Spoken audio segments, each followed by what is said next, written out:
Fishing Gurus podcast.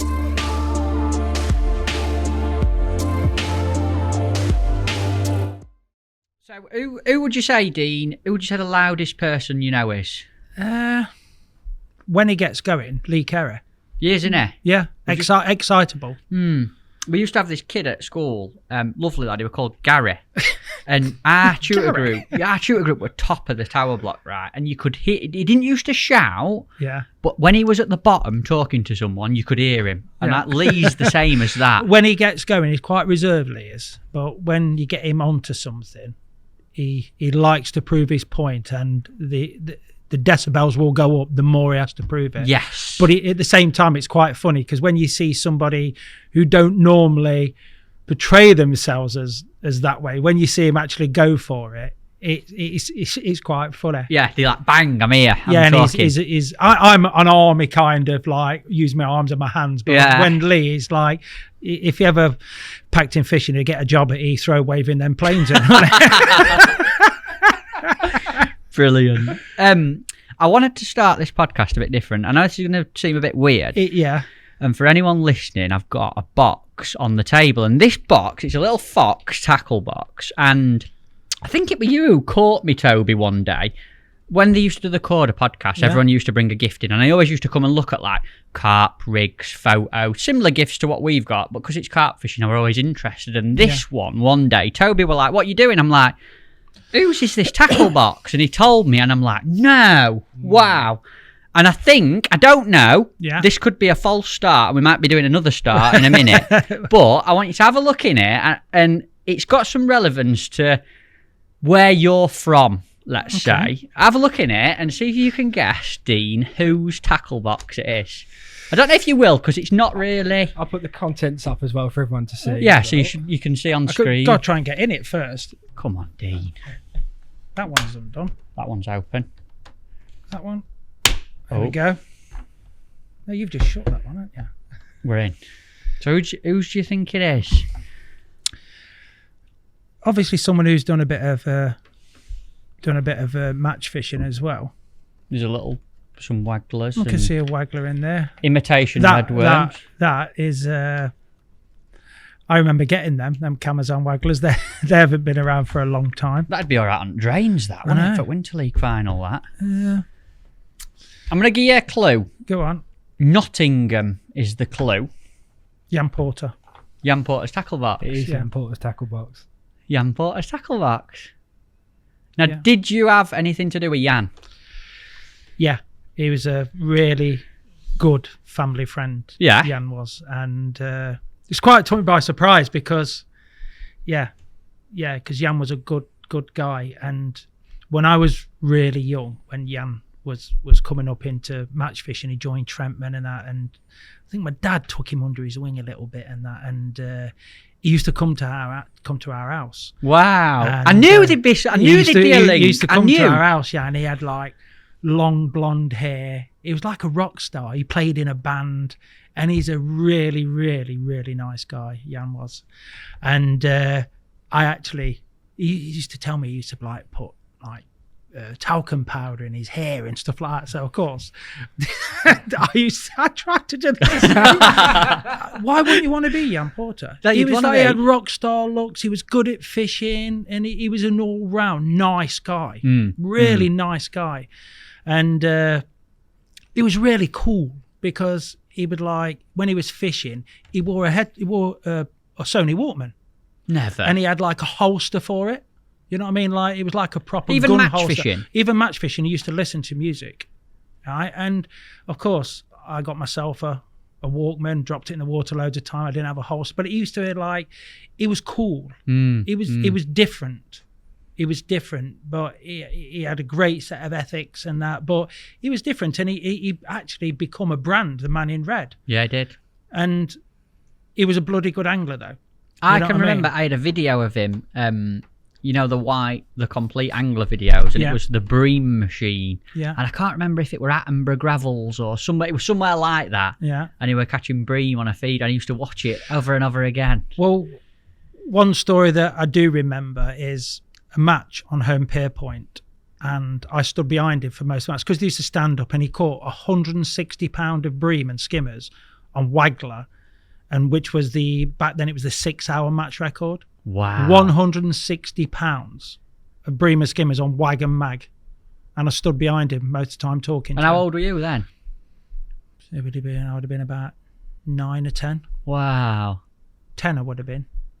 Mental. Jan was just a lovely fellow, and I'm actually proud to say that he was a friend. And then he went into obviously specimen fishing, and he was good at that as well because he was a good angler. He had watercraft. I think good anglers are good anglers, whichever way it takes them. Yeah, he did it all. I tell you, I don't know why, but whenever I'm with Speedy, it reminds me a bit of Jan in like odd, quirky way. Because they did things differently. Yeah. Jan wasn't. I mean, you got to think that when the Trentmen was in their heyday, 2 national wins in a couple of years, they was brilliant, and there was nobody could beat them.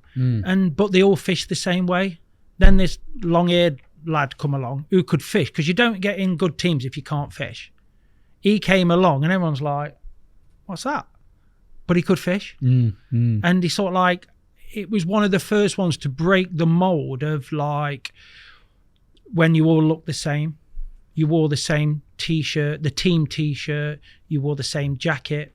He broke the mold, and he's probably the first one who was like say, broke the mold to become individual. Just him, but he was always a good team angler, but he was individual. They all say it now, the man in red. They still talk about the man in red all the time. And I'm just glad I knew him. I'm glad I knew him. He was a really, really good guy. I'm glad I did it because when do you know when the realisation hit, I was like, oh my God. Yeah, it's Jan's tackle box. Yeah. Ian McMillan, who unfortunately passed away earlier. Well, last year I think it was. I think it was late last year. Friend of a lot of people at Corder, lovely and this bloke. Yeah, I didn't know him, but obviously I knew of him. And he brought that in, and I thought But Nottingham, Dean, he must have a link. How funny though that you got Jan was a complete specimen angler at the end. He still got a waggler in. Yeah, great, isn't it? That's probably sentimental. And some plastic redworms. And plastic, sentimental, innit? I think you always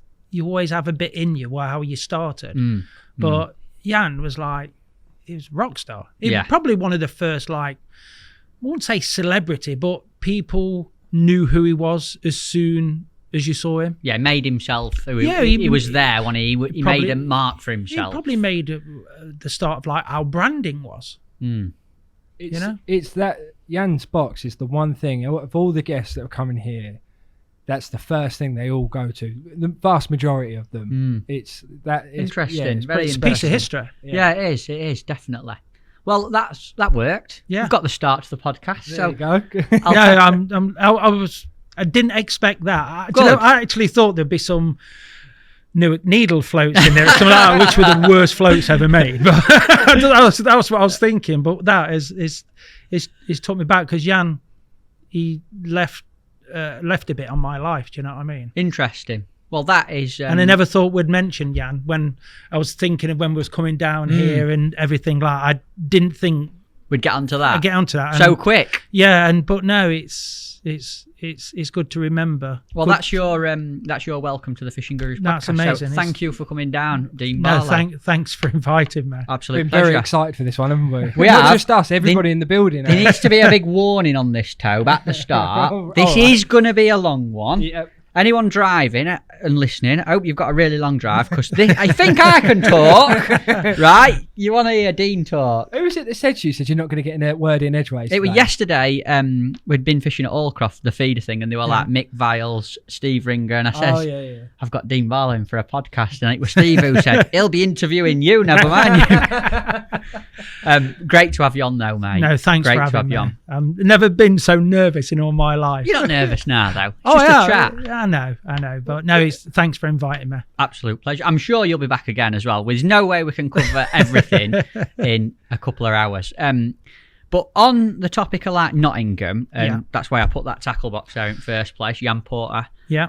It's your home city. It's where you come from. It's where anyone asks me where I'm from Nottingham.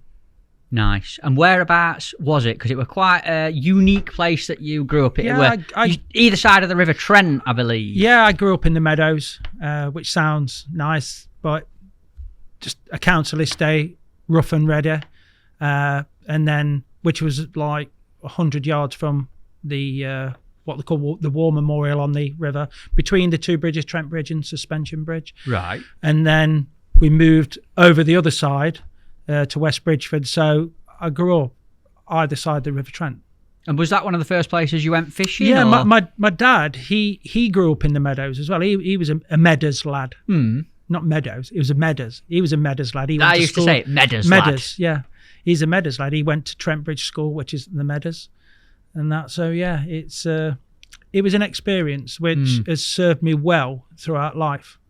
I like it. I spoke to Tom Notton on my way down this morning, and he recently went and had a go on the steps in Nottingham. Yeah. And he'd heard like there's all these big roach there in winter, and people have been catching them. And he went down and blanked.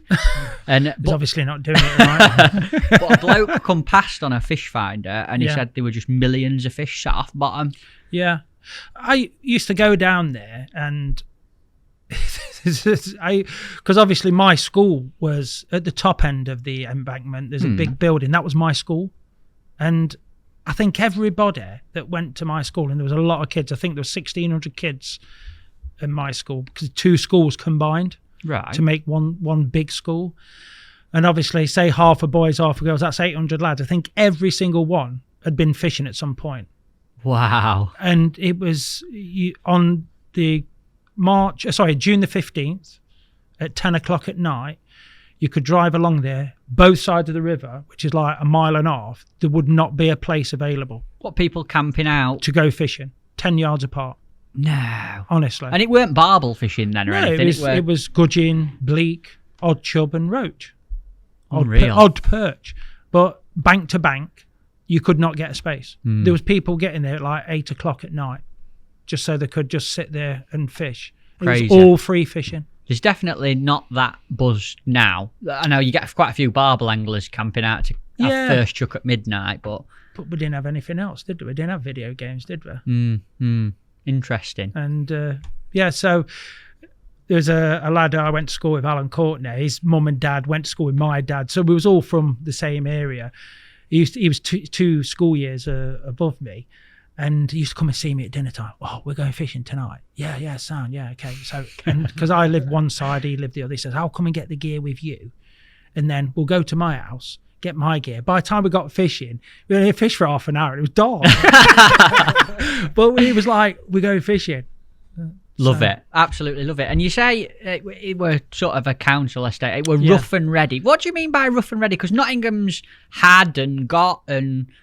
people talk about certain things in Nottingham that have been rough. What were it like then? When you say rough and ready, well, tell me what you mean. You had to look after yourself, and it was sort of like there was all.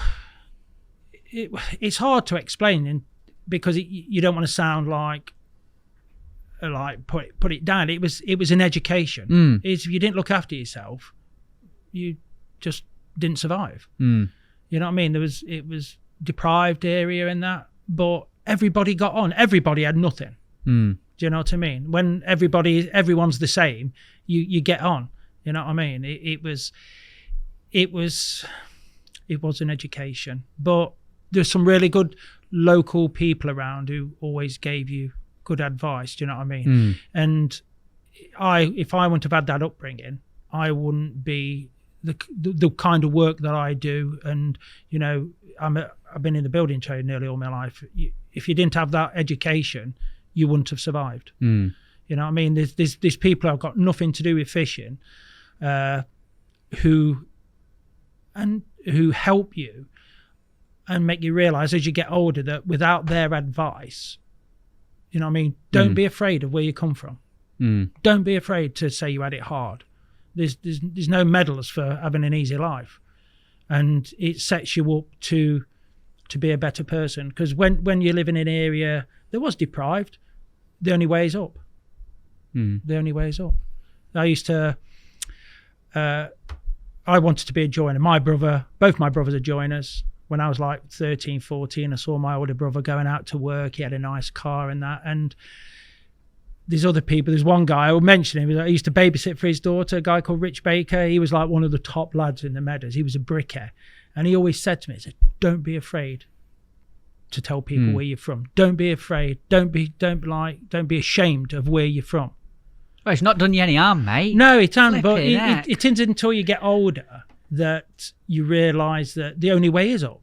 You can either sit doing nothing or try and make something of your life. And Nottingham and where you're from, I know you've got loads of different stories about it, but how did where you came from and that area and your family and the people around you, how did that lead you into your initial start in angling, in fishing? Where did that come from? Well, obviously with my dad, but my granddad was a good fisherman. Is that dad's dad? My dad's dad, Joe Barlow. Right. And he, back then, if he was a good angler, it was all clubs. He was the captain of Knots AA, which was a massive. There he is. Got a picture on there. I don't think it would take much working out which was my granddad. Oh, Matt, which one? I've guessed it already. He's guessed it already. Can I point? Yeah, yeah. Can I go and point? I think it's this one. Obviously, for people who are listening, Dean talks about his dad, which is the legend of Frank Barlow, and this is Frank's dad. This is my granddad. I reckon it's him. 100%. You can tell. Wait till we put a picture of your dad up. You can tell. The apples didn't fall far from the tree, did they? That's amazing. What a picture. How old's that picture? That was 1957. That's after they won the Division 1 National or the All England. And we had the individual winner as well, a guy called Horace Story. I've heard that name. Horace Story was a really famous Nottingham angler. He won the individual. It was on a flooded River Severn, and he caught £7.15.5 of bleak on centre pin. And that won it the individually, because back then I think it was on weight. Right. And then everybody in the team caught fish. My granddad, obviously, he was part of that team, so something to be proud of. Phenomenal. And we're going to talk about your dad quite a lot, because I know he played a massive played a massive part in your fishing. And obviously I worked for David Hall, and he used to talk about Frank Barlow all the time. Like, we'd near enough every conversation that had any sort of reminiscing, Frank Barlow's name came up. And it were only when I were having a natter with you before we did the podcast, your dad were actually one of the first ones to sort of document his fishing and blog about his fishing. What we're doing week in, week out, and everyone writes a Facebook blog and stuff, like Frank Barlow's pieces that he used to write. The weekly report, yeah. They were pretty much the first ones, weren't they? Yeah, because people had always wrote in magazines and books and that, and all they did was tell you how to fish. 3BB, 2 number 4, but this was obviously before pole fishing. So how many times can you shot a stick float up? And then it's like what happened was, to be fair, it was David Hall who gave my dad the chance to write his first article, and it came about in an unusual manner. My dad worked at Raleigh. Yeah. You know, where they made the push bikes? Yeah. My dad worked at Raleigh, and he got made redundant. 3 kids, no money, and like he knew Meadows lad, and no money. Didn't have any money. When you had no money, you had absolutely nothing. And it used to speak to David Hall. Of course, we used to actually go to David Hall's house, and he'd sit there with a glass of whiskey, Castella cigar on, and that. And he was always the entertainer, David Hall, always the entertainer. But there was a side to him that not many people knew, which was a kind and generous side, a personal side. And he rung my dad up. He says, it's not like got made redundant from Raleigh and all this. Like, it's like crap, not bad times at the minute. He went, how'd you fancy writing an article? Dad went, what do you mean? Like, just tell me about your fishing. We'll do a question and answer. And was he a writer, your dad? He'd never done it? No, he was quite educated. My dad could speak French as well, which not people didn't know. He could get by speaking like good basic French. Wow. He was his writing was, his English was impeccable. And so David Orr went, how about I give you 200 quid and do you write me 4 articles? And I suppose 200 quid were a lot of money then. Which was an absolute godsend. You know, when you've got 3 kids, no money, you know what I mean? It was like, my dad's like, yeah. So that was the start of it. So my dad, and of course, my dad wrote an article and it did really well. And then David Orr, being David Orr, is like, how can I make this better? So he come up with the nickname for my dad, the Nottingham Rapist. Ah, yes, I've heard about There's a photo. My dad, only Hawley could do that, couldn't right, he? can you? I need a bit of explanation there. Sorry, because this was in the 70s, and because my dad was a really good Trent angler, and he used to win a lot. And he used to. The thing was, Barlow's here again, raping all the money. Not in the sense as it is now. So, and it was like, you couldn't write that now, could you? You could not write that. It was actually there's I think I might have a photo somewhere or whatever, and there's a picture of my dad swinging a roach in on Shelford, and it's got Frank Barlow, the Nottingham Rapist, and he did it just did it. David Orr, he was the headline. He knew how to sell things, and then more people bought the magazine because they'd heard of this. Snide Rumours was his other. Snide Rumours. Your dad was always in that. I remember him telling us about it, David Orr. He was. Well, my dad wasn't afraid to say what needed to be saying. You know what I mean? And that's how it started. And then Roy Westwood was the editor of Angler's Mail, and he contacted my dad and says, "Do you want to do something?" And that's how he ended up doing it in the mail. For 10 years, he did it in the mail. And the funniest thing was, back then, there was no digital age, was there? So on a Monday morning, I used to have to come home at dinner time and read. We used to ring, Angler's Mail used to ring us up, and I used to speak to this girl called Vicky. She was like the secretary. I used to read it through. No. I used to have to come home at dinner and read it through. My mum wasn't there. I used to come home, dinner time. That's the old school way of submitting an article. What? And she'd type it as she'd you touch read type it as I was sitting Get there. We used away. to and of course, my dad used to come back fishing on a Sunday. He used to go and sit in the dining room, packet of fags, cup of tea, pot of tea, and just sit there for 2 hours and write everything. And it was impeccable. Amazing. And I used to sit there, and me and Vicky, I can't remember what her surname was, but we used to sit there, absolutely laugh our head off, because I didn't know what was coming. Oh, so you were like reading it for the first time? Yeah, as well? I was reading it for the first time. I didn't know what was coming. She didn't know what was coming. Just to sit there wetting ourselves. Amazing. I love that story. I think, and that's where it started. That everything we see and read and do, it's the next form on from that. And like going back to, he used to write about his day. Didn't want to tell you how he caught, what float he used and that. Do you know what I mean? It was nothing about that. It was, and I think the reason why, excuse me, it was so popular is because he was a very good angler, achieved a lot in his career, but if he cast into the tree, he used to say, and then you've got something in common with everybody who is reading your article. Yes.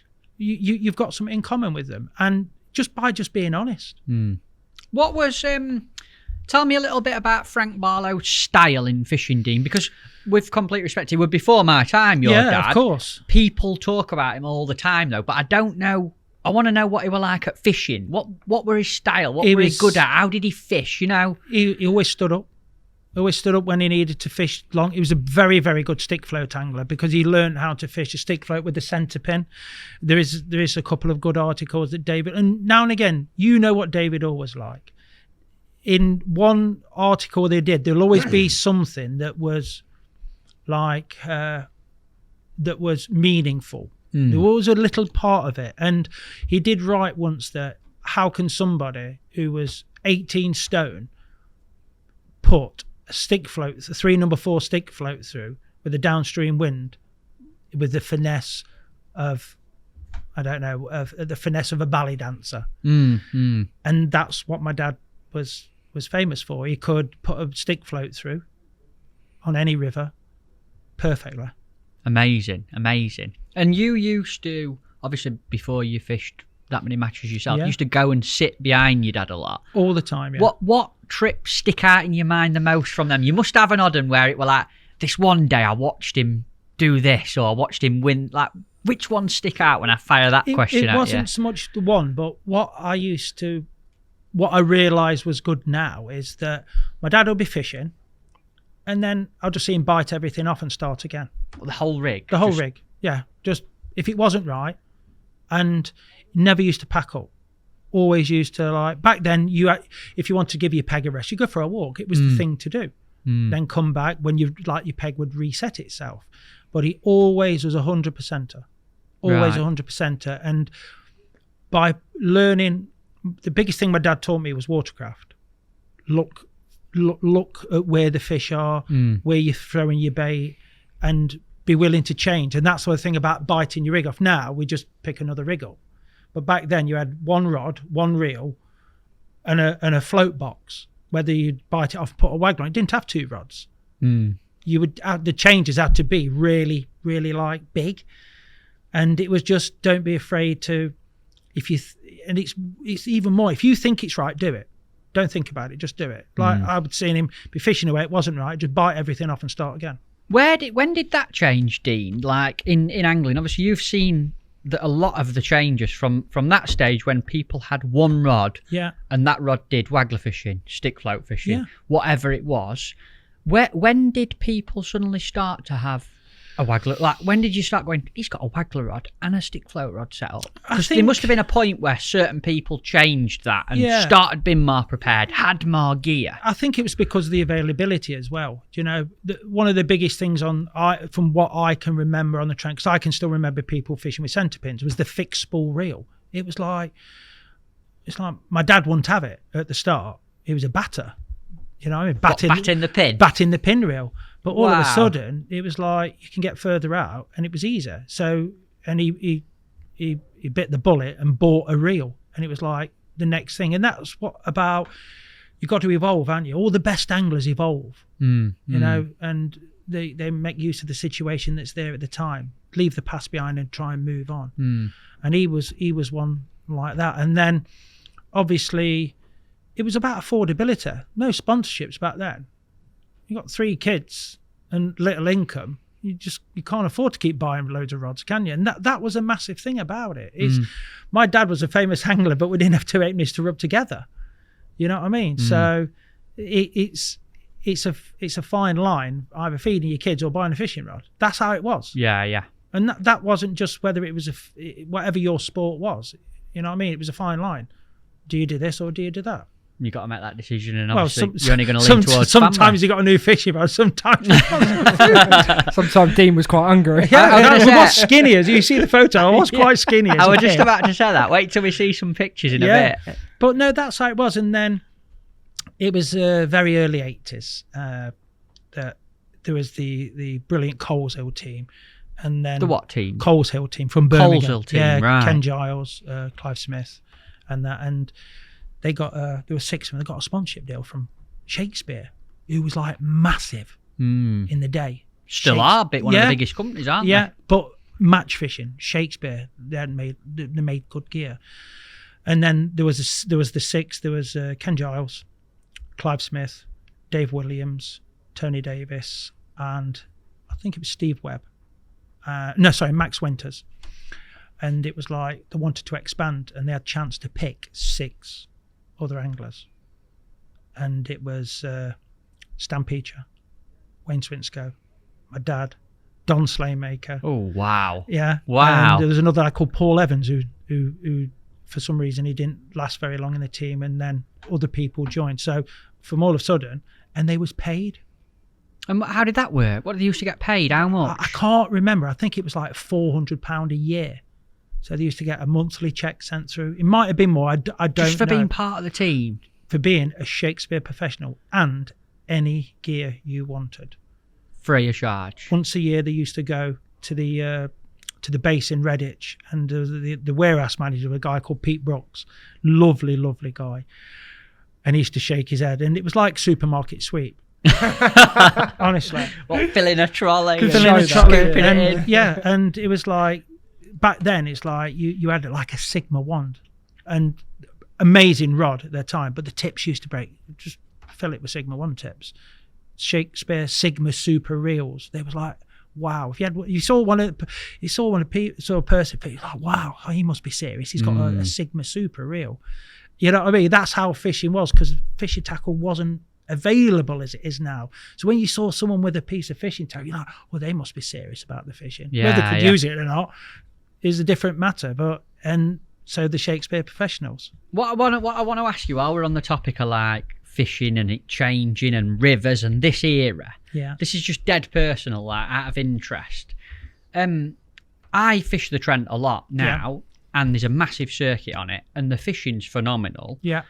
Back then, a lot of people now, they're like, it's not what it used to be. It used to be amazing. It used to be fantastic. Like, what was it like? How different was fishing the rivers then compared to now in terms of the fish you were catching and weights? And was it better? Wasn't it better? What were the difference? I speak to Swinno, Wayne, and we always sit there and talk and that about the old days and the new days and that. And we do look back in the past with rose-tinted specs, all our fishing, whether it be the Trent, Whiteacres, anything like that. That's you and Swinno there, look. Yeah. He's coming on podcast, you know. We're getting him on. He is. Legend, isn't he? He is to me. Yeah. And we do tend to look back with rose-tinted specs, but as fishing, as tackle has progressed and hooks and things like that, we learned a bit more about fishing, didn't we? As tackles got better, we've got better rods.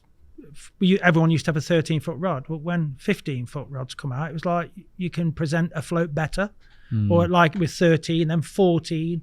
Now we've got 20-foot rods, we've got Barlow rods. So the fishing has become more accessible, but I think it's all in sync with each other. But 10 or 12 pounds was a good weight back in the days, but you had one rod, one reel, you know what I mean? You had to make the most of it. So I think there's more fish in the Trent than there ever has been. Interesting.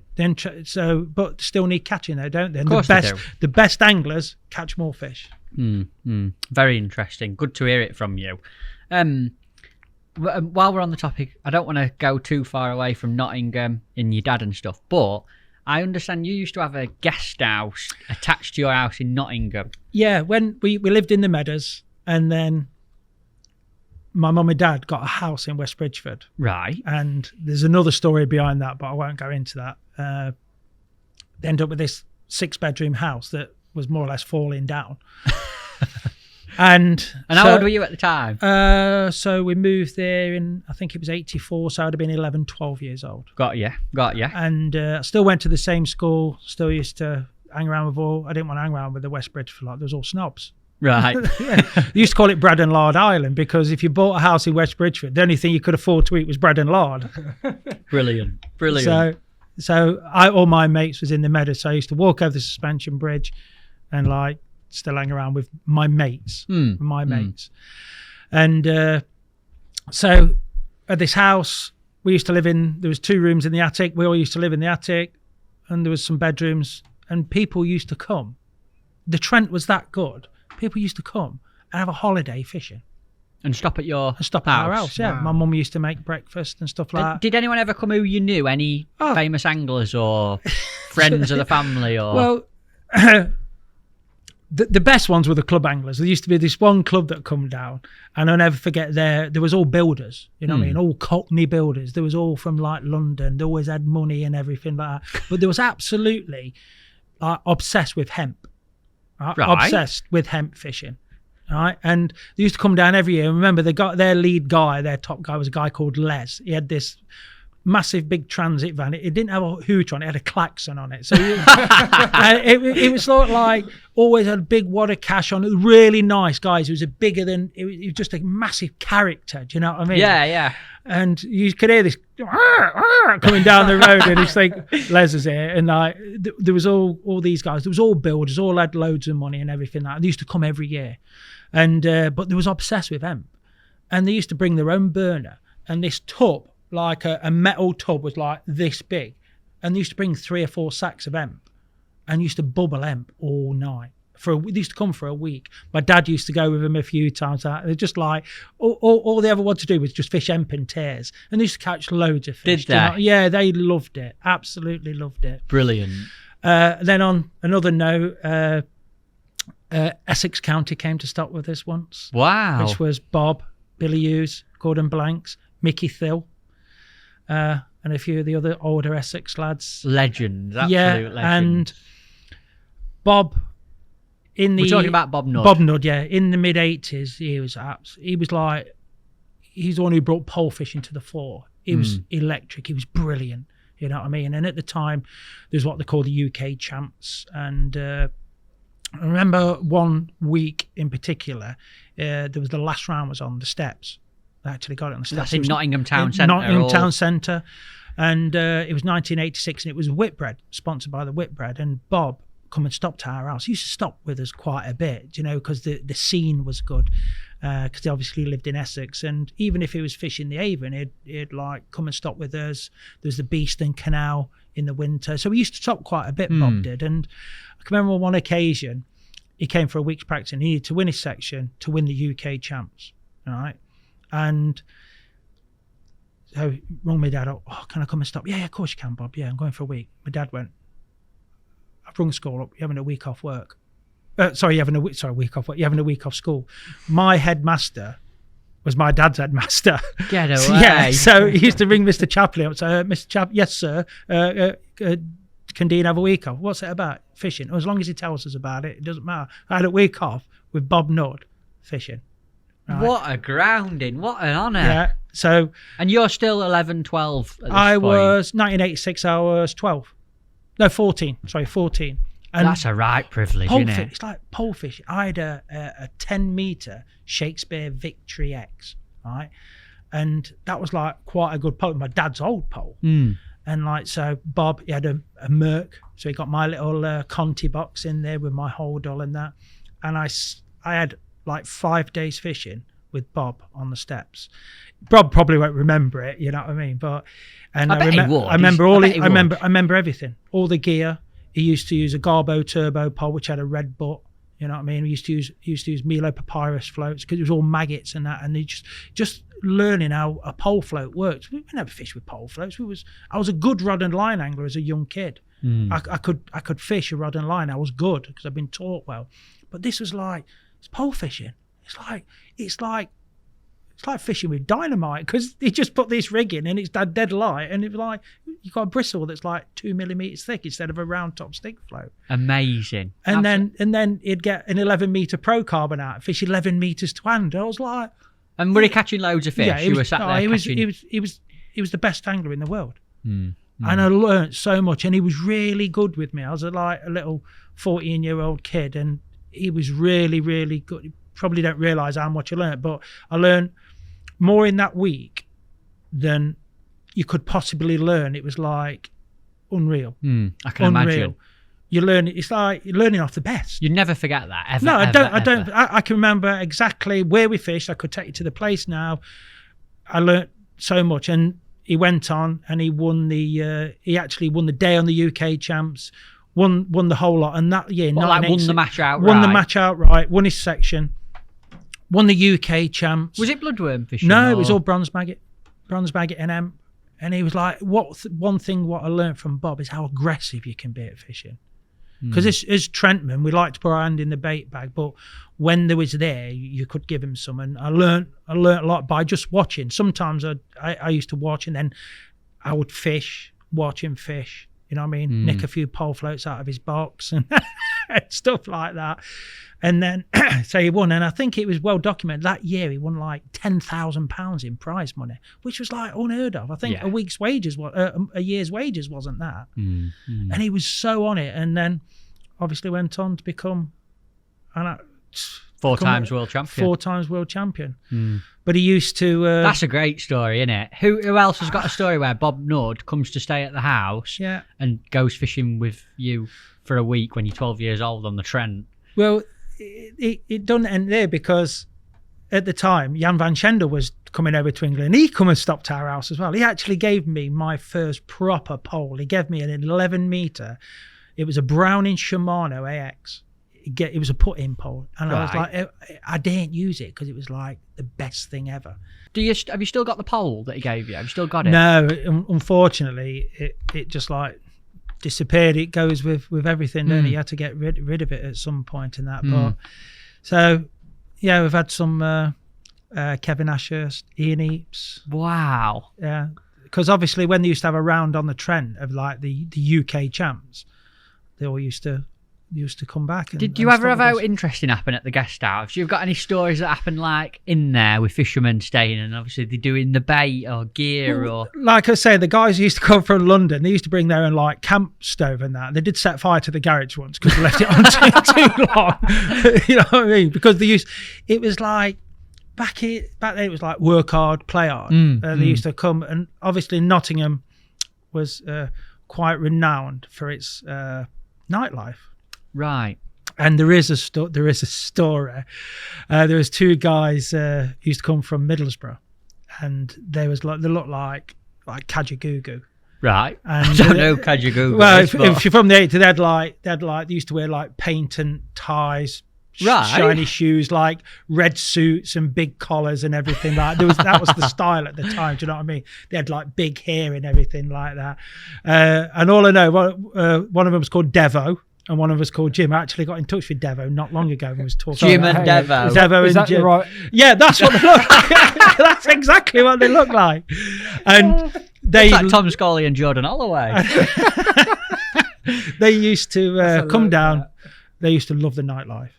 Nottingham. They used to come fishing though. They used to come fishing, yeah, come fishing. But they used to love the nightlife because back then Nottingham was like 7 women to 1 bloke. Ah, right. And they was like, they had the gift of the gab, and they took my older brother out, Brian, once, right? And he was only like, so probably 16 or 17. They took him out nightclubbing. When he come back, he was being sick and all that. And he got me mum up and everything. It was like mega. It was so funny. But brilliant. But the not so much funny stories, but do you know when, as a kid, like you got Kevin Asher sitting in one seat, Bob Nudd sitting in another, Ian Eaps is sitting there, and you're like, at the time, I didn't really think anything about it, and it isn't until you get older that you realise, oh my God, you're like it's like looking at the gods, isn't it? You're looking at greatness. You're looking literally at the best that there's been. The best. Whatever your sport, if you like motor racing, you had Senna, Prost, whoever sitting there. If you was a footballer, you had George Best or whatever. You had them all sitting there, and it's like you don't appreciate it at the time. You know what I mean? But when you look back now, you think, my God, fantastic! It'd be great. All 3 of them people, Bob, Ian Eaps, Kevin. Yeah. It'd be amazing to get them on here, wouldn't it? Top of Bob, you need about 4 months, I reckon. I think you would. But we'll have to have them on. I will tell you one funny story. Is Bob used to come and stop at our house in the winter, and there used to be like match on the Beeston Canal, match on the Trent, but there'd be a Wednesday match at like Evesham or Twyford.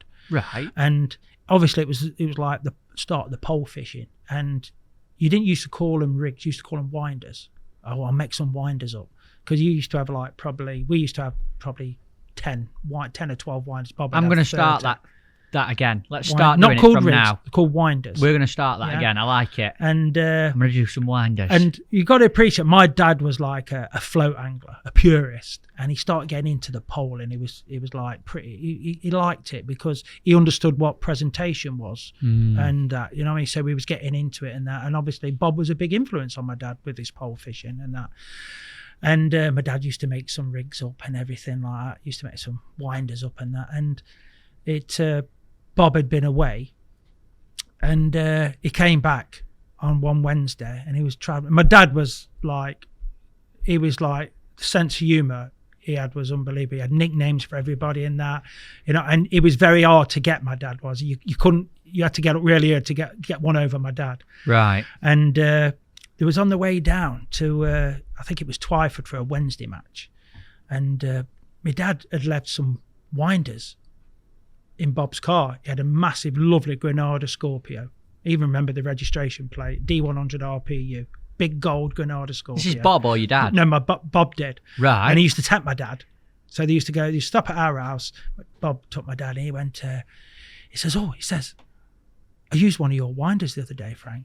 My dad went, you're joking. He went, no. He went, my dad went, really? He went, yeah. He used to scrape the ice off his windscreen. My dad was like speechless. Brilliant. Brilliant. Because it were obviously up front. he was on like on the top of his car, near the glove box and that. And obviously, because my dad was always giving Bob loads of stick. Do you know what I mean? Fantastic. Do you still see and speak to Bob now? When I hadn't seen Bob for a while, but when I've been in Ireland, I always speak to Bob. And he's unreal for his age, isn't he? Like, I know he's not that old, but he is still top level doing the whole shebang. Fishing at the highest level, but it's not just, it's this passion for it. He loves. Every day he goes fishing. And people have opportunities in life and they don't make the most of it. Bob's really made the most of his opportunities. And a bit more. And a bit more. And I respect that more than people who's had it and never embraced it. Because it isn't easy. Whatever you do, work. Work is hard. Whether it's going fishing. I mean, I love going fishing. But if you did it 7 days a week, it's work, isn't it? Of course it is. And it takes some dedication, whether you're getting paid or not, it takes some dedication to have that love and passion for the sport to do it full time. Yeah, it does. And he has definitely made the most of it. And it's unbelievable. What amazes me about Bob is you're sat here telling me about when he was your hero when you were 12. My hero now. When I was 8. Yeah. 9, 10, 11, 12, Bob was my hero. Yeah. Went to see his road shows, watched all his videos, and now I can't flick past a post or a video from Bob when I see it on Facebook, and the next generation on from me are still Bob Nudd. I follow Bob on Facebook and everything now as well, and it's like he's even embraced the social media side. Yeah, he's done it. He's like, to get on in life, you have to be like the chameleon. You have to change colour. You have to go with the flow. And I don't like a lot of the fishing social media because it seems a bit, I don't know, what's the word I'm looking for? I'm not really interested in it. Do you know what I mean? But when you see Bob do a live feed of his tactics, he'll go, watch the live feed. I actually click on it. And I think it's because the passion I like. He's not doing it just because he's there. He's doing it because he really wants to express, and he comes over brilliantly. And it's like when you read it, when you watch it, it's like when your favourite teacher at school used to tell you how he used to, like mine, I had a PE teacher who was brilliant. Do you know what I mean? He used to explain things to you and you understood it and that. And the way Bob comes over, the passion, I just hope I've got that passion when I'm that age, I'm sure you have. I hope so. I hope you don't mind me. Obviously, your dad were a massive part of your fishing, and I hope you don't mind me asking about it. But what happened when you lost your dad, Dean? Because that must have been a tough time. I know from not just this podcast, but the amount you speak about him. You've told me about him when we've been sat on a bench at Evesham having a natter. What happened, and how did you deal with that? Well, it's when someone has such an effect on your life. I mean, we didn't have an easy life, but we had no money, but we always had love, and we had love and a sense of humour that got you through. You know what I mean? And then my dad was like the leader of us. I've got 2 older brothers. You know what I mean? You think about like what that means, bringing 3 lads up. Do you know what I mean? In a not affluent area, there's a lot of responsibility, but we didn't have a lot, but we had a lot of love and we had a lot of laughs. And even when like you grow up and that, my dad was still the man. He was the man.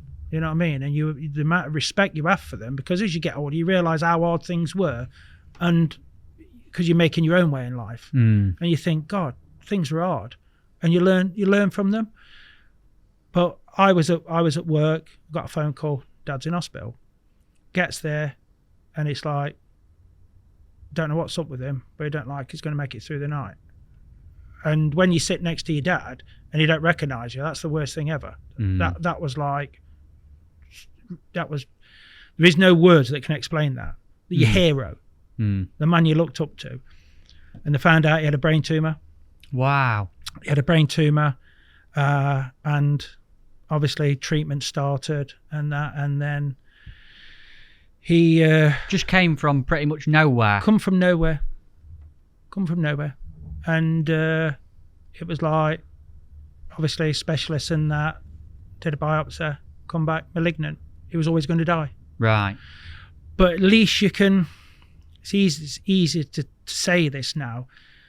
They said, enjoy 2 years. So your life has got a 2 year span. You know what I mean? Now I've got my grief. Now I've got my mum. It's the only man she ever knew. The only man she ever knew, you know, and there was a partnership and things just changed. And the worst case was that he never lasted 2 years because he got lung and liver cancer as well and died of lung and liver cancer. So a bit aggrieved is an understatement. Even to this day now, I feel like it could have been better. You were very young at the time as well. I was 24, but everybody, like back then, you had like Benny Ashurst and Kevin Ashurst. I always dreamed that we'd be like the Benny and Kevin, you know, dad and lad, riding off into the sunset, going fishing, enjoying it. You know what I mean? And that got cut short. And I was totally pissed off for a long time.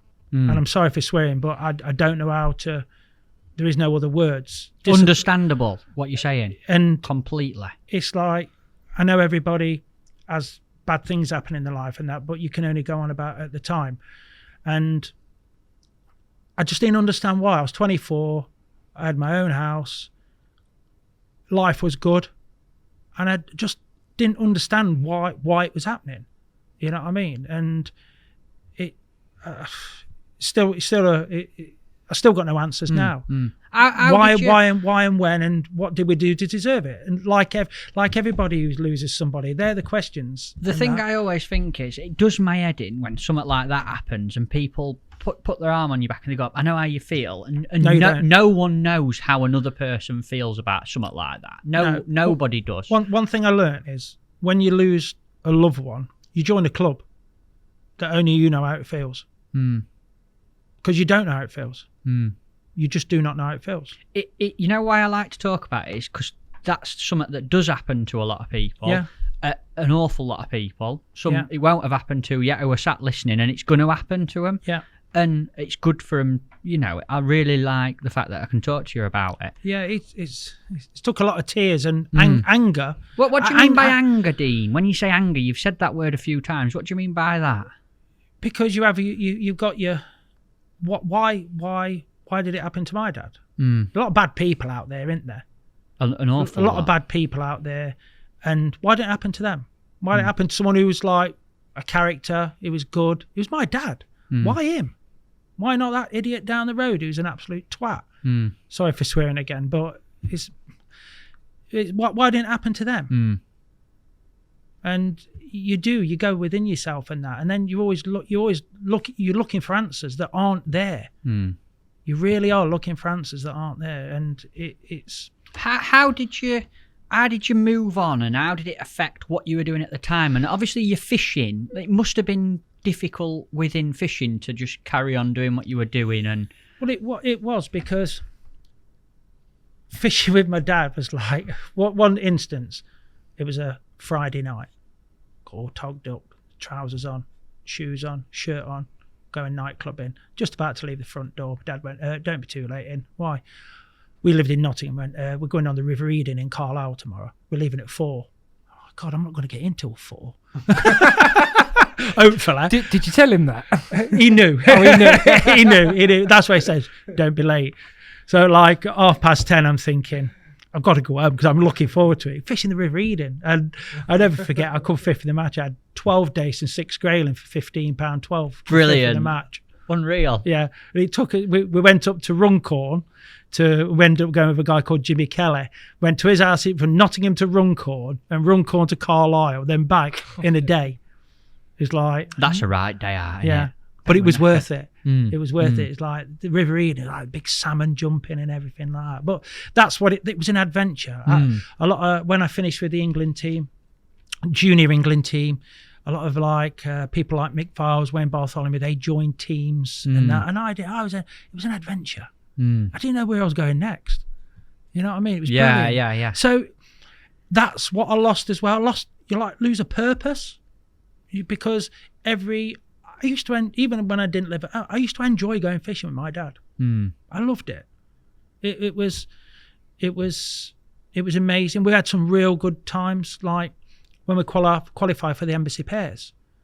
It's a real funny story. That you and your dad together? Yeah, we qualified for the Tell Embassy me about Pairs. that. That's what, because loads of people talk about Embassy Pairs. That was before my time. And to fish it with your dad must have been awesome. Yeah, it was. It was on the Erewash Canal. It was actually in October. I think there'd been a Division 1 national on there on the Erewash, and you was allowed to use bloodworm then, but you was allowed to use bloodworm on the open matches, but because it was an NFA match, bloodworm was banned. Got you. So you fish at a canal that's had loads of bloodworm, and you weren't allowed to use it. So it was 500 pegs. Right now, I lived on my own. I was working nights. My dad had been taking the casters off because he loved nice casters, you know what I mean? So the deal was, so I used to live the other side of town from my dad back then. The deal was that, right, you do the bread punch, Dean, I'll do the casters. Okay, sound. Now I was working till 8 o'clock. I was on nights. So I've got in, all right, phone's rang. Are you ready? Not ready yet, no. Right, have you done the bread punch? And I was going to say, I'm just going over the road. I've not done it yet. I'm just going over the road to get a fresh loaf. And I went, I've not done it yet. Oh, that's marvellous. I've been up all night doing these bleeding casters. You can't even do the bread punch or anything like that. Rah, rah, rah, rah, rah. Put the phone down. Right? Now, I've got an infection in my eyelid as well. I think there is a photo. I've got an infection. Yeah, there it is. It's right here. I've got an infection in my eyelid. Right? I'm in absolute agony. My dad's just getting me the biggest bollocking of all because I've not even been to the shop yet. You know what I mean? And that's it. So he picks me up, right? So he's not talking to me, right? This proper face on, like. Oh, proper face on like that. Usually used to get out, open the side door of the van so I can get my gear in. Because back then you had your rod holder, your AS1 box, and your net bag. You know what I mean? That was it. How old are you there in that picture? That would have been 93, so I'd have been 22. Wow. And Dean, sorry to jump in. What was wrong with your eye? I just had an infection in my eyelid. I don't know. I just picked up an infection. It looks savage. It's proper bloodshot, isn't it? Yeah.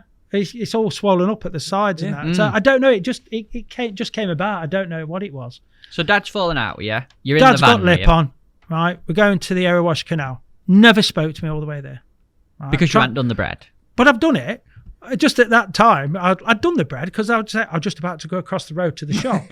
But they were just an excuse to have a go at me, I think. You know what I mean? But that's what dads do. I do it now with my own daughter. Set little traps to him. And so he's not talking to him, trying to talk to him, blah, blah, blah, blah, blah. No, he's not having none of it. Not having none of it at all. Radio's on. Radio 4's on, full blast. You know what I mean? So I thought, oh, all right, here we go. So we've drawn. I was at Dockham, and my dad had drew Middleton. And my dad had drew in the bomb hole and they'd been catching loads of gudgeon on bloodworm. All right. So he was at Middleton. I was at Dockham. And you know Dockham. They got the town bridge, what they used to call Aubrey's Bridge, because that's where his tackle shop was. Could have dropped me off there. Oh, no. No. Not walk 10 pegs. Dropped me off at Dockham Lock. I was opposite the tower in the Narrows. It's like 45 pegs. There's no parking space down there. You'll have to get out here, he said. I've got an AS1 box. Right. This I'm thinking, what? He's like, oh no, not get parked down. I've got to get back to Middleton, he says. You know what I mean? I want to get parked up there. And I'm like, God almighty. And so he's gone back there. I've got a massive walk.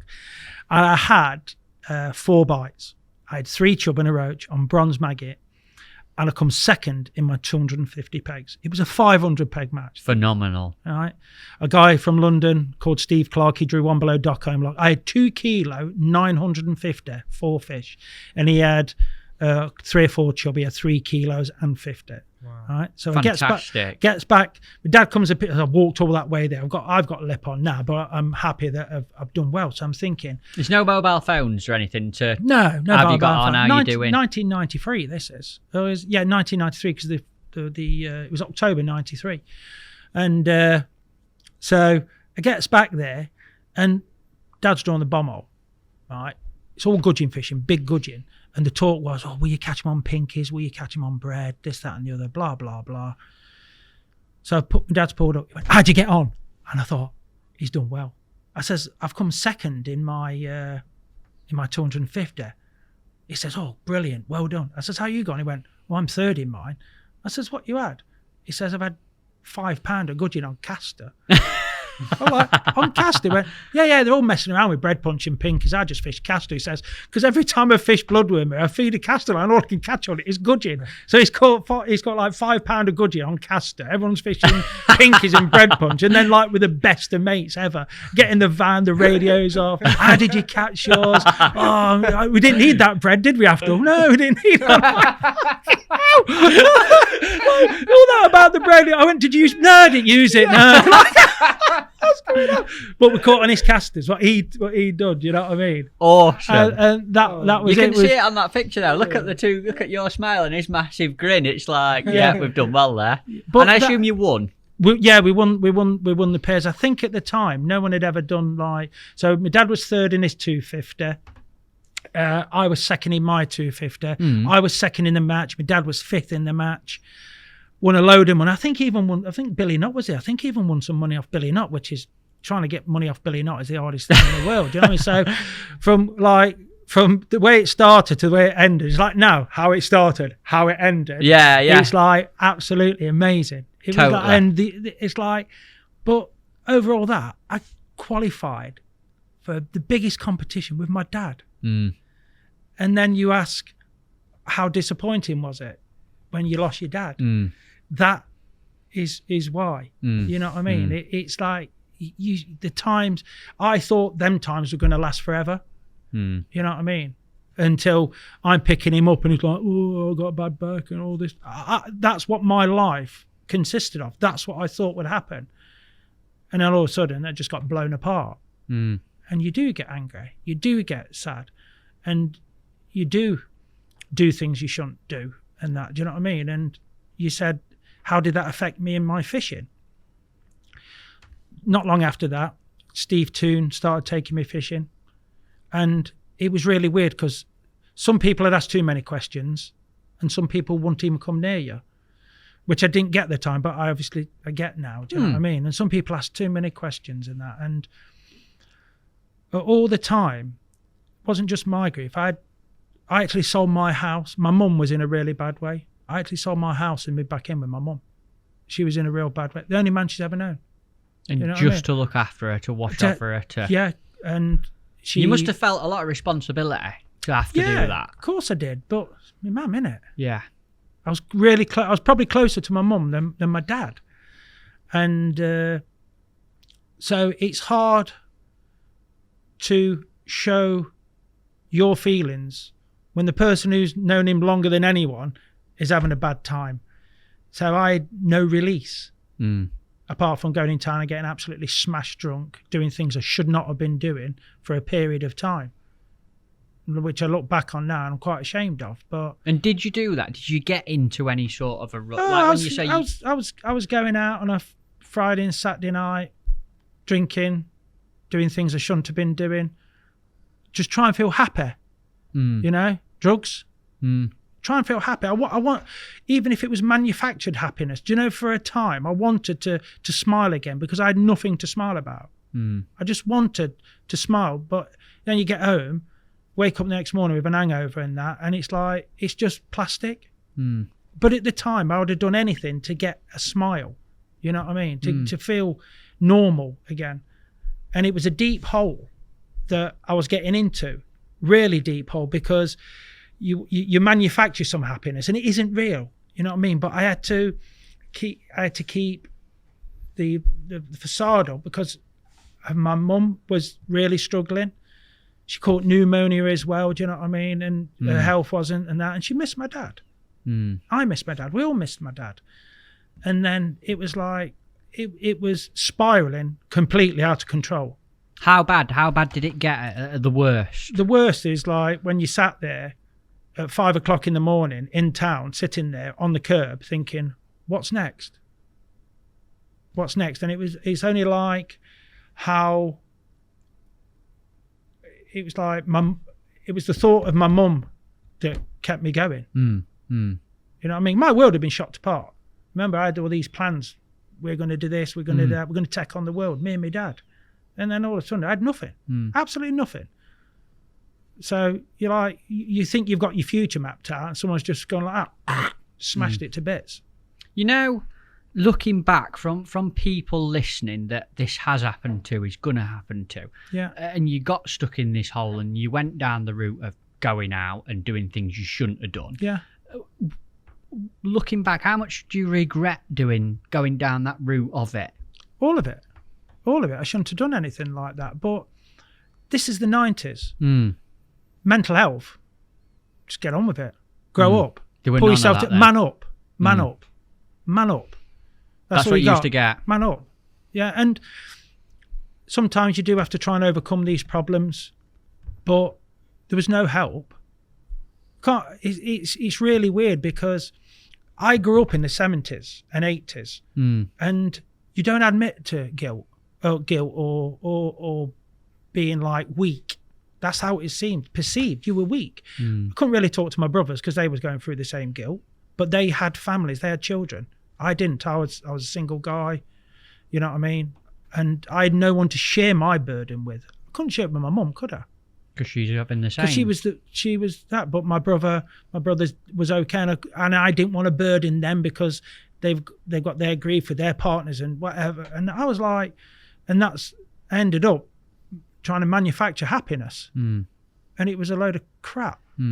How did you get out of it, Dean? Because you sat here in front of me, very rounded person. I could ring you up and touch you out. You obviously got out of it, and something good came out. How did that happen? How did you get out of that bad place? In my life, there's people come into my life at a certain time that's made a massive difference in my life, and I think we all have, but you don't realise it until after it's happened. By off chance, I wasn't doing much fishing, doing a little bit.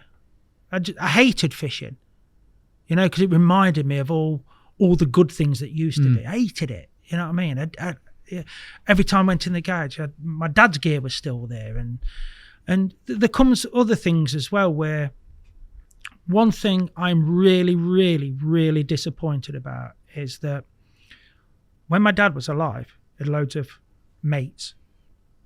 When my dad died, my mum didn't have many friends. And there was a lot of people that was like, yeah, Frank, yeah, they all disappeared. Only a select few bothered with my mum, but they all knew my mum, but the phone stopped ringing. That really, really, really disappoints me. Really disappoints me because my mum deserved better.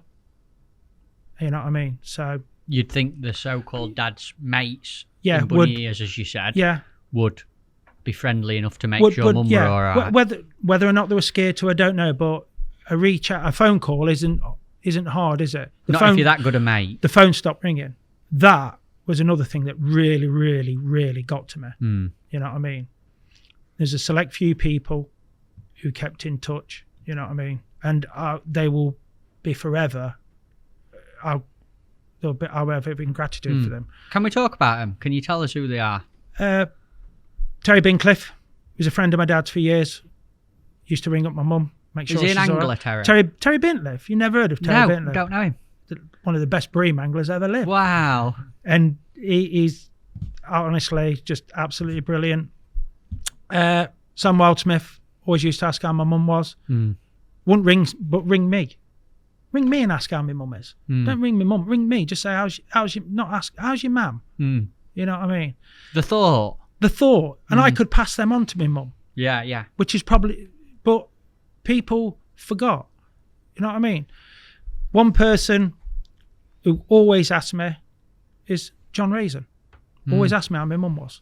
From the day she passed away, my dad used to deliver bait, which is Will Raisin's dad. Which is Will Raisin's dad. Every time I saw him, how's your mum? I don't forget things like that. Don't have to. First thing, how's your mum? Absolutely brilliant. You don't forget things like that. And then, of course, one phone call changed my life.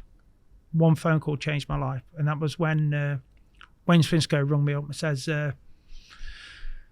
right, come on, I'm going to take you fishing. Which was like, I said, what do you mean? He went, I'm going to get you an Essex counter. Now, I always had the knowledge and know-how, but at that point there, I just needed a point in the right direction. Which, it was amazing, really, because Wayne took me under his wing, which is it's quite funny because I know there's a story where, how did Wayne start fishing? Well, my granddad, Joe, who you saw, the Nottingham Anglers photo. Yeah. He knew Wayne's dad, Jim. Wayne was a lad who was getting himself into trouble, and Wayne's dad asked my granddad, well, can you sort him out? Take him fishing or something. My granddad took Wayne fishing. That's how I met my dad. Never. That's how I met my dad. Wow. And that's how Wayne started fishing properly. Because of your granddad? Because of my granddad. That's a great story. Wow. And so sometimes things happen, and he didn't need to do it. He was like fishing. He was on fire. Essex counter. He was on fire. Brilliant angler. Didn't need to put himself out to help me. Didn't have to. You know what I mean? But he thought of me. And you know, when somebody thinks of you, that's amazing. And when they just think of you, took me under his wing. My mum thought it was a brilliant story. It made her happy because she knows I wasn't going fishing, and fishing made me happy. And the backstory of like how Wayne took me under his wing and he's going to take me fishing. It was like history repeating itself. Do you know what I mean? And it was like, then all of a sudden, I'm like, yeah, I'd love to. Then it's like, oh, I'm going to fish for Essex Counter, which I knew most of the members anyway. Do you know what I mean? But it's like, which was an absolutely phenomenal team. Like, I'm assuming at that time, early 90s, which 1997 it was. Mid to late 90s. Like, literally the best team. There was the best team in the country. And it was, luckily I knew most of the members, but he says, right, I'm going to speak to Clapper. Pete Clapperton. So Pete rung me. He says, I knew Pete anyway because he used to come and stop at our house and everything like that. And he went, right, Dean. He says, we don't teach people how to fish. He says, I get the best fishermen to fish in our team. Wayne has stood up for you. He says, I know what you can do. He says, but under no illusions, we're a team and we win. And I went, I won't let you down, Pete. And it's sort of like a job interview. Then the next thing, Kim Milson rings me up, who was the captain. And he's like, and obviously I knew Kim because he fished for Shakespeare and I'd seen him about and that. And he's like, I don't expect you to get in a team. And I says, I'll surprise you, Kim. I had the bit between my teeth. I was like a dog with two danglers, you know what I mean? And I was like, I'll show you. You know what I mean? And he was like, good, I'm glad to hear it. And that trying to prove yourself has happened twice to me in my life. And there's another story with that. Then all of a sudden, through the post, I get my Essex County gear. Got some T-shirts, a jumper, hoodie. Were it Van der Nine then? Van der Nine Essex County. Blue arms, colourful logo. Van der Nine badge. And it was like, when that simple things in life make you happy. When that box turned up at my house and my waterproof's in there, my wind stopper, it's like someone had just given me a new lease of life. How long after Dad passing did this happen? Just under a year. So my dad died in November, and then it was July I joined Essex the following year, 97. So it's not long at all, really. No. It's not, is it? But that 7 months. Yeah. Don't forget as well, you had like Christmas. No, you had Christmas where you have family Christmas dinner. It was the worst Christmas ever. Yeah. All pretending to be all right. The white elephant in the room is that my dad ain't there. And you're trying to be happy in that. You know what I mean? So, but it made my mum happy as well because she saw me happy. And Fair play to Swinno. I know he's a legend anyway, but hearing that story... I would not be here now, sitting here, talking to you, whether I'd be sitting here... I would not have achieved in fishing if it wasn't for Wayne Swinscoe. Whether I'd be here or not is another different story. Whether it was for Wayne Swinscoe or not, I don't know. But it would. The other ending isn't as good as this one. Yeah. I owe that man, because I've been fishing with Wayne longer than I've been fishing with my dad, and to this day, he is the reason why I'm here. He is the reason. I noticed earlier, you know, when you whacked that photo of Wayne up, Dean went a little bit quiet, and I was like, right. And now, obviously, hearing that story, that picture of you and Wayne together is. We could probably have another look at it. Yeah, I'm going to get it out, because I think it's nice for you to talk about it, Dean, because I think it's you briefly touched on it. Men specifically don't open up with stuff like that. No. You are told to man up. It was the 90s and that. Do you know what I mean? And so more so now. Than it is now. Because recognise now in the world we live in, there was something wrong. But doesn't it inspire you though, that story? Like, for me, like one of my friends, it doesn't matter, friend, not friend, someone I know, if you know someone's in that place or going through that, or like fishing, not fishing, whatever, just mate, I'm thinking about you. You don't have to say, I hope you're all right, because I know you're not all right. No. Just, I'm thinking about you. If you need me. Yeah. You know where I am. Pick your phone up to me.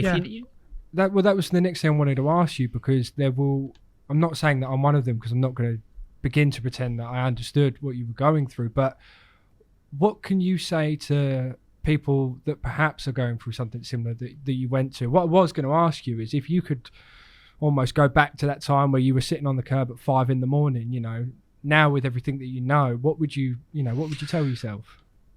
If I could sit next to that person, I'd say, put my arm around him and go, don't be afraid to ask for help. Don't be afraid. Because I was afraid. I was scared.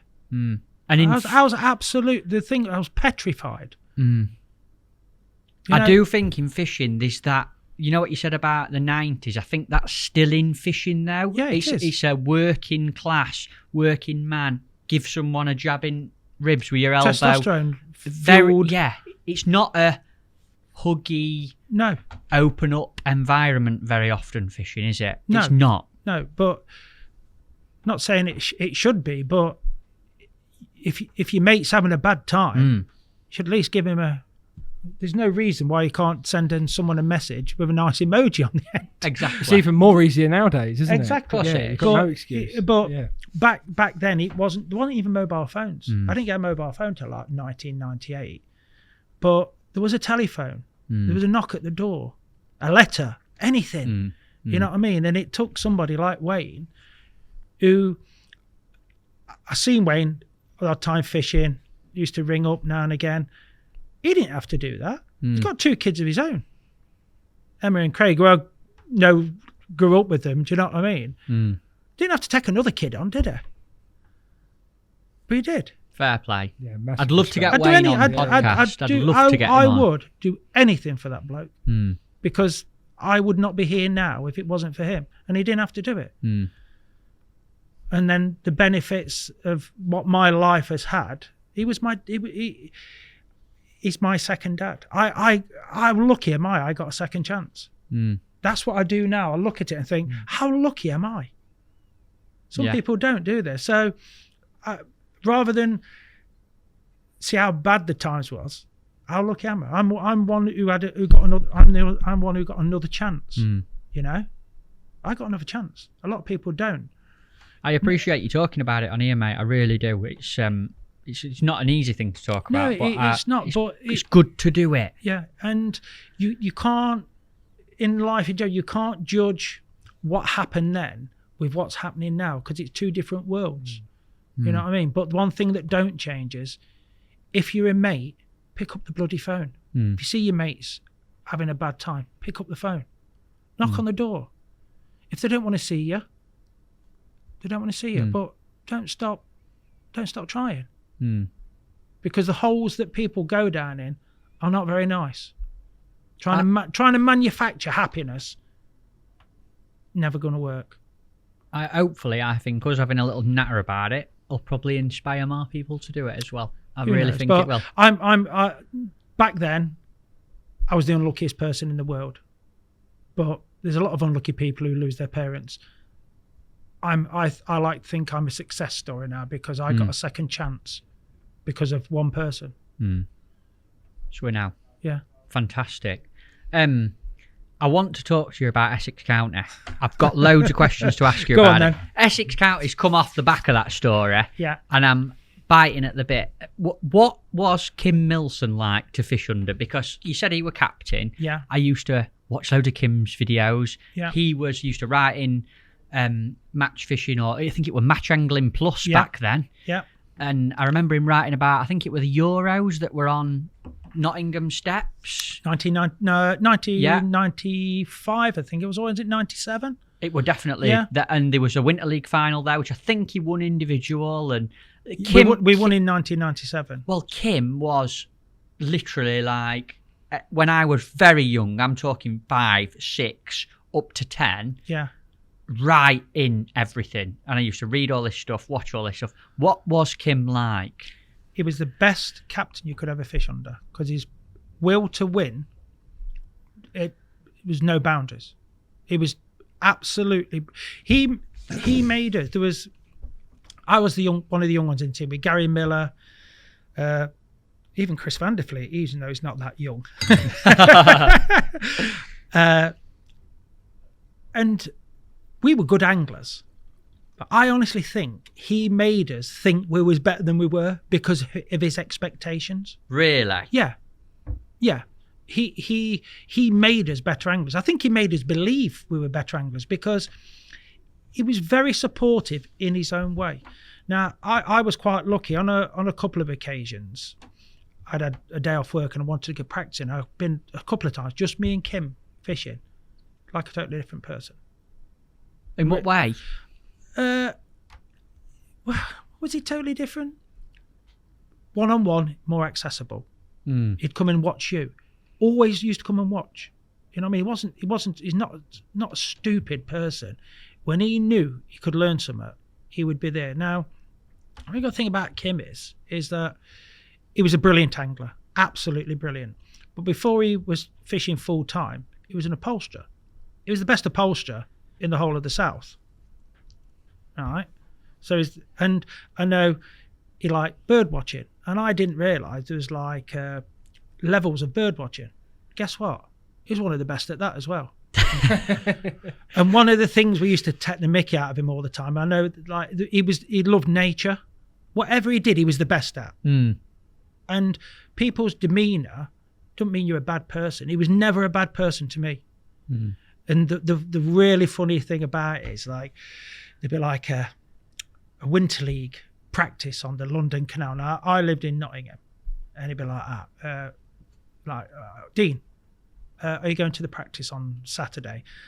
On Sunday, it's at Harrow Road, which is like in the middle of Paddington, in London. What are we talking? 2.5 hours? Oh, 3 hours. 3 hours you had to go drive. it was in Paddington, in the middle of London.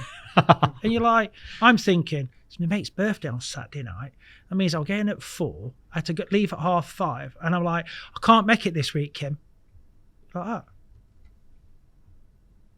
Kim? Hello? And you get a... Yeah, okay, I'll be there. Good, I'll see you at the door. He was like hypnotising you. And he had high standards. High standards was expected. And he brought high standards. The results, you're in the results game. The results show the standards that he set. And he did actually have a sense of humour as well. We did used to have a laugh with him as well. Right. But no, it was an education. I spoke to Mark Sawyer about him the other day, you know, obviously part of Essex and good friends with Kim. And Mark's summary of him is very similar to what you said. And the way he put it was, he says, if Kim was an assassin and he was after you, you would die. Like, he'd get you. Yeah, like I say, he was never left anything unturned. unturned. He was an upholsterer. He was the best upholsterer in the Southwest. Best bird watcher in the area. I think he actually went on to... Country Files. Well, He did, yeah. Well, when Kim left, whatever happened, I'm not really interested. but he left. I rung him up and said thank you to him for putting me where I was. You know what I mean? For giving me the chance and for making me a better angler. And he says, thank you very much indeed. But that's the thing to do, innit? Of course it is. Of course people, it is. like I said, there's people who help you in your life that deserve to know, whether it's now or in a couple of years' time. It's really true, that, actually. You know? Yeah. Very true. Very true. Who else was in the team at the time? I'm interested to know because Essex County then they won everything, didn't they? They won loads of stuff. Like who else were there when you were there? Then when you first joined, when Swinnow got you in? Swinnow. I went to a meeting, the first meeting, and there was Wayne, Derek Young, Pete Vaser, Martin Bull, Gary Miller, Chris van der Fleet, Dominic Sullivan, Kevin Withington, Billy Reynolds. Have I missed anybody? Peter was there himself. Bob. Bob Nudd. I walked in the room and I thought I walked in the wrong room. Went to where Peter lived at East Burgolt, which is only down the road from here. Yeah, it's not far. And walked in the room and I thought, I felt like the waiter. Because they're all in there. And do you know the welcome that I got was so warm. Really? Yeah. What happened? Because I knew Billy Hughes as well. I knew them from the old days and that. But like people like Gary Miller, who's just a bit older than me, Chris van der Fleet, I knew and that. And it was sort of like, I think they enjoyed some new coming along. And the thing about Essex was we used to work hard, but we used to play hard as well. We used to go out as a team. Right, we all went out. You know what I mean? Even like because all the finals was in Nottingham at one stage, I was like the events manager. We used to sort out where we was going. Me and Gary Miller, we used to go out, and Chris and Martin Bull. We used to have, honestly. But that's what people didn't understand. When we was on the bank, we was professional. We used to catch some fish. You don't win without being professional. But off the bank, we used to have a laugh.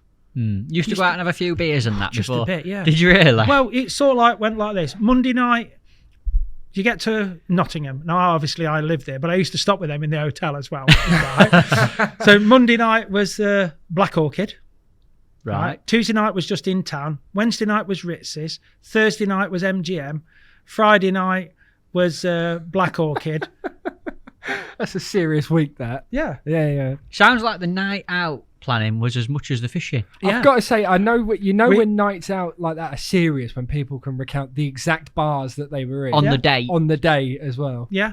And I can remember on one practice, it was on the embankment, me and Gary and Chris had a late one, and we'd set up and we was laying there like that on the bank, and Bob was like, I can't believe you're doing this and all this lot. And we absolutely slaughtered it, me and Gary. I caught, it was like started on the feeder, then went on the pole. I caught 43 gusters on feeder and 63 on pole. I had like 25, 30 pound. Amazing fishing. You know what I mean? It was like but it could just, we was young, right? We could switch it on and off. And yeah. And Bob was like just shaking his head at us.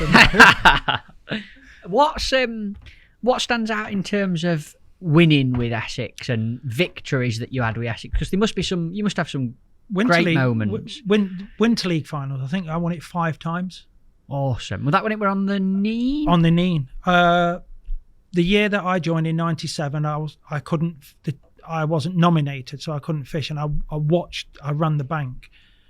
Oh, Darren Davis as well. Darren was there. He was absolutely brilliant angler. There you go. So that's from the Neen. This was the last time that we won it. You got Ian Didcott there, John Wincup, Mark Godfrey, Tony Watlin, Richard Taylor, Andy Mead, and I forgot, and Polly as well. Polly. And what a team. You know, when you look at some of the anglers, when you look at all the anglers. Yeah, Pete Vase is just behind Darren Davis there. Absolutely phenomenal. And you won that 5 times, the Winter League final? Yes, won it 5 times, but I never won the Super League final. Only one thing I've never won is the Super League final. There's this team called Drennan Northwest that kept getting in the way on cart venues. But it was... But back then, it was like, there was loads of teams. Delcac was there and like Starlets. And everybody could win, but at that time we was a bit better than everybody else. Barnsley was there as well. Do you know what I mean? We was just a bit better than it was bloodworm and joker fishing. And when you've got people like Pete Vaser, like he was the 6th man when England won at Home Pierpoint. It's like the experience. Like Bob, still in his 80s, he was brilliant. You know, Derek Young. So how can you not be any good? All learning, all talking, all learning sharing all the time. ideas. Yeah. One funny story there is when I joined Essex, I never fished with bloodworm. Yet every final I won with them, we've won using bloodworm. Right? So I didn't know. I knew how to fish bloodworm on the canals because of the beast and that, but not on a river. I can remember the first practice was on the Iggin, right? And he stuck me between Pete Vasey and Gary Miller. Milson did, right? Obviously testing me out.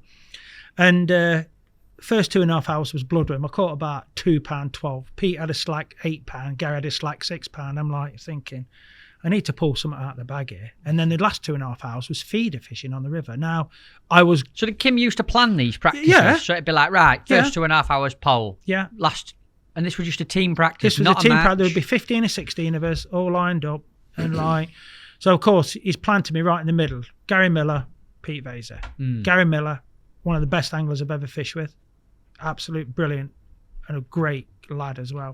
Lovely bloke, Yeah. lovely man. And so I'm thinking, God, I need to pull something out of the bag here. I'm going to make myself look all right, tall. So anyway, last 2.5 hours was feeder fishing, and I was using braid back then for catching these little gusters, and I was actually quite good at it. You know what I mean? And I'm getting one a bung. The next thing, and I've just gone to cast in like that. I thought, I'll just clip some. I'm standing there. Milson's there like that. He was like a praying mantis. He was standing there like that. And I'm like, right, yeah, okay. All right. Yeah, you catching? Yeah. I was like, just swinging another guster in. I used to fish fine. I used to fish like 09 and a 22 B520 single maggot. You know what I mean? When you say guster, that's what some people call them hybrids. Pommies, they're not yeah, hybrids, they're a separate species. Yeah. But gusters. Proper silver bream, aren't Silver they? bream, They are yeah. silver bream. Silver bream, yeah. Pomeranian bream. Why ain't there as many of them in the non-tidal now? All about colour. Is it? Yeah. Because there's loads in the tidal still. Yeah, it's coloured. But hardly any in non-tidal. Yeah.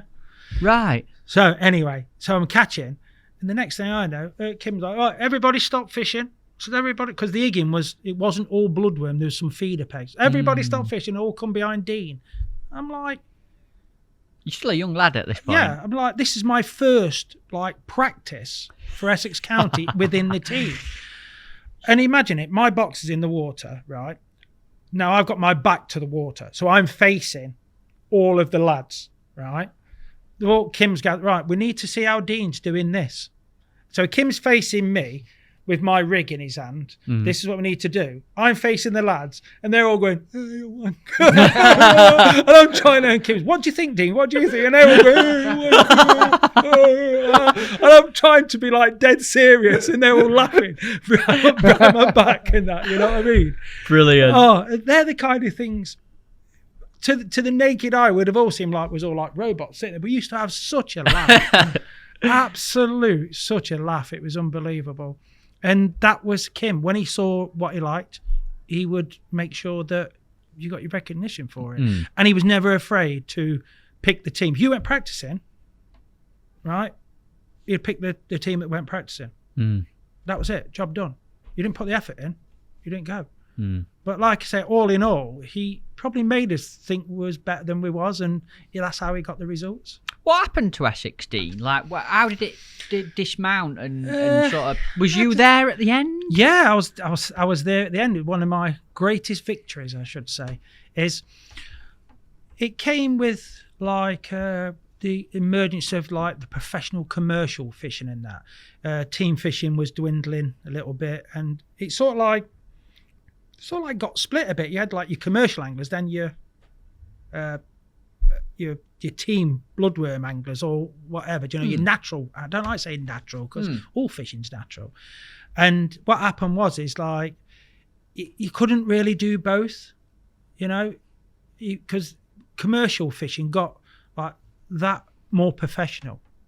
You know what I mean? And I know we're going to touch on wide takes now, but even that got more professional. So it was hard as a working class person working 5 days a week to try and do both and that. And people just didn't want to do that kind of fishing anymore. And the team dwindled down, and it came to where the last ever Essex County match was at Evesham. What, the Evesham team final? The Evesham team final. And it was a real... And did you know that were going to be the last match? Yes, we all knew it was going to be the last one. I bet that was a strange atmosphere, wasn't it, in the team? It was 2008, and it was. But for me, it was special because Wayne was the captain. You know what I mean? The team was me, Wayne, Gary Miller, Chris van der Vliet, and John Wincup. And we drew, and we won it. I won the match individually. Wayne comes second individually on the team match. And we awesome. We never really had a good draw. Gary was on peg 14, which they don't put in because it was just after those massive floods. There's a big caravan in his peg. I drew 26. No man's land, No man's land. Winnie was on 54. Shocking. I think Chris was on 33 or 32, something like that. And Wayne was on 63, which isn't too bad. And Wayne won his section. Winnie caught a big chub on bloodworm. I think Chris comes second. I won the match, and Gary was like, he was in that first bit, and the boards was in as well. So he was like from the boards up to the slipway, and Gary come like 5th or 6th in his section. He caught £4, which is like an amazing performance from there. And the funny thing was, Pete Clapton come down. He did a speech, and most of the stuff Pete does is like all off the cuff, and there's always something else going off with Pete. But he did a speech, and it was so to the heart. It's the first time I ever seen him do anything that was like that, and it meant a lot. And for Wayne to win the match, and Wayne comes to beat him by 2 hours. No. Yeah. He had 8.13, I had 8.15 from bad pegs, you know. Yeah, it was like, but it was as though it was our last hurrah, and we all put some real effort in. You know what I mean? It was, and why did it need to end there? Did that not give you a boost to? Oh, come on, let's keep this going. No, we knew it was going to happen. It was just it was like, because it was Vandenide, Essex, and then there was like commercial fishing. And let's not forget, when we all fished for Essex, one thing I didn't touch on, we all got paid. We got appearance fees. Amazing. That doesn't happen in angling, ever. We got, every time you fish for Essex County, Peter gave us 40 quid. What, for like expenses, cover your... Whatever it was. Everything was shared out between the team when you won. He never kept a penny. We had all the ground bait we could want, any clothing, anything. Amazing support, that is. Unbelievable. Absolutely. Doesn't happen very often at all. No, and I mean, a lot of people call Pete Clapton. I can't call him. He was brilliant. Absolutely, I don't think I've ever met Pete, you know, Dean. He's a character. I've ever met him. And he loved what the team brought to him as well. Because Peter liked the headlines and everything like that, good or bad. And he thrived off the headlines and everything. And he backed us. He used to pay for all the bloodworm and joker when we was on the rivers practicing. He used to pay for everything. He used to pay accommodation. It was brilliant. It's a proper sponsorship deal. Oh, that is a sponsorship. And we used to travel to London on a Sunday, represent just on a winter. This wasn't just for like big finals. You fish a winter league, got 40 quid. How good's that? Yeah, it doesn't. That was in the doesn't happen. No, it's like. Not even covering expenses, paying you to go fishing. That was it. We used to get 40 quid. So if you won your section, it used to be 50 quid. So it used to make it like a 90 quid day, which for someone like me used to pay. It was good. Do you talk about commercials and that sort of, in a way, breaking the team down? I think that looking at it, that you either went one way or the other, didn't you? And don't forget the rivers started fishing poor. That side of fishing, I mean, you look at some of the like the results on the Winter League finals, and I won my section was with £2.8 on the North Bank. Year before I won it was £7, and I think there was a lot of other teams who couldn't compete with the best teams, but when they could catch some fish, they were still eager to go. And I think the numbers dwindled because they weren't even catching any fish. It didn't help that the Winter League final was always in like July, wasn't it? Not a great time to be fishing a river. Not for when you're fishing for roach, because No. by the time that it come, you was just on the cusp of roach feeding. You know what I mean? Yeah, I can remember I saw the back end of a few Winter League finals. So it was like, it was teams not wanting to do it anymore. Yet they could go down the road and fish commercial and catch a fish a chuck. Why wouldn't you? We're fishermen. We like catching fish. Did you take that route at any point? Did you sort of go down that route with the rest of the gang? Well, I was going to Whiteacres anyway, and I went to Whiteacres the first time in 1995. My dad we went down with my dad, my mum, my dad, my older brother Brian, and me. Caravan 66, never forget it. And back then used to fish 4 days. And this is on a festival? This is on a festival. What and festival was that back then? It was the Matchbox, which... Jim Burton? No, Clint Elliott used to own it then. Wow. And 1995. Went down to this place. It's a bit strange. It's really nice down in Cornwall. You know what I mean? It's nice down here. Nice caravan. I bet it were different then to now, wasn't it? Like size-wise and what were there. There was Pat's Pool. There was Pat's Pool, Sycamore and Era and Match Lake. 4 lakes. That's frightening. Yeah. Frightening. Yeah. Considering and what there's probably there is about now. 150 caravans on there. All right. And the best thing was you got there on a Saturday night and they used to do the live draws.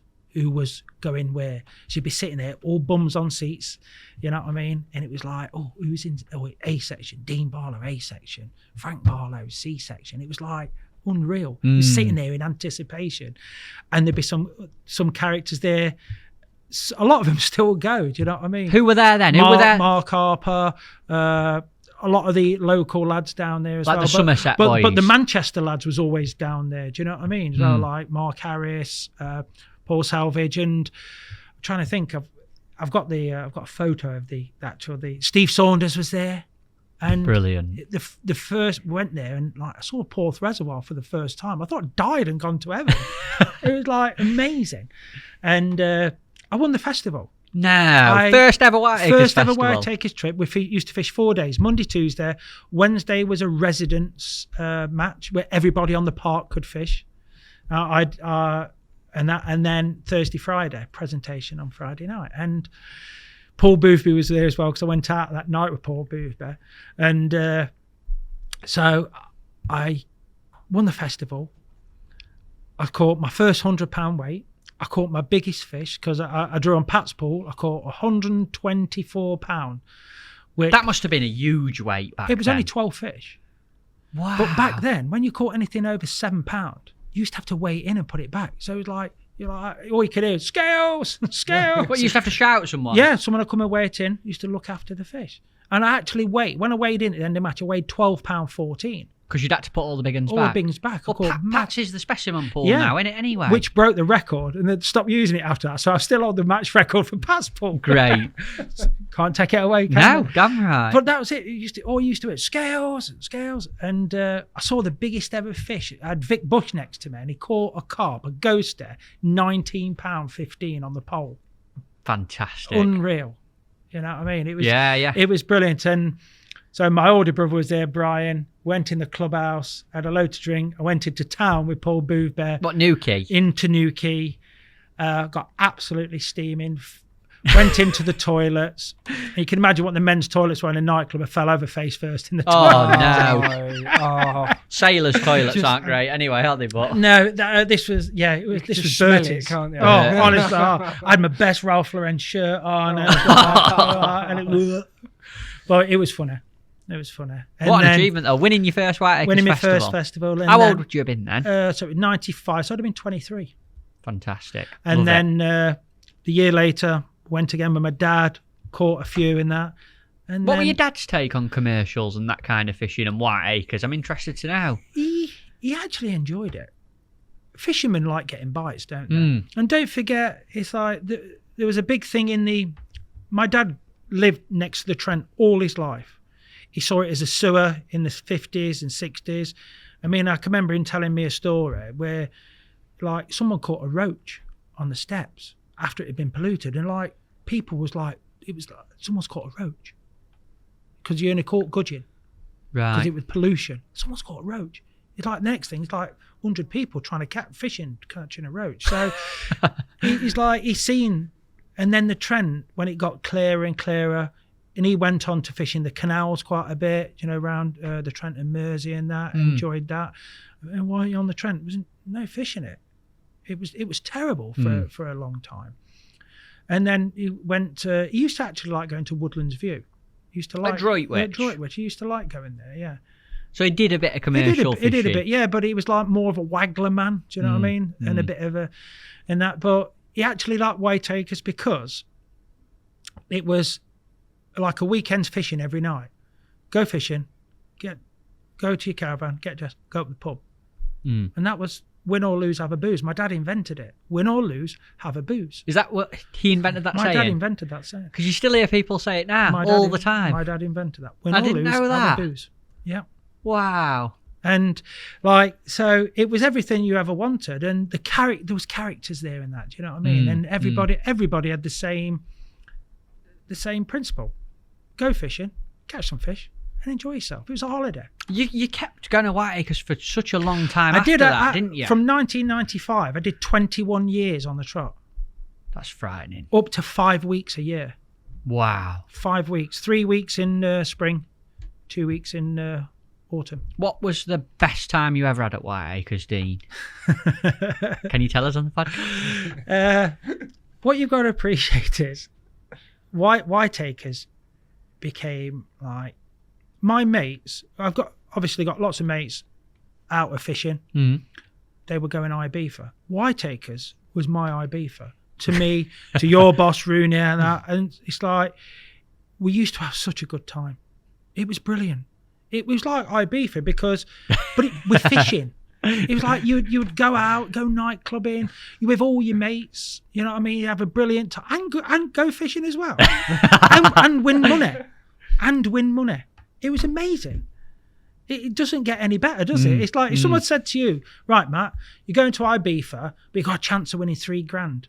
While you're doing your fishing. And while you're doing your fishing. You'd be like, of course I would. And book me in. All my mates are like, are you not coming to Ibiza on 10 April? No, I'm going to Whiteacres. Oh, you must be mad. I'm like, I'm going to Newquay. Yeah, I'm going to Newquay, but I'm going fishing, right? I'm going night clubbing, and I got a chance of winning a load of money. And we won a load of money. I used to, later on, I won another festival in the year 2000, and I stopped with Craig Evans from Drennan Northwest and Gary Powell, who was a character, to say the least. Right. He used to follow football around. He was a Man United fan. Ah, right. And he used to follow football around, not like a lot of people follow football around, but he was a character. He was a very big character. Interesting times with them guys. The best. Great. Best. Really, really good. And do you know when if you're a fisherman and you're in good company, you know what it's like. You go back to a pub and there's good. You don't want to go home, do you? No, it's flowing, innit? You don't want to go home. And I mean, like I can remember as a kid, my dad used to, because everybody used to go back to the pub, and they'd be sitting there drinking and talking and that. And like used to get mum, where you been? I'm like, oh, and I never got it. But when you get older, the keeping good company is brilliant, isn't it? Big time, big time. You must have some funny stories from Whiteacres for us. I don't know how many you're going to tell me, but tell me your first funniest thing that's happened at Whiteacres in 21 years of going. One of the funniest ones is I used to obviously you see Runes down there a lot. Adam Rooney, your boss, and we was there. I come back from fishing, and I used to smoke then. I used to wear my Van den Eyde windstopper. Right, you know what I mean? The Essex County one? The Essex County one, because I was still with Essex when I went to Whiteacres. So that was my fishing thing. I used to win. So anyway, I went up the bar and I had a crap day, you know what I mean? And I had a couple of late nights, and I thought, it was a Thursday night, and I thought, I'll go to the Chippy, go and have a couple of pints, and I'll go back to the caravan, you know what I mean? And get up in the bar, Rooms is in there, Richie's in, Richie all the usual suspects and that. You coming in town? Nah, I'm having a quiet one tonight. Oh, you're joking, they're all dressed up and that. And I thought, I mean, like, me Adidas tracky bottoms, trainers, and me windstopper. Right? And I'm like, no, I'm not feeling it tonight, lads, you know what I mean? Ooh, okay, anyway, they all got in a taxi and went into town. So I got my chips, ate my chips, finished my pint. I thought, what am I doing here? Gets a taxi in my trackies, my windstopper, went to Sailors. I'm on the dance floor in my Van der Nijn windstopper. And Runes is like, it's the best thing I've ever seen. I'm there dancing, and everyone's going like that. Where are you from? And I was like, oh, I'm from Belgium. But it was like, it was Whiteacres was brilliant fishing. And again, Monday night, right? We used to go to, where was Monday night? I'm trying to think what it's called now. It'll come to me. But not Bertie's. No, it was, there was Sailors, Bertie's. It was the Chinese night. There was a Chinese night. What was it used to take over the Chinese there was another restaurant. nightclub if you went on the Wednesday night, was Tall Trees, Foster's nightclub, 70s night on a Monday night. Everybody was there. and I can remember the best thing about Whiteacres, I met people there I never knew, but become friends for life. One little story is, and it's quite a funny one. I was stopping with Gary Powell and Craig Evans, and Gary was, because he was ex-military, he was like, everything had to be pristine. You had to take your shoes off when you got in and everything like that. And there's a guy called Tony Winnock, decided to fish his first festival, and he did right. He framed. Everyone's like, oh, who's this Tony Winnock? So anyway, we stopped on for the next festival, and gets a phone call on the Sunday, from one of the Essex guys. One of my mates is coming back to Whiteacre. He's been there a week. He's drove home and decided to come back, but he's got nowhere to stay. I says, what's his name? He says, Tony Winnock. I went, oh yeah, he was here last week. I spoke to him. He says, yeah. He says, can he come and stop with you?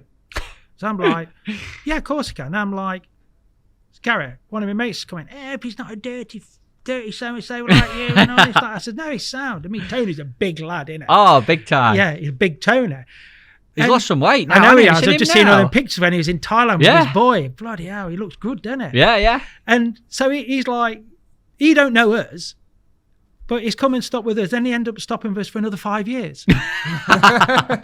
For like 5 weeks a year. And you're great friends now. Yeah. Brilliant. And that's the kind of place it was. You made friends. You made friends, you know what I mean? And the fishing obviously was like, you want to win. You want to win. But it was done the right way.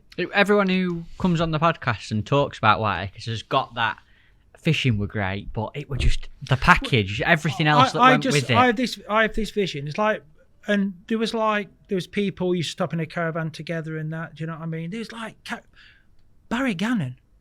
I can remember Barry Gannon. He was Tunnel like, Barn Barry Gannon. Barry Gannon. He was like 25 stone, the biggest beard in the world. He looked like Giant Haystack. And he used to catch massive weights of fish or nothing. But like he'd be there in the company, there'd be Jack Harness there, Mickey Hughes, and like you'd walk up, they'd be on the end of the bar with Will Raisin, Ben Leach, Callum when he was young, they'd be there. Then you'd have some other guys that you just didn't know which way to turn. It was brilliant. And everyone mixing and talking. Then, everyone, obviously you go out with your mates in your caravan, you sit there, get to the bar, then everybody had been mixing, and it was like, what's not to love? It was amazing. If you could pick one match at Whiteacres, like if I said to you, out of 21 years of fishing festivals at Whiteacres, what was the best match you ever fished there? The best match I ever fished was the first year I was there, right? And with this two, there was this. You can only pick one. No, I'll pick two because on the last day of the first year I went, when I won the festival, I drew peg 2 on Pollowin. Ooh. Yeah. So I drew peg 2. And I caught 36 pound of skimmers and roach on casters down the middle and won my section. Great performance. And Paul Boopy, he wasn't catching it, and he come and sat behind me, and he was like, "Oh, you're doing really well." Do you know what I mean? And it was brilliant. It was like a bank run. It was amazing. He was really chuffed that I'd won as well. So that was that. And then when I won on in the year 2000, I actually won it with 4 section wins, and I caught 114 pound. That's how well I was drawing. 4 section wins, and my total weight was 114 pound. Wow. Yeah, I had 36 points. Steve Saunders came second with 35 points, 3 lake wins and a lake second. I won 100 quid out the pools, 4 section wins. Steve Saunders won like, I don't know, what was 250 nearly quid. a grand. Yeah, out of lake wins yeah. and that. So, and I drew the last day, obviously needed to win my section because I knew that Steve, he drew a good peg on Gwinnett. He was going to win the section. So I needed to win section and he couldn't beat me. And I drew peg 9 on Following, right, which is even worse than peg 2. Yeah. So, and it's funny how little things. And I fished. I'll never forget. I was fishing casters out my hand, and I was fishing a 1/2 gram rig, and I couldn't catch him shallow, but I could catch him like something I learned ages. Falling through was always better, and I caught some skimmers and some roach and that, and I needed a carp, and there was a reed bed 16 meters, so in my 16-meter Garbellino Renaissance, which was bloody heavy. I can remember them poles. Yeah, it was like silver, wasn't it? I was like, Didn't it have like a wrap on it, like a blue wrap? Yeah. And meat was the thing, and because I'd been with the Manchester lads, and meat was catching more carp. These little things happening fishing it there. I can remember shipping it down the edge, and it was windy, the wind was blowing in, and I missed a bite, and I lifted up. There's like 10 minutes to go. I've still got my meat on, but I'm in a reed. I'm like, oh. And I just dropped my rig down, lifted it up. And the meat still on. I dropped it back in, went to caught a £9 carp. Never. And I won the section with like... And it's amazing how you remember them little moments and what happened. Because normally you'd have took your meat dropping off and you're not hooked in the reed, but my meat was still on. I wasn't in the reed. I dropped in and caught a £9 carp. And that was like, I won the section and won the festival. Which festival was that one? That was the Abu Festival. Awesome. Which actually was the same. It was always the middle week, and that was when it was like, I think I've had 20 top 10 finishes. Not bad. Not bad at all. Yeah. Well, I remember seeing you down there. I can remember seeing you down there quite a lot. I can remember the first time Tom Scola came. He came on his own. He didn't know anybody, so I took him under my wing. And I think he realised that he thought it was all going to be like dead professional fishing. All making rigs at night and stuff like that. I'm like, Monday, he's like, well, what are you doing now? I went, we're going up Foster's nightclub. He went, well, can I come? I went, yeah, come. I took him on the rig. And after that week, I think he thought, my God, what's going on? Yeah. He's corrupt. He had to drag me there. Yeah. He had to drag me there. What sort of commercial fishing do you do now, Dean? Like, are you one for the big finals or qualifiers and that kind of thing? Have you ever gone down that route? Because obviously a lot of all that experience from Whiteacres, there's a lot of commercial knowledge, experience, results. Have you ever thought about going down that big final I used to route? fish Fisherman qualifiers and nearly qualified once. If it wasn't for your boss, Rooney, if it wasn't for me or him, we'd have qualified. We went, it was a qualifier, Whiteacres qualifier, Fishermania qualifier at Whiteacres. So what do? You go down there early so you can go out, and it's just an excuse to go down there. And it was amazing.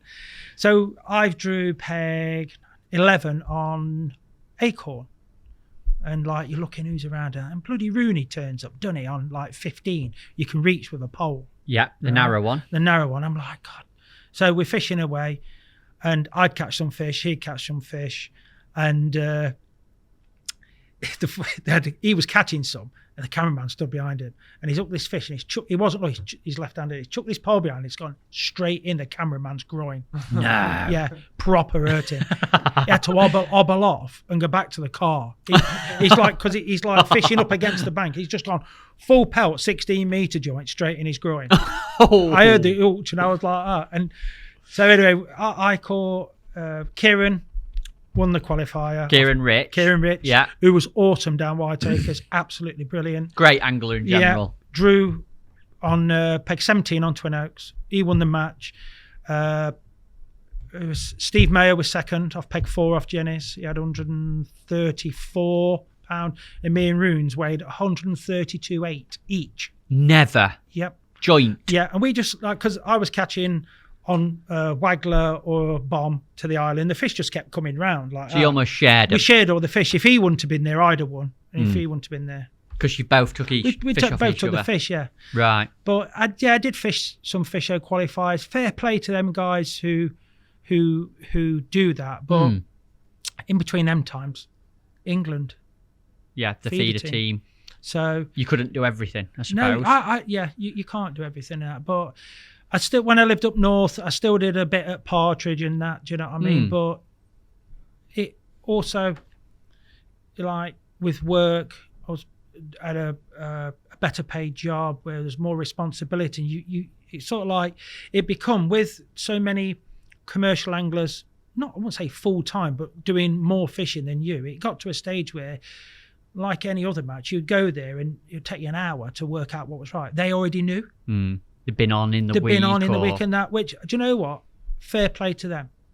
Fair play to them. If that's what they want to do, if that's, they go and put the effort in, you deserve the rewards. Because it's only like what I used to do with Essex, go away for a week, have a week off work and practice to be the best. So venue experts, there was popping up everywhere. But if you put the effort in, you deserve the reward. It's a bit like what you said with Bob earlier. It's taking that. Can I do it? Yes. Well, I'm going to go for it then. Let's have a pop. At the time, you do nothing but moan about it. Oh, he's there all week. We'll do it.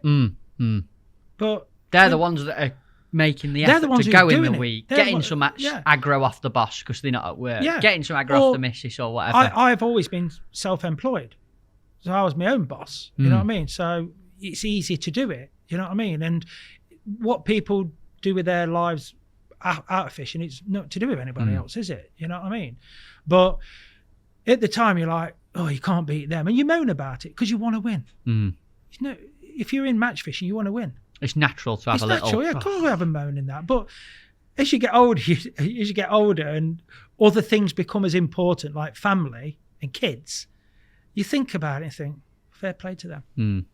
While we're on topic of like commercials, naturals, one venue I want to talk to you about on podcast is Evesham, because I had a little moment where me, you and Swinnow, you were telling me some old stories on a bench at Evesham, and I'll never forget it. And like talking about Swinnow and that picture of you and him, which I think was at Evesham in the tent. Yeah. And I thought, I've got to ask Dean about Evesham. I know it's a venue quite close to your heart. So what's like your very first, earliest memory of Evesham, Dean? Well, 1978. Before my time, that before is. Your time. Just well a little before. bit. My dad, Wayne Swinscoe, and Roy Tolson, and myself all travelled in a car. With your gear? With the gear. I didn't have my gear, obviously. So hang on, 3 anglers. 3 anglers. A passenger in a car. 3 sets of fishing tackle. 3 sets of fishing tackle. What car was it? Do you remember? I can't remember. A bus? No, I think it was something like a Vauxhall Viva or something like that. That's ridiculous, isn't it? Yeah, not big then. And what it was is like this was pre-Shakespeare days, and like the lads like Ken Giles and Clive Smith, Clive Smith was an amazing angler. They've been catching there, and so 3 of the Trentmen decided to go and have a go. And you'll appreciate this, that the pegging then was a little bit different. At Evesham? At Evesham. My dad drew peg 1, which is now peg just to the left of peg 5. Yeah. Wayne drew peg 4 on the day, which would be peg 6. What, so it's super tight? There was... At Evesham, peg 1 was always on the white post, which is now peg 5. Peg 60 was on the fence end, going into Huxley's water. Peg 46 was the Isbourne. No. Yep. That's blown my head. Yep. That's unimaginable. How close were them pegs? Ridiculous. And they used to catch? Well, that day, my dad drew peg 1, Wayne drew peg 4, Roy Tolson drew what would probably be about 20, which was just before the slipway. That's ridiculous, Dean. Yeah. That's blown me away, that. I thought you were going to say the opposite, and they were miles apart and loads of fish. No, so in 2 pegs, there was 4 pegs. No. Yeah. And that day, Wayne won the match with £17. My dad was second with £12, and Roy was third with £11. That's not a bad Trentman going and sorting them out, is it? No, well, from what I can remember and what there was talking, it's like on the Trent, always a downgate wind. Wherever you went was always downgate rollers. And if you could fish a stick float in downgate rollers, the prevailing wind at Evesham is always up and over your head. It was like easy. A dream. It was like a dream. Yeah, and that was like the first time I ever went to Evesham. I've got to throw that up as well. There it is. Is that day? Yeah, that little cutting, as you can see behind there, that is peg 5 at Evesham. Peg. No. Yeah. Flipping heck, Dean, you're tiny. Is that you? Yeah, that's me. I think you look like you're younger than there. I do, honestly. I'm glad her ears aren't that big, though. Have they put Lee Carey's ears on you? I did. Wow. So what's in there then? Look at that. Dace and chublets. That is awesome. And that's £12? £12, 6 ounce. On a stick float? My dad caught a few on stick and a few on shallow waggler. They're all stamped fish, aren't they, as well, them, looking at them? What a photo. That is phenomenal, isn't it? That's a great picture. I love your little Daiwa jacket. Well, or there gilet, was some, there was something then with Daiwa. If you had a photo in the paper, you got like a prize or something. Right. Yeah, so that's where you got it from. Yeah. Oh, wicked. And what about? I used that little gilet or waistcoat. It ended up with like loads of badges on it, and Swinno used to call me Renter Badge. It was a little green. There was quite a few anglers who wore them at that time. Superb. What a photo that is. That is absolutely fantastic. I'm sure you've put that on social media because I recognise it. I've seen it before. It means so much to me because it was something when I saw it was like an art form. Like my dad caught on waggler and stick. Wayne caught on stick. Roy Tolson fished. He was like, what? It's really funny because like round the slipway, they used to call it the deeps. It's about 10 foot. 12 foot, but with a 13-foot rod, that's deep, isn't it? It's hard to fish. It's hard to fish. And he caught on a big stick float. And the funny thing about that as well, they stayed on afterwards. What, carried on fishing? Carried on fishing, because I can remember having to go with Roy's rod. Brilliant. What a day. First, second and third. And then the year after, that's when the big event started at Evesham. What, like the festival? Yeah, I think it was either the Ladbrokes, I think it was the Colt 45, and Clive Smith won it, one above the bridge. And then from then on, it was sort of like, it was under different banners. There was Ladbrokes, the Courage and that. And that's where my love affair, because we all went away. It was a weekend away. So did you carry on going with like Dad and Swinno and the gang? Yeah, my dad and Swinno, just to watch. And then I think I fished it the first time when I was about 18. Right. Can you remember the first time you actually wet a line there in a match? I can't. No, I can't. I remember more about other people than I do myself. Right. Do you know what I mean? But then it's and then leading on from that, it was like it was something you didn't miss, because same again. It was down in Warwickshire in Evesham, but like you'd walk along the bank there, like Bob would be there, Bob Nudd, Kevin Ashurst be there. You know what I mean? All the stars was there. Do you know what I mean? It's an arena for talent, isn't it? Do you know? I spoke about a little story just come into my head. The little story about Jan Porter, because I was a Jan fan when I was younger, as I said, and I can remember we used to stop in a pub in Stratford called the Green Dragon. And don't think it's there anymore now. And Jan used to stop there with his first wife, Ronnie. And of course, I wouldn't leave Jan alone. I was his biggest fan. You know what I mean? Well, even when he were in pub at night. We all sat there. You know, it was one of the times that you was a kid, because it was a hotel. You was allowed to like sit in the pub. Do you know what I mean? And Jan drew in the deeps, and he borrowed me his cassette player, and he loved Tina Turner. Right? liked a bit of Tina Turner. It's the first time I had like a proper headset on as well. And I'm sitting there shouting out. I can't hear myself singing What's Love Got to Do With It? Absolutely belting out, because I can't, like with these on, you can't hear yourself. And I went, what's love got to do? And I turned around, I thought, oh, you must be catching. They was all standing there watching me sing. I'm just gone like, oh. Awesome. What a story. But it was the thought, like, the best anglers in the country at the time all went to Evesham. What were the fishing like then? Like, oh, crap.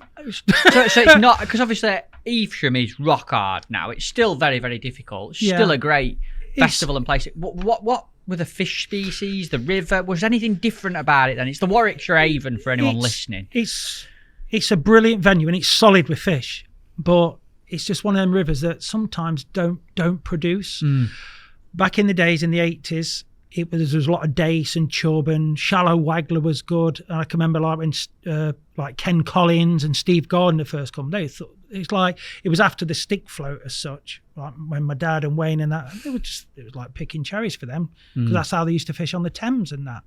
You know what I mean? So it was good. But the funny thing is, the same pegs that was good then are still good now. Are they really? Yeah. Well, Wayne won off what was peg 4, which is round about peg 6. Which is a great peg.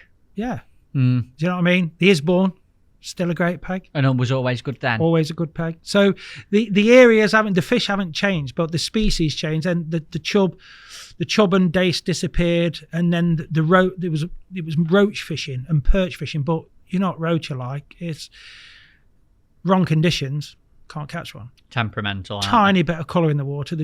That's it. It's like they just appeared from nowhere. And even like now, speak to people who fish it in the evenings. There's so many fish to be caught after match times. You go in match times, you just struggle, odd eel, odd perch. After match times, just big gusters, roach. Yeah, skimmers. Yeah. Proper hybrids as well. And I mean, I know some of the guys, like I know Jake Fowkes was going down there fishing little pellets and catching great big roach and gusters. And 2 or 3 barbel in an evening. 2 or 3 barbel in 2 hours, when you sit there for 5 hours thinking there's not a fish in your peg. Isn't it amazing that they're there swimming about? Your bait and rig must literally just must be going like, oh. Yeah. Because I can remember one year I drew peg 8, which into bad peg, I'd rather be on 7, but 8 is the one that starts to go deep. And there was some colour in it. Wayne was on 2 and Alan was on 46. Yes, and I remember it well. Alan won it. It was a wide tail, and he had 29 pound of bream, and there was a colour in it, and the colour went out during the day. And we started off feeding bloodworm and joker, but pinkies was brilliant for gusters there. Catching on pinkies. I know Swinner was catching, I was catching, and then it's like the fish disappeared, but when you looked at your net, the colour had gone. You can't tell me the fish had swam off. They're still there, but just not eating. Of course they are. It's really strange. And then you'd pray if there was some rain. Oh, I hope it's all right for tomorrow. But I always remember an odd match at Evesham as well, where the opposite happened. It was gin clear, it downpoured, and the drains come in, and you'd go from catching an odd roach and an odd perch on bloodworm, and all of a sudden it colours up, and you're fishing like 2 maggots hanging onto it, catching gusters, pinkies on up. Yeah, and catching fish that you didn't even know there was there. You wouldn't believe they were there. No. It's frightening. And it changed a little bit, because when the roach and that disappeared, well, not disappeared, when they didn't feed, it was like, oh, I'll chuck a lobworm out. There was some people who would go and just fish a lobworm, then they'll catch a big perch or a tench or a big eel or a barbel. And it's like, then more people started doing it, and it become a proper method rather than somebody just chucking a lobworm out. It become a method where you could actually fish for a tench, you could fish for a big perch, you could fish for an eel, which brought a new set of skills really, with flat floats and things like that. So everything does evolve, and the anglers have to evolve with it. It's been quite a breeding ground for river fishing methods, anglers, tactics. Because the thing about Evesham is we've always joked that if you go to Evesham, you've got to take the kitchen sink, you've got to take a pole, waggler, stick float, maggot feeder, ground bait feeder, flat floats, running through floats, whips, bleak rigs. And it's a good job you can park behind your peg, because you'd never get it all there, would you? It's true. It's true. I I used to quite like that get into your peg and survey the situation and like, oh, I might catch you on maggot feeder today or whatever. Do you know, that kind of thing? It was good. Yeah, brilliant venue. And you've had quite a lot of success there yourself. If I remember rightly, you've won the Wychavon twice individually. Yeah. You mentioned that you won the team match. Yeah. With Essex individually. I've won the team match either 4 or 5 times. With the team? With Essex. I think I've won the individual definitely once, might have been twice, 2 seconds. That's individually. Then 2015, I got my chance because I framed in the Wychavon a few times. I've had a second, a couple of thirds, a fourth, and then I got my chance.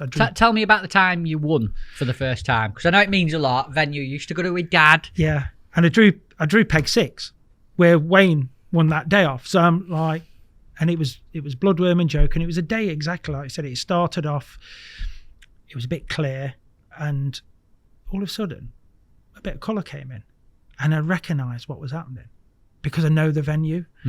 So I started to hook my feed, and I didn't catch many fish, but I caught quality roach on Bloodworm, like making sure that when you put your rig in, it wasn't a waste of a run through, because if you, as you know, with bloodworm fishing, if you don't put it in right, it's a waste of time. So really making sure, because the fish are quality fish, because a bump fish. I think that's because they're just watching it. They're watching it come I down, think so, watching yeah. it come at them. And one thing I always learn watercrafting through river fishing is no 2 chucks are the same. You never fish the same piece of water twice.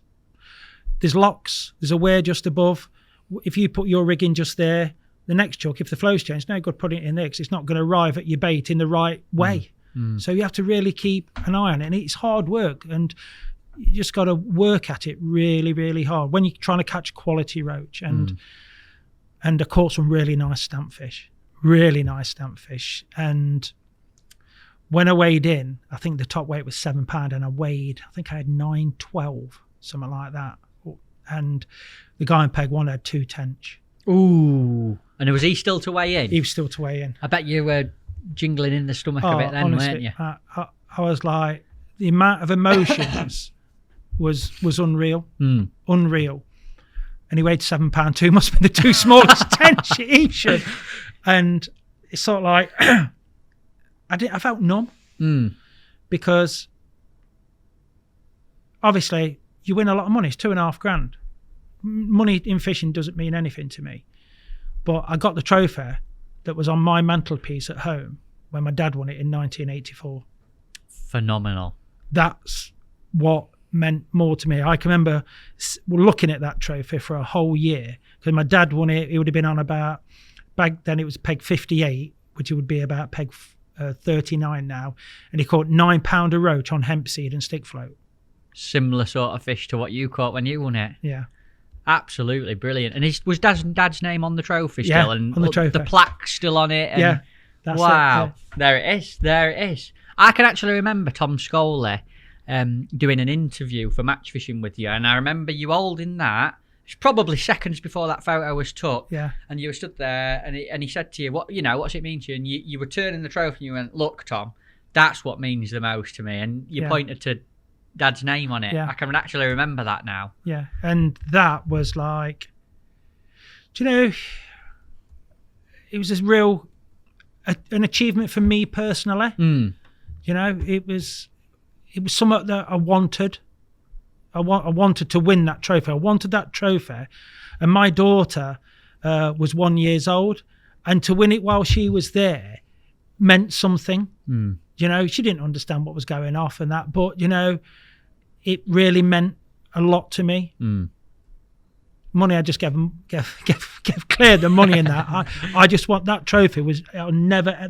Is that the net of fish? That's the net of fish. That's the quality of fish I was catching. So.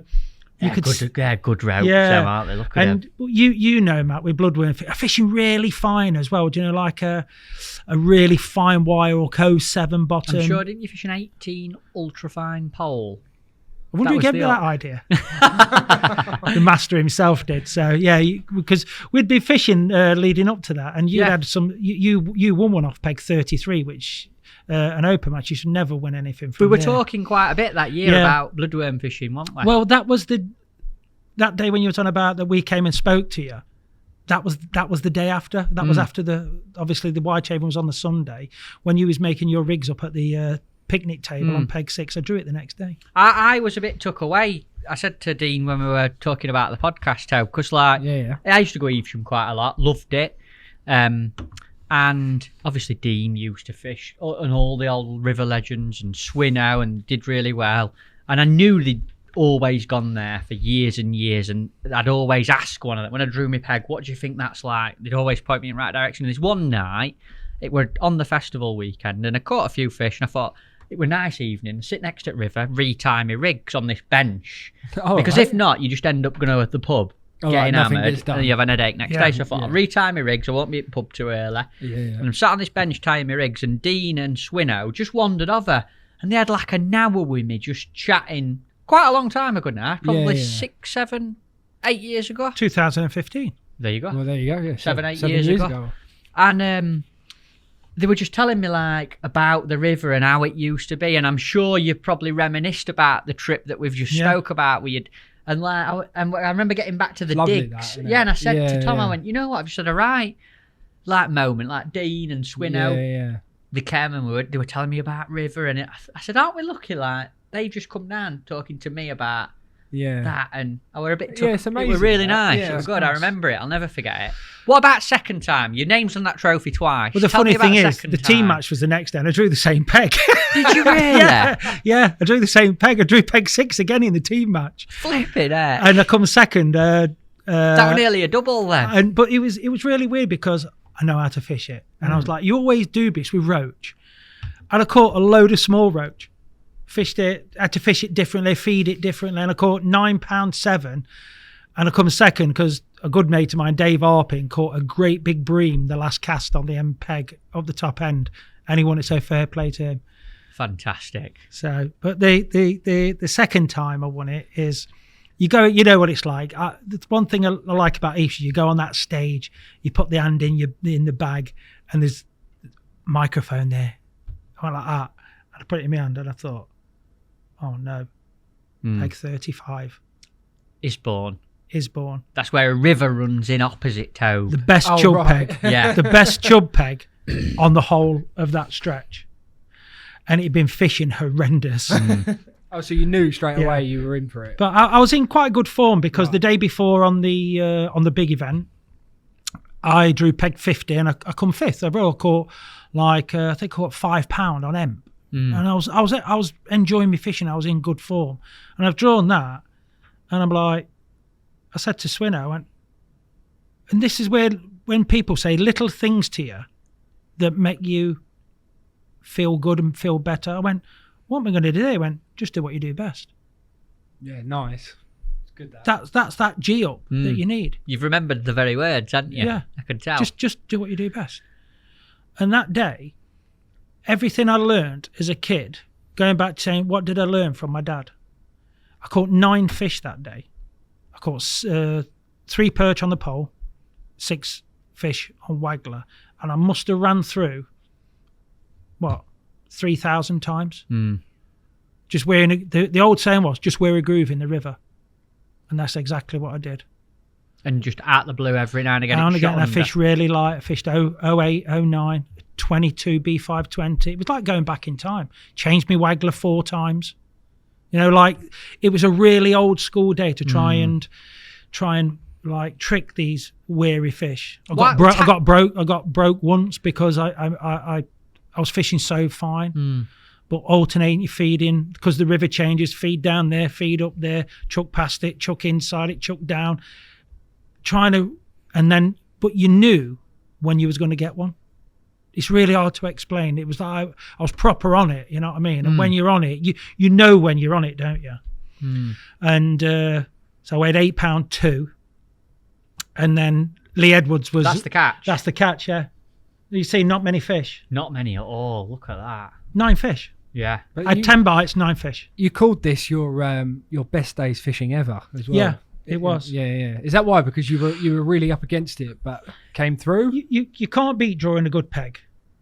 But on a hard, clear river, I had to draw on all my experience from when I was a kid. Like I said, you said earlier, what did I learn when I was watching my dad? That is what I learned.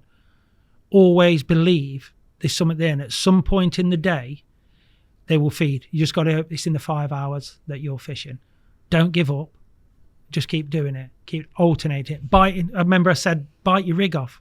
Try. So I had 4 different wagglers on that day. You know what I mean?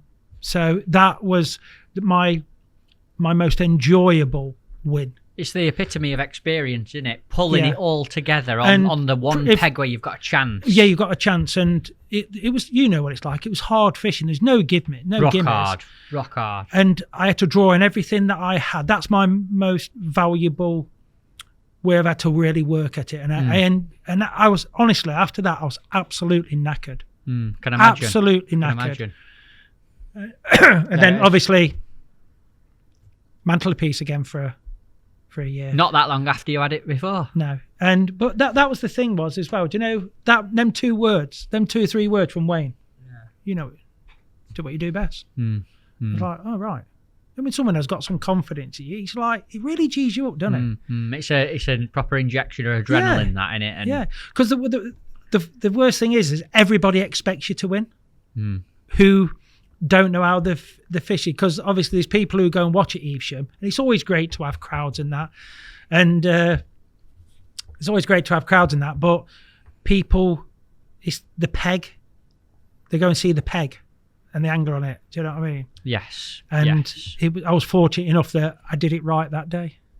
You got a lot of great experience and knowledge to do it though, mate, and that's why you've been fishing there all them years. The year in between that, I drew peg, what was it? 31. And it's horrible because it goes that way close in. There's a big swirl there, and it's not a good. It goes away from you, the flow there, doesn't it? Yeah, and you was in my section. You was about on 28, and I won the section. Yeah, very hard day, wasn't it? £2.15 I had. You had £2.13. Oh, dear, and it's like £200 a section win as well. And you get to go up on stage, you get a little trophy, and I'm thinking, I beat Matt Godfrey by 2 hours. I'm like, wow.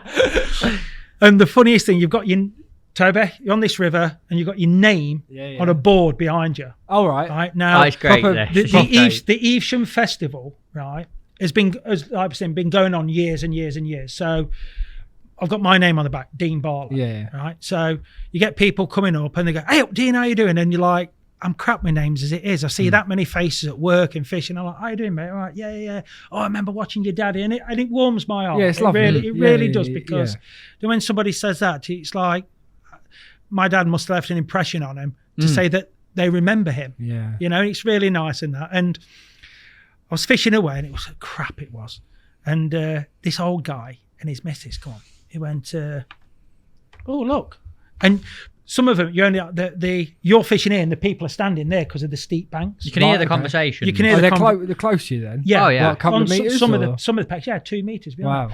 And and I look round, there's this bloke there with his missus, lovely old couple, and he's got his walking stick. He went, yeah, look, Dean Barlow.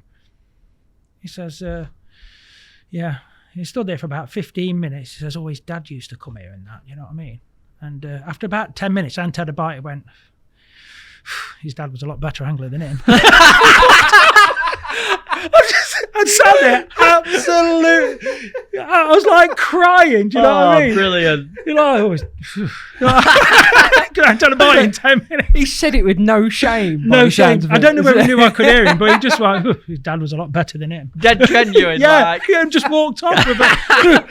Yeah, we won't watch him anymore. I love that. That is brilliant. I was absolutely creasing myself. And that second time you won the Witch Haven, that led you into a ridiculously good run of fishing, didn't it? A great run of form. Yeah, because a bit of a story to that. Yeah, it's a good story, but before that, I was on you know what it's like. You have a good run, and then I was on a real bad run. I couldn't catch anything. Then obviously went to Evesham, come 5th on the first day, well 4th or 5th, framed. Won the Witch Haven. I didn't fish on the Sunday. I had to walk around and that. And then the next stop was Will Pierce. Me and my partner, Steve Flammo, drove up to Liverpool, got on the boat. But I had a feeder masters qualifier at Mucknow. So you're on your way to Ireland? On the way to Ireland, yeah. So it was like got to go there. Got to Francis McGoldrick's place, Anglers Rest. He took me to Mucknow.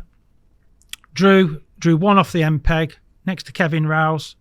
Luckily, I won the match, qualified for the feeder master. So I've gone from catching absolutely nothing, right, framing at Evesham on the Saturday, winning the Sunday, winning the feeder masters qualifier. Now I'm in the feeder masters final. So we fished the world pairs. Me and Flemo come second. Great result. Brilliant result behind Michael Buckwalder and Roddy, who are absolutely brilliant out there, aren't they? So to come second to them is like a win itself, isn't it? We won loads of money on the over there. We wouldn't it was just everything was going absolutely brilliant. You know what I mean? Flying. Gets back home, gets a phone call. 2 days later, my mum died. No. Yeah. Wow. And what was it? Sudden? Was it expected or? She wasn't very well, but we didn't expect it. And I was working in Milton Keynes, and I was like, again, how can summer go? What was going so right go so wrong? You know, did Mum used to come to Evesham?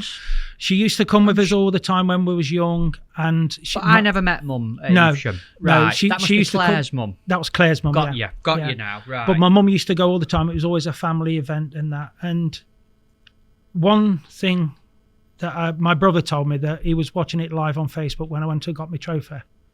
What, for the World Pairs? No, for when I won at Evesham, because I didn't get a chance to show the trophy again.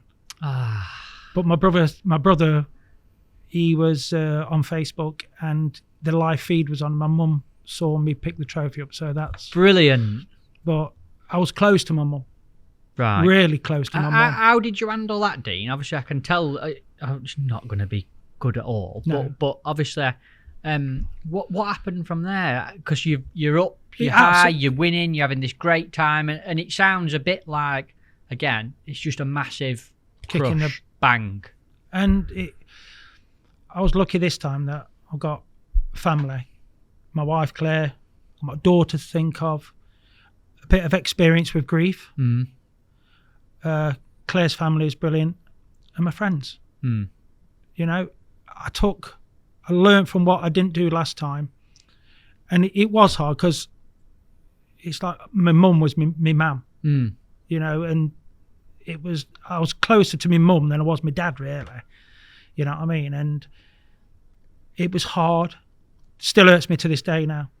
Always will. And, you know, it's a funny one because, like I say, there's always something that brings you back down. But luckily, like I said before, if I could change anything back when my dad died, I'd sit next to that lad in the middle of town at 5 o'clock in the morning and I listened to him. Great to talk about it, mate. Yeah, I listened to that lad. He was sat by me, and I listened to him this time. And embraced it and took it on. And did the right things. But you can grieve. You can grieve. You need to grieve. You need to grieve. Yeah, of course you do. Everyone will. And remember the good times. Yeah, nice to share it. Do you think Evesham will always be there? It will. And the trouble is with anything, there's always a bit of politics involved in that. And it was like always qualifiers, invited people. And then for whatever reason, it changed. I'm not going to go into that because some people wanted this, some people wanted that. Some people who were screaming and shouting, everything should be qualified for. And some of them people don't actually even go there now. They got what they wanted and they don't even go there. So it's like, what was the point of that? But in any sport, you're not going to attract the crowds if the best aren't there. I'm not talking about me. I'm talking about Alan Scottorn. Yeah. And the people, you, Lee Carey, all the best. You don't. That's it. You don't go and watch second division racing, do you? Do you like motor racing? No, unless you're an absolute purist, you don't go and watch Formula 3000, do you? No, I didn't even know it exists. You don't. There you go. I thought they were Formula 1. That's it. And it's like the people do go and watch the best because they're the best. And that's what was the draw for that festival. You wanted to go and watch Alan Scottorn throw 12 big balls of ground bait. You want to watch Alan Scottorn, you want to watch Steve Emigre, you want to watch Sean Ashby, Will Raisin. You know what I mean? Mm-hmm. There's loads of them, too many to name. And it was only half the field. So, and then there's like all arguments about, well, they don't put this in the pot. It doesn't matter. It doesn't matter. If you want a good competition and you want crowds to come, you've got to have the best there. There's a reason why there's only 2,000 at a third division football game and 70,000 at another one, isn't there? Of course there is. Interesting. I mean, if the best players in the world went to the third division club, where would the crowds go? We'd all be cramming into that 2,000 seat exactly. stadium, True, wouldn't we? Exactly. It's the same in any sport. But what annoyed me about Evesham is the people that was crying about it don't actually go there anymore. And by that time, I'd already moved on to something else. But never say never. Yeah. But never say never. Who knows? Rivers, cycles, events. Yeah, because Evesham was never about the fishing. It was never about the fishing. It was about the winning that trophy. And I've still unfinished business because there's one of them I haven't won. So there is unfinished business. Never say never. But there's no room for politics in fishing. No. He said, she said, they said. It's bad enough as it is, isn't it? Of course it is. It's interesting to talk about it. And when you were talking about Evesham and you talked about the board that's behind you, like it's got your name on it, also has your sponsor's name on it. Yeah. And that's something that I want to talk to you about as well, because obviously you've got a really close and quite long-standing association with Drennan. Yes. And I love Drennan as a company. Yeah. Peter, Gary Barclay, they looked after me an awful lot. Yeah. Tell me a little bit about you, Drennan, the sponsorship and relationship there, as I knock these hats off the table. It all started, it's quite funny. My dad was the first person to be sponsored by Drennan. It wasn't called sponsorship then. They used to get stuff through the post. My dad, Wayne Swinscoe, and I think it was Keith Hobson. Right. And the funny story is back then it was all telephone, and this guy used to ring up with accent. Never heard an accent like it. Don't listen to an accent where I come from. It was like a West Country accent. And my Come brother, on, give me an example. No, I can't. No, I can't. He's on He's screen there here. now. You're joking. I'll get the sack. And it's police. It's Pete Drennan. My brothers used to go, "Who's that?" It's like we never heard a voice like that. And he used to talk to my dad and everything like that. You know what I mean? And even back then, the passion that Peter had, just talking to my dad and everything like that. And then I'd always remember there was a massive fishing show on, but it was like a trade fishing show. It was in Nottingham, at the Nottingham University, right? Obviously, I lived in Nottingham. It would have been, I've got it written down somewhere, it would have been 1985, 86, around that time. And my dad was doing a speech there, local angler, you know what I mean? And so we went into this hall, and it was like there's a lectern there, and the hall went up like a proper lecturing hall. Oh, okay. In the Nottingham University. It's a university hospital where all the student like a proper lecture where they go really high up. Oh, yeah, don't they? massive. Yeah, like 20, 30 rows back. That's it. It's in the university hospital, which is a teaching hospital for doctors okay. and that. So my dad went, Pete Drennan's going to be here today. I went, all right, yeah. He says, yeah. So anyway, Pete Drennan was on the stage. I'm sure it's with Pete Brownlow. And he says, we're going to introduce this new line called double strength. Because we would used to use 1.7, 1.1 Bayer, 2.1, 2.6. And he had a set of scales and a micrometer. And it was like, what's this? It was like unbelievable. You know what I mean? That's what Pete was doing there. And it was like, everyone's like, well, what happened to one? He was saying, use the diameters, we use 0, 0, 0, whatever. And it was like an education.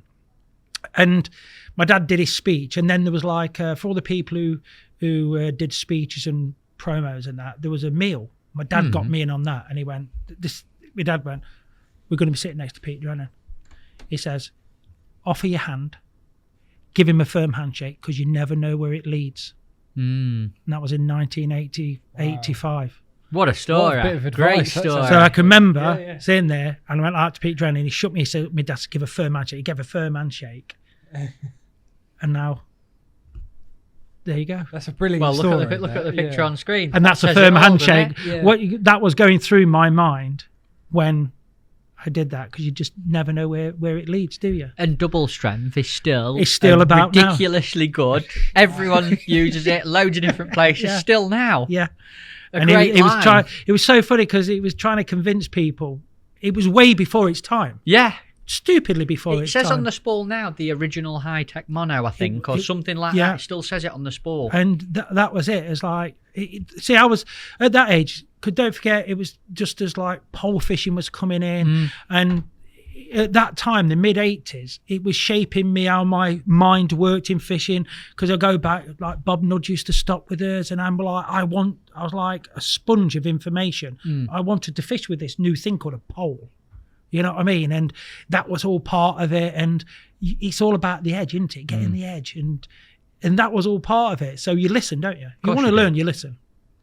And what I would like to know, like obviously Dad had the relationship with Drennan. Yeah. You met Peter all them years ago. And then all of a sudden, the picture we just saw, you're shaking hands. Where did the phone call from Peter or Drennan to you come to say, listen, we want to back you? Well, at the time, it's not how long after Adam was with Guru. And I used to travel with Adam when we both lived up north. And he says, oh, would you like to be part of Guru? We're starting, you know what I mean? We're moving on and everything like that. And I says, yeah, I'd love to be. Then out of the blue, 2013, I got a phone call. And I couldn't turn it down. Not that I wasn't getting looked after here. And the best thing about it all is Adam understood. He's my mate. He understood the backstory and everything like that. And some things mean more to me than other things, you know what I mean? And I couldn't say no. And Adam, being the nice lad that he is, he understood that. He understood it. But and he was like, do it. But like, I know like Adam, Rooney, and even like Damien from Corda and Danny, they will have so much respect for Peter and Drennan, and they talk about the company with ultimate respect all the time. So I felt like something had come round, if you know what I mean. I felt like something had come round, and I could have been with anybody, and I would have done it because it just felt right. It's like I've said before that certain things happen. People come into your life at a certain time when you probably don't realise how good they do you. And that was one of them things. It was like a chapter close. You know, there's a lot of open chapters that need a closing. And that was one of them. It's a lifelong sponsorship, that. It's a commitment. I hope so, yeah. It's amazing. It's amazing. What, from your point of view, Dean, experience, we've probably got young people, up-and-coming anglers, people who go fishing now don't have sponsors. But in your opinion and all that experience you've got, what does it take to be sponsored at a high level, to have that backing and support of a company like Drennan International? It means the world to me, but not. I'm not in it to get free fishing tackle or anything like that, because I spent most of my adult life buying fishing tackle. But to be that privileged is amazing. But you just got to love the sport. You got to be right with people. You got to love the sport. We all have our moments and that. Do you know what I mean? But you've got to love the sport. You've got to love the sport, and just sponsorship's a funny. What is sponsorship? I don't know what it is. Is it free fishing tackle? Is it a salary, or is it something that people give you for doing well at the sport? It's promotion. Probably, I'd argue it's a combination of everything. It's a relationship. It's a two-way thing. I think that is most important. It is a relationship, because everything you get in life is earned. Now, I've done thousands and thousands and thousands of miles all around the country to get to where I am. And you need a bit of luck. I'd argue the world. And the world, yeah. Not just your country, the world. And you need a bit of luck, but you have to do things in the right way. Do you know what I mean? But this seems to be, I don't know whether it's the new kind of world that we live in. To say you're sponsored is the in thing.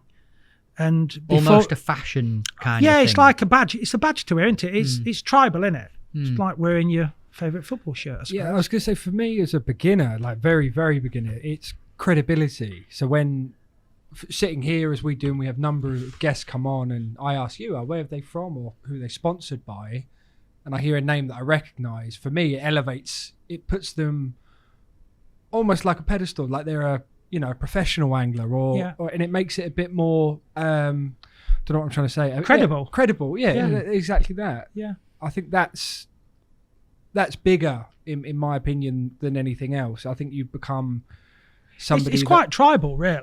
Yeah, like you say, it's like a team, isn't it? It is. Everybody wants to be part of something. But what do you want to give up for that?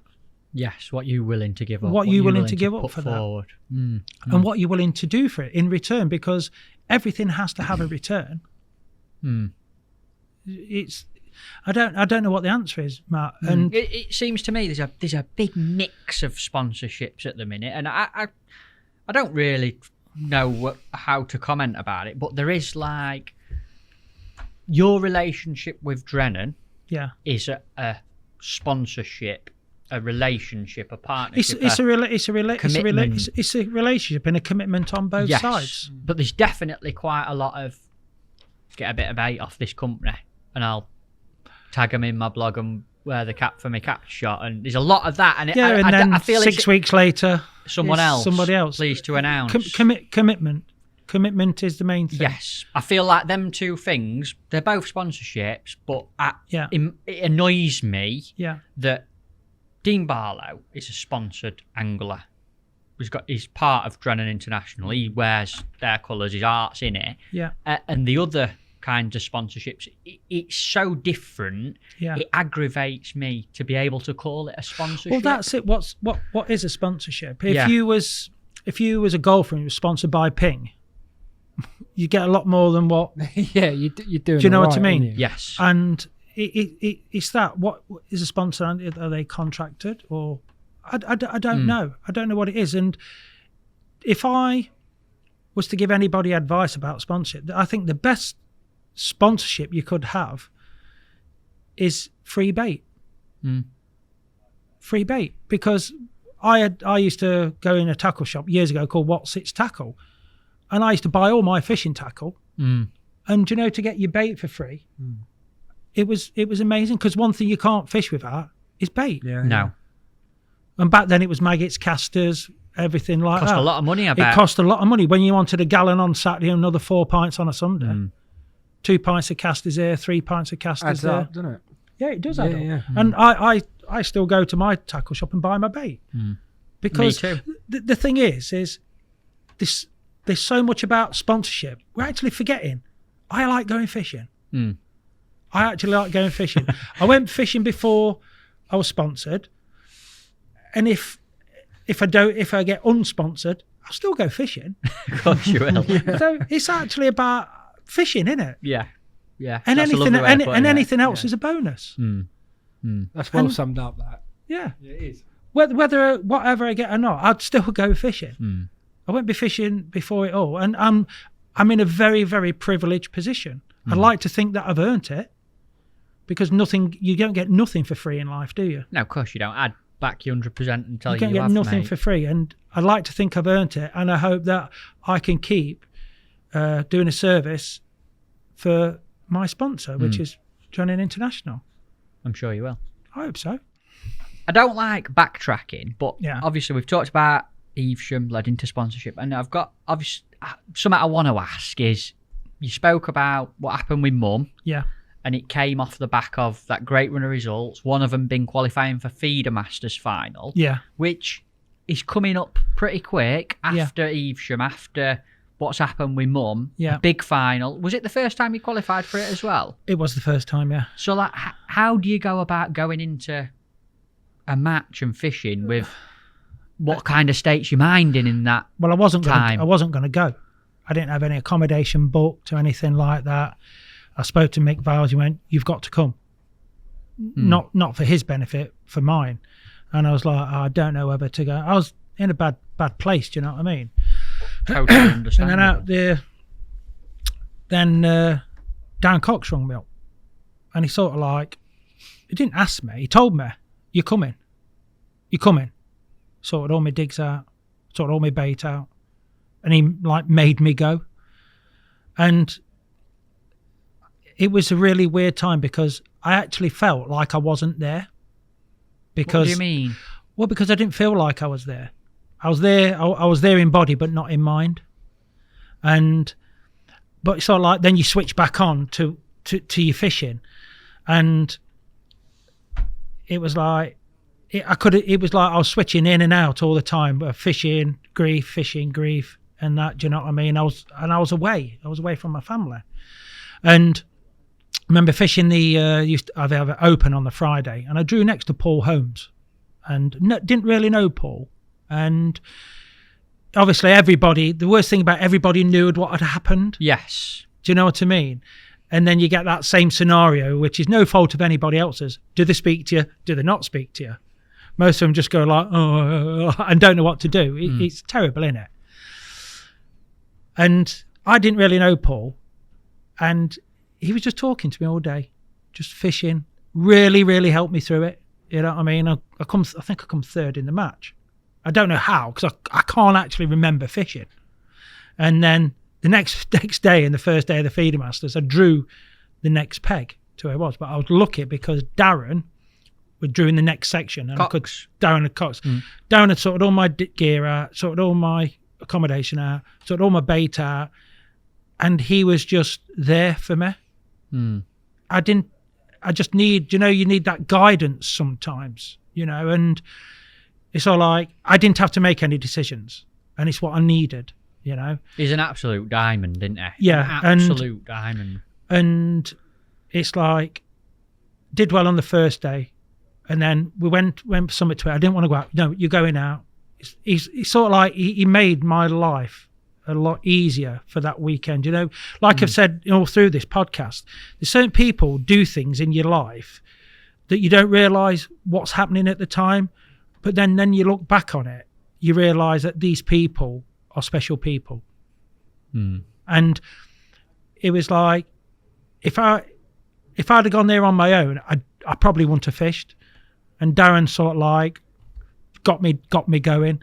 And the second day I drew on the dam walls, I was in contention, and I just wasn't at the races at all. You know what I mean? I felt like I didn't deserve to be there. It's a really weird feeling when you're like, should I be there or should I be at home? Should I be there? And it's like really weird in that. And Darren, he actually went on and won the Feeder Masters, and he was messaging me, come on, Dean, come on. You know what I mean? I'm doing this, I'm doing that. And he's like really helping me. I think he'd rather I won it than him. And luckily I had a horrendous day, caught 3 bream late, and I finished 10th. Got in the frame. I got in the frame, last in the frame. And I don't know how. And I like to think karma sometimes help with some things. And Darren won the Feeder Masters.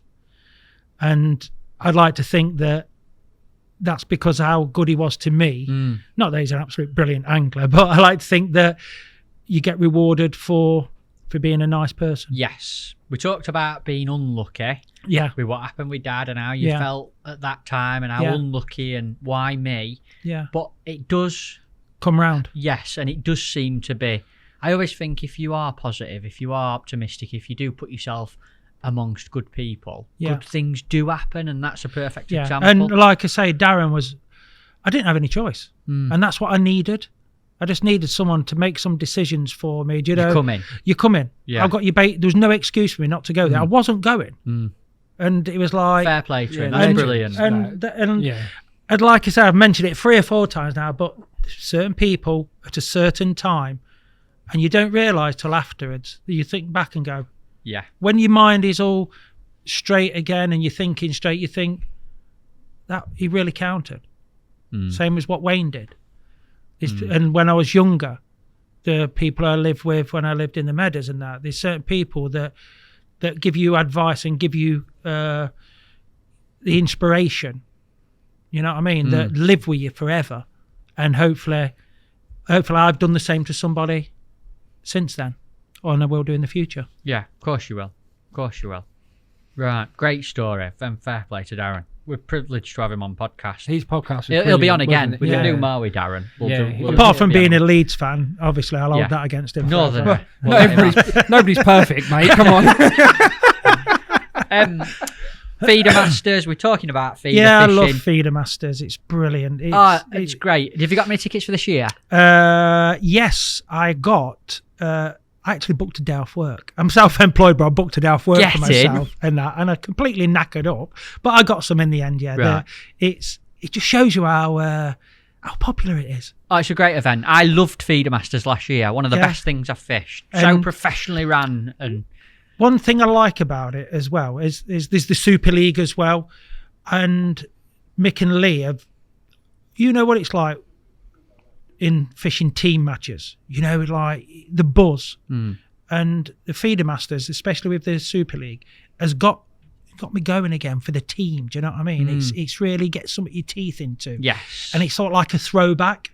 And how popular, not just the Feeder Masters, but the Super League, there's teams queuing up to fish. And I know it's only teams of 4, but it's like that. It's going old school. And it's really... The winter pairs they do is the the winter same. pairs is a sellout. No, you can't get on it. And it's something, it's run right, and it's something that you can really get your teeth into. And like, there's nothing... It's nice winning on your own, but I think it's even better when you win with your mates. The best feeling. Yeah. The best feeling. I want to talk a little bit about that now. We're on feeder fishing. You've fished for the England feeder team. You now manage the England feeder team. Yeah. You've international fishing and Dean Barlow. A lot of people think feeder. I've seen picture evidence. It didn't start with feeder, did it? No, it didn't. No, I was very fortunate enough to be selected for the England juniors. Get a picture up, Toe, because he looks so cheeky here, and there's some other people we'll recognise on these photos. Yeah, there is, yeah. And so first time you got selected for England, when was it? What was it for? 1988, and it was for the World Championships on the River Arno in Italy. Now, the Junior World Championships only started in 1987. So it's second ever one. It was the second ever one. Right. I'm sorry, how's this for a picture? Go on, let's have a look. Go on then, D. Look at that. Look at them ears. Proper Lee Kerry ears, haven't you? It's a good job it won't win day. Might take off, mate. Is that the Arno there? That's the River Arno, yeah. Look at them carp. That's a they were massive though, like 4-pound carp. Yeah, I've never seen carp so big. Absolutely proper incredible. grin, that mate. You look like you're buzzing there. So that's the first time you went. That's the first time I went. Yeah. Right. And how did you do? Tell us a little bit about it. Well, it was a bit of a stitch up, if I'm honest, because we went out there. By then, there was no travelling out there in a car or anything. You used to get an aeroplane. So you got your AS1 box, your rod holder, net bags, and then you'd have your cool boxes with just maggots in there. When we got to Pisa Airport, the bloody maggots were all tipping. Everything's in the conveyor belt and everywhere. Oh God! But you were popular. Yeah, really popular. But we went to Florence, and we used to go in Francesco Cassini's tackle shop. Right. And it was like, this was 1988, so pole fishing was only just like coming to the fore in England. But Rubergen, the pole, had been out ages. But they was all using flick tips. We had elastic, they had flick tips. And you'd go in Cassini's shop, and there'd be like a wall of poles. There'd be like millions of pole floats, and Cassini was famous for having his long-stemmed pole floats. And he was like, wow, unreal. It was absolutely... Like a whole new method. It was an education. You know what I mean? And so, obviously, England had won in 1985 on the Arno, catching on the Waggler and on the Slider. And we were practicing, we were catching loads of fish. But it was so hot, it was unbelievable. Like, middle of Florence in August is a bit warm. Too warm for gingers. Yeah, and I'm not quite ginger, but I'm a bit fair. You've got a bit in your beard, haven't you? Yeah, I'm a bit fair. So it's like 106 degrees, you know what I mean? First time I've ever been abroad. Never been abroad before. Never been on holiday before. So, wow. So it's the first time abroad. My parents could never afford to come, so I was on my own. Right. So I was on my own with, like, obviously there was other mums and dads there and who looked after me. So you just went with the team, Went management? with the team, yeah. And what was that like? Was it you nervous or away from home first time by yourself? No, I was quite excited, to be fair. Oh, all right. Yeah, I was quite excited. I've never been on an aeroplane.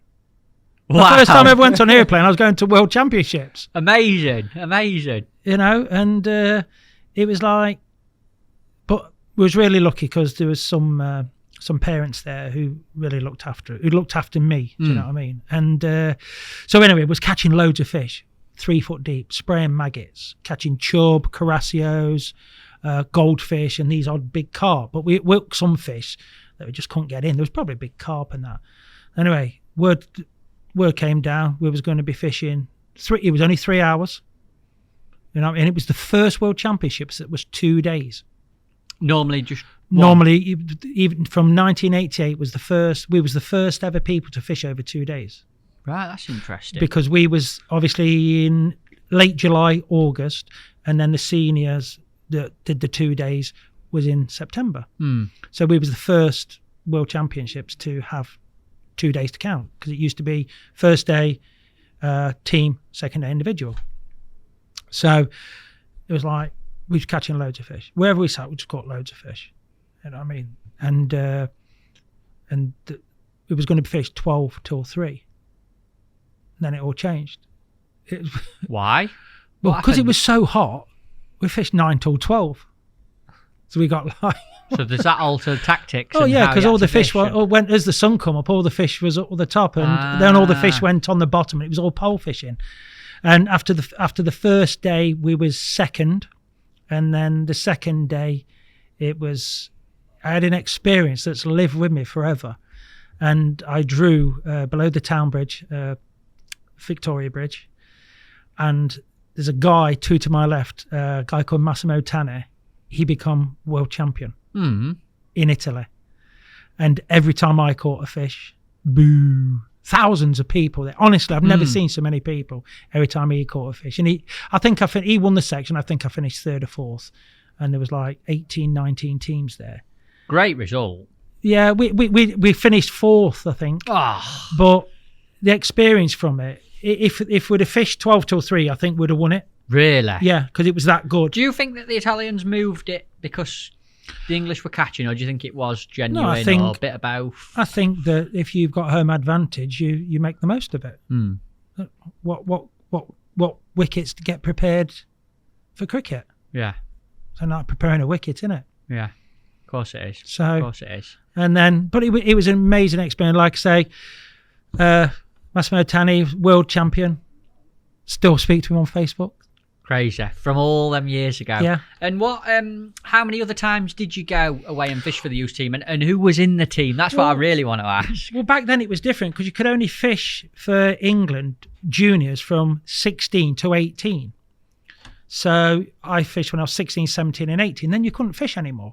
And then they raised it to under 19s, under 21s. And now I think there's under 25s and everything, which is brilliant, because when we finished at 18, there was nowhere to go. Whereas now you're in the setup. You're in the setup, and you can try and go as far as you want. So that funny story as well. So that was that. So we're fishing foreign countries, and the pole is quite new. Do you know what I mean?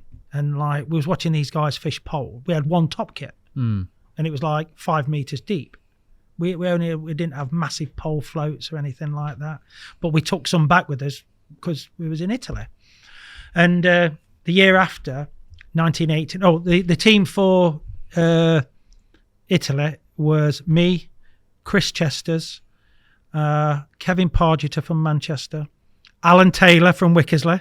Wow. Yeah, Big Al. Chris Pebede.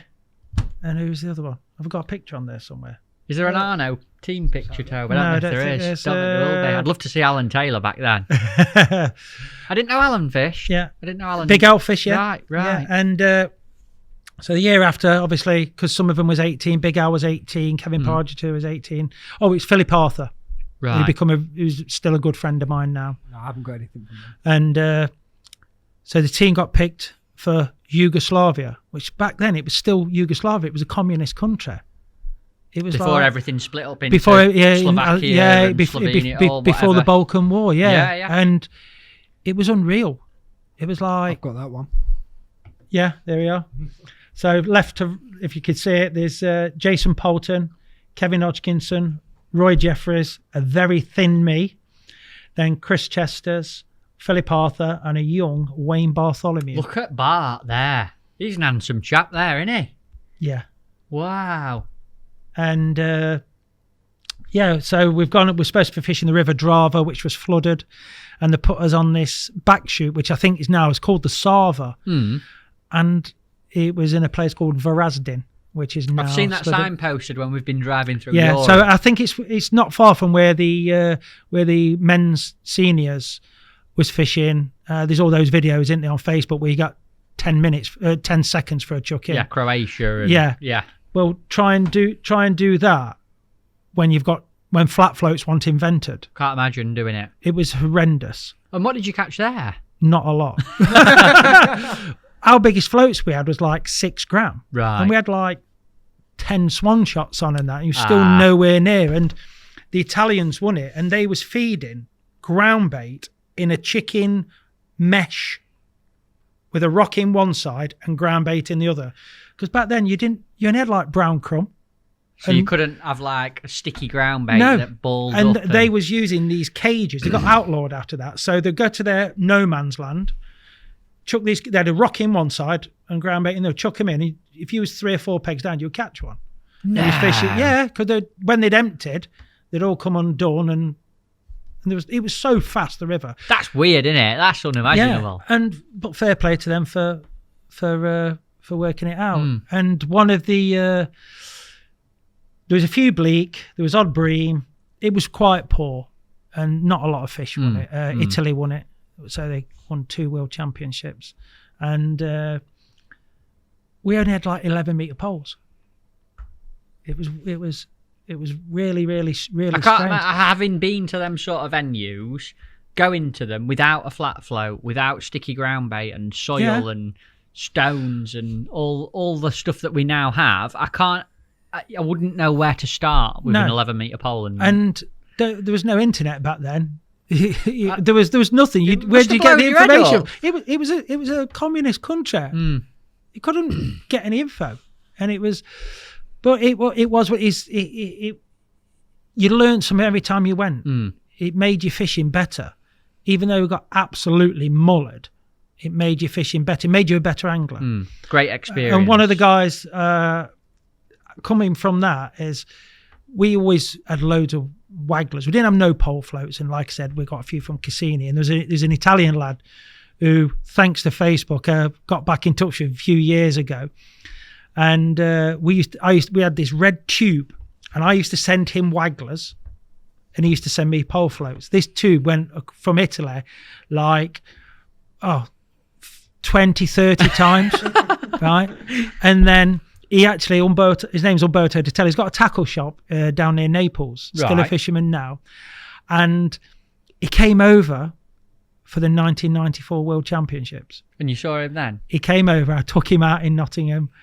We watched the World Championship, watched Bob win and that, and it was amazing, do you know what I mean? And then we lost touch because I moved house and everything. Then thanks to Facebook, I just one day I put Umberto Detelli, that's him.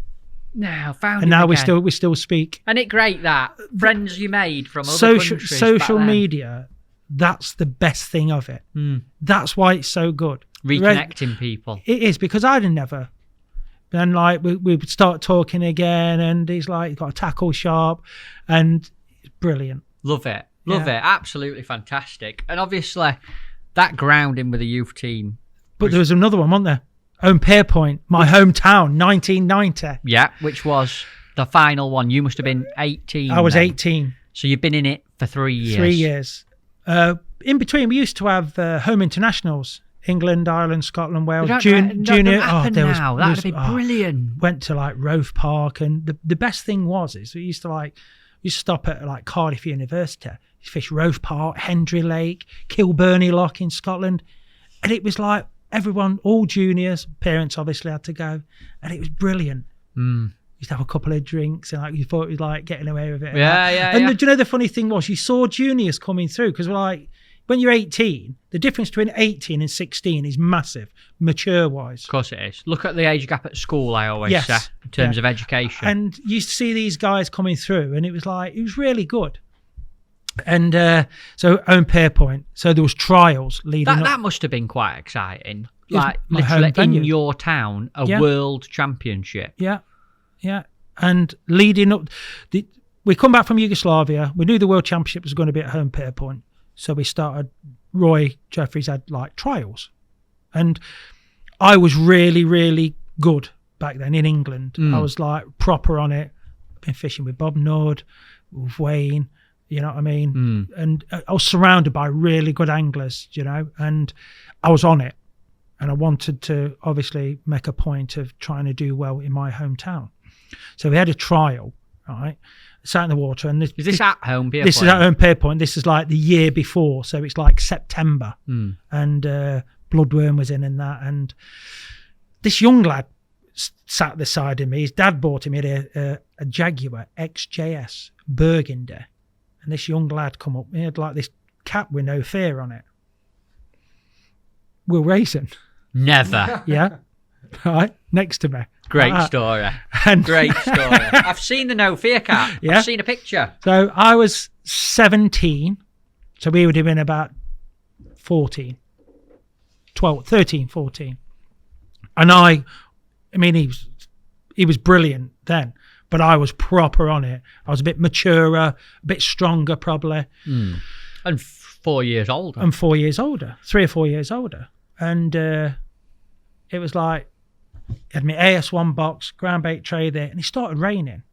I thought, well, I'm going to put my brolly up so my bait don't get knackered. But I thought that's what I'll tell everybody. I just don't want to get wet. But I was bagging up, catching loads of fish and everything like that. So and if you had an AS1 box, it had like a hole in the back. You could put a bank stick and a brolly would sit right over it. It was perfect. All right. All of a sudden, this breath of wind comes, it's gone. His brolly's gone up in the air like that. And gone, right on the top of John Raisin's XJS. No! It's like an XJS. The Saint had an XJS. You know what I mean? I was like, my dad's going to kill me. What, the spike and everything? No, luckily it was the umbrella part. He just went like straight down on top of his car.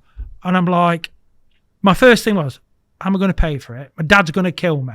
Right? And this is an England trial. And I'm like, I don't know what to do. So John's walked over. He wrapped it up like that, put the clip back round. He went, there you go, pal, don't worry about it. And I was like, I went on and won the trial. I caught 15-14, won the trial, and Will, and I always remind him to the day now, he had £1.15. And I keep saying, remember the day I battered your next peg? And he always says, it wouldn't happen now, would it? I love that story. I'm so glad you told that. I absolutely shite me pants. I bet you did. Because he just went, woo. Were you like, when it were coming down? I was like, no. Slow-mo. It was like, no. And he landed on the bonnet. I'm like, oh, God almighty. Fair play to John as well. I know. He's a lovely bloke, isn't he? And it's like, and do you know the funny thing about it is, like I say, I fish the World Championships, and then you go on, you're working and that, and then you see Will and what he's achieved now is like, and absolutely brilliant. It's all part of the story. I think it sums up your experience though. If you can sit here and tell me a story about a little kid turning up next to you, 13, 14 in a no fear cap, that little kid is now one of the best anglers that there's ever, like, you've seen world. That it's come, it's been, it's still here, and it's massive now. Like, you've seen that. How cool good is that? It's brilliant. It's really cool. The fact that his dad didn't charge me for damage his bonnet's even better. But it's amazing, and it's all thanks to one person, Roy Jeffries. Roy Jeffries never really I don't think got the accolades that he deserved, because there wouldn't be an England team if they weren't for he was the manager of Leicester Juniors, and he put so much time and effort into Leicester Juniors. And then when the World Championships, there's going to do a Junior World Championships, he picked a team, and they won England won the first ever Junior World Championships. There he is. That's Roy there, isn't it? There's a lot of anglers now who owe Roy a debt of gratitude. He did it. Never did it, no financial gain, nothing at all. Absolutely nothing. He did his best for everybody. Do you know what I mean? Tirelessly gave up his time, not just for the England team, for Leicester Juniors. And what a bloke. Big respect, huge what respect. A bloke. Yeah, makes you wonder where it would have been or where it would have gone without him, doesn't it? Nobody else. He put a team together, and in 1987, and they won the first ever Junior World Championships on the River Inner. The first ever England International, won the gold medal. Mike Poulton, individual champion, double gold in the first ever Junior World Championship. Says a lot. You don't do that if you're not doing something right. No, and he was like in his 60s then, but his dedication was massive. He was like an unbelievable, but selfless bloke. Is he still about? No, unfortunately, he passed away a few years ago. Right, but he's selfless. Yeah, a lot of people listening will know about him. It'll be really good to talk. The one thing I'm glad about is when it was his funeral, Will came, because he lives from Leicester. Roy Jeffries lived in Leicester. Will travelled all the way up.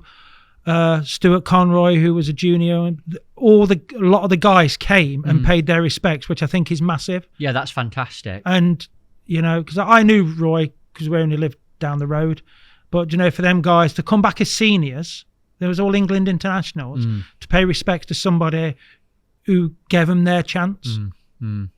Very special. Yeah, it's brilliant and shows what he did. Yeah, great. So, I love that. I love the Will Ray's and umbrella story. But anyway, so the World Championships came, and we come second. We lost by a point. Who to? France. Oh God, that must have been hard to take on home venue. It was, but there was massive. Their lads were huge. Right. There was massive. Some of them stood up and fished like 13, 14 metres a pole. And I suppose that bloodworm fishing with a pole, home pier point, suited them. Yeah. There it is. That's the podium. Who's third? Hungary? Belgium. Yeah. Look like the Green Power Ranger, don't they, them lot? And that's the England team on the left. Yeah. Absolutely. And who's the team there? Myself, Mick Viles, a guy from Birmingham, John Price, Wayne Bartholomew, guy from Sheffield, Kevin Hodgkinson, and another lad from Barnsley, Mark Evans. And how did you do as an individual in that one? I was second on the second day, and I think I was fourth on the first. I had a bad draw on the first day. I was on some mussels. And then I was second. I lost a bream, which would have won me the section. What would happen if you went to home pier point now and threw some ground baiting and joker? I think you'd have to be behind a bush to put some bait on. Why? I think it would be solid. Do you reckon? 100%. Think there'd be loads of fish in it? Yeah, fish find a way of surviving, don't they? I'd love to go and fish it, me. I would. If I could have, there's one wish I could have, is that obviously it went completely kaput after that. Well, 2 years after that, because 2 weeks after that was the first European Super Cup. I fished that as well. Is that the one Alan won? Yeah. Yes, I remember they did a video. Yeah, they did a film. And they did a Super Cup after that as well. And then so that would have been 9-10, 91, then 94. It was what happened. They built the slalom course, and there was always an inlet and an outlet from the river, so you always had fresh water going through. And they built the slalom course, and it just knackered up the way water used to come in and come out, and it went a bit stagnant. And that was it. But you think now... 100%. Fish find a way, don't they? Yeah, it's been untouched for years. Could be amazing. We could have a venue there. You go to countries in Europe, Matt. You've been there and I've done it. And these countries aren't affluent.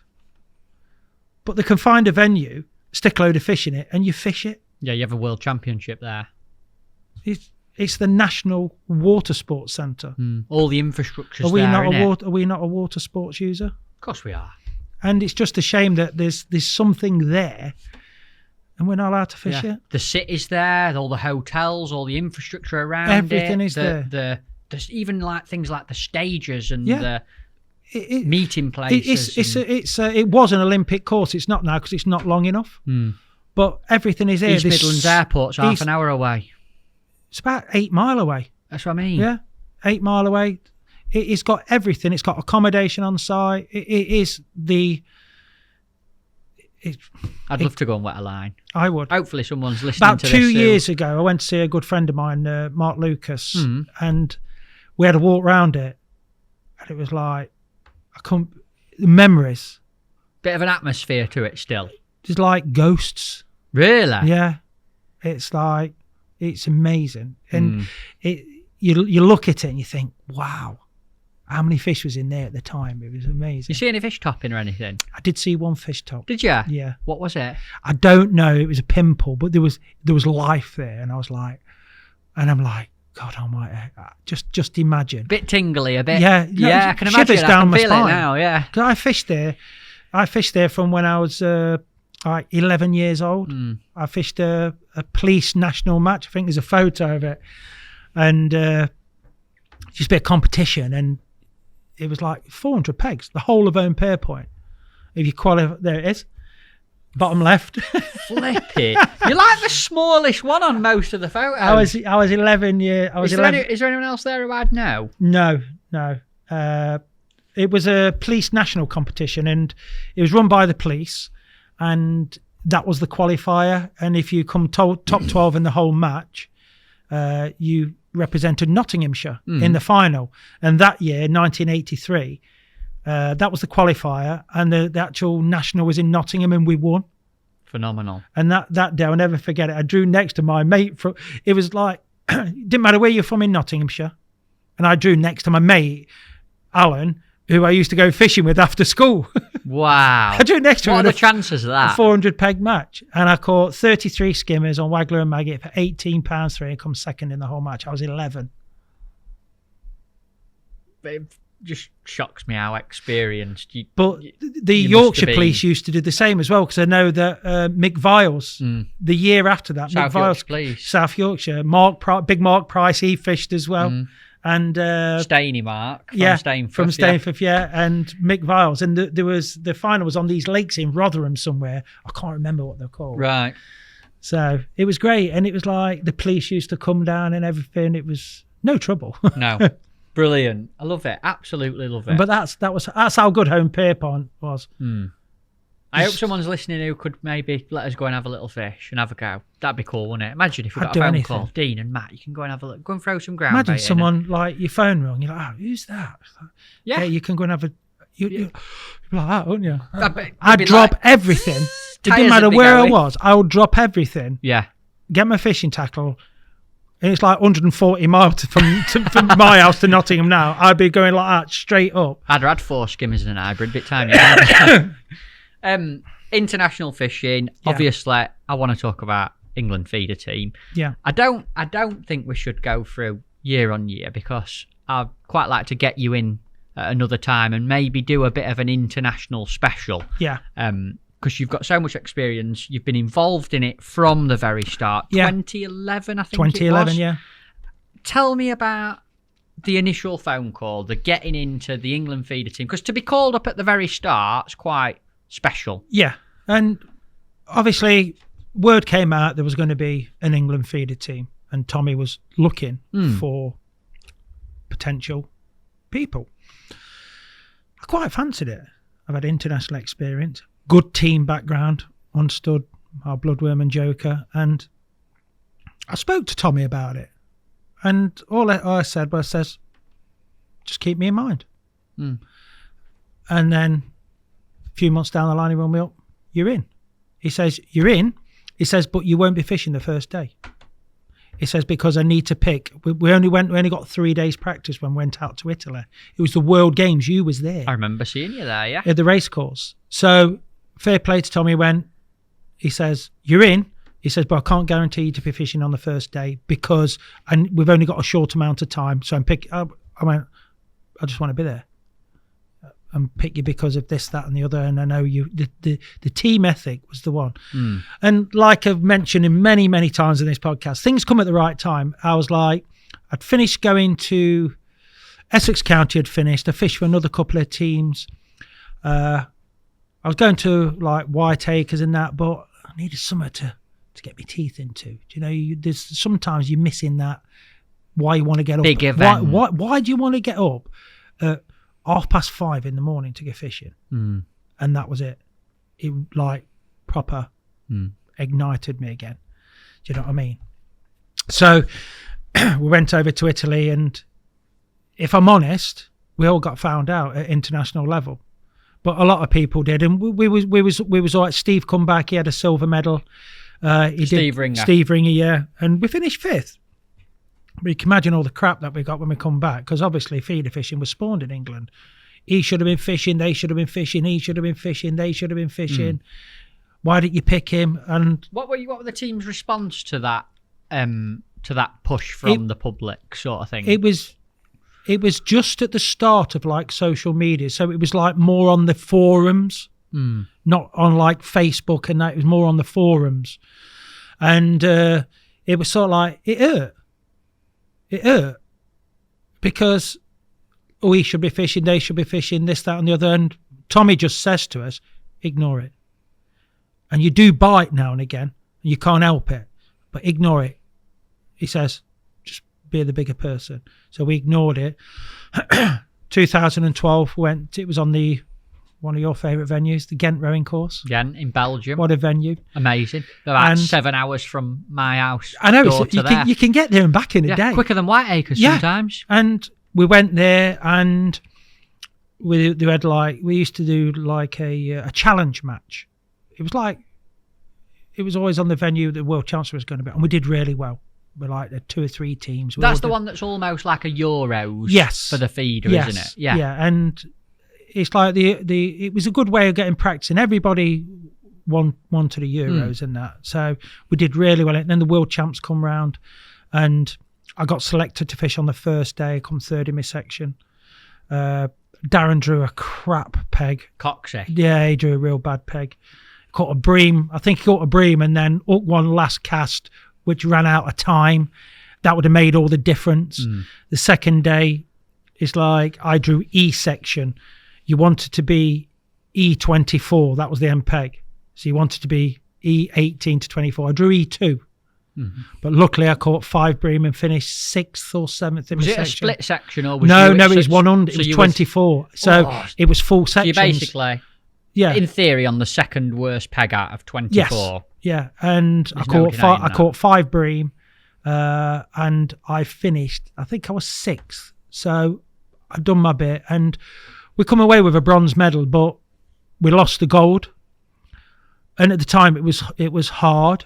It was really hard. And looking back now, it was the best thing that could ever happen to us, because it would have, if we'd have won that gold, we wouldn't have gained that experience. I think you would have rested on your laurels a little bit. Kicked back a little bit. Yeah, maybe. Kicked back a little bit. And then, obviously, South Africa. And I'm like, waiting for the phone call. And this is the third one? This is the third one, 2013, South Africa, thinking, how am I going to deal with the heat, this, that, and the other? Tommy rings me up, I'm not taking you, pal. I went, you what? He said, I'm not taking you. This is Tommy Pickering, for anyone listening. Tommy Pickering. The conversation that we had, he told me what he thought. I told him what I thought. Can you tell us what that was? Not really, because because I said exactly what I thought, that I thought it was the wrong decision. And he went, prove me wrong. So he went, it's Ireland next year. And I thought, right, I'll show you. Yeah, I'll show you. Yeah. Don't you know? I'll show you. And I think that's what he did it for that response. Because when you've had a taste of it, you don't want to give it up. I told him what I thought. He told me what he thought. And did you fall out in any way? No. Total respect. No. I thought it was the wrong decision. Shouldn't be there if you think it's the right decision. But he threw down the gauntlet. And I says, I'll show you. And so they went. And do you know the worst thing about it is, even though I've been left out the team, I kept my eye on the results and I really wanted them to win. I really did. Even though I knew it would probably put my place of getting back in the team in jeopardy. But I grew up as a kid. The ultimate thing was fishing for your country. You know what I mean? Watching like Dave Thomas, Clive Smith on the Warwickshire Avon when Dave Thomas won the individual in 1981. Kevin Ashurst winning the individual on the Newry Canal. That's what I wanted to do. There's no fishing manias and big money events. England was ingrained in me. That's what I love. England. you know. And when and at this point, they're your friends as well. They're my friends. They're your teammates. They're my teammates, and that must have been hard, Dean. Having been involved for a couple of years, to then be left out and watch them go. I was gutted, especially going to South gutted. Africa. Yeah, because what an experience that is as well. Yeah. Well, it could be anywhere, Matt. I just wanted to fish for England that much, and so I was gutted, absolutely gutted. So you either do two things, right? You either sit there and feel how sorry for yourself, or you get back on the horse, don't you? So I knew it was going to be in Ascara. So I started making preparations, and that's when I really got into it. I went to Ascara 2 or 3 times. Rooney came with me, and this is how selfish he is. I was still in the frame, Adam was in the frame, but we went there and he supported me. Do you know what I mean? And we went there, we learned a lot of stuff between us.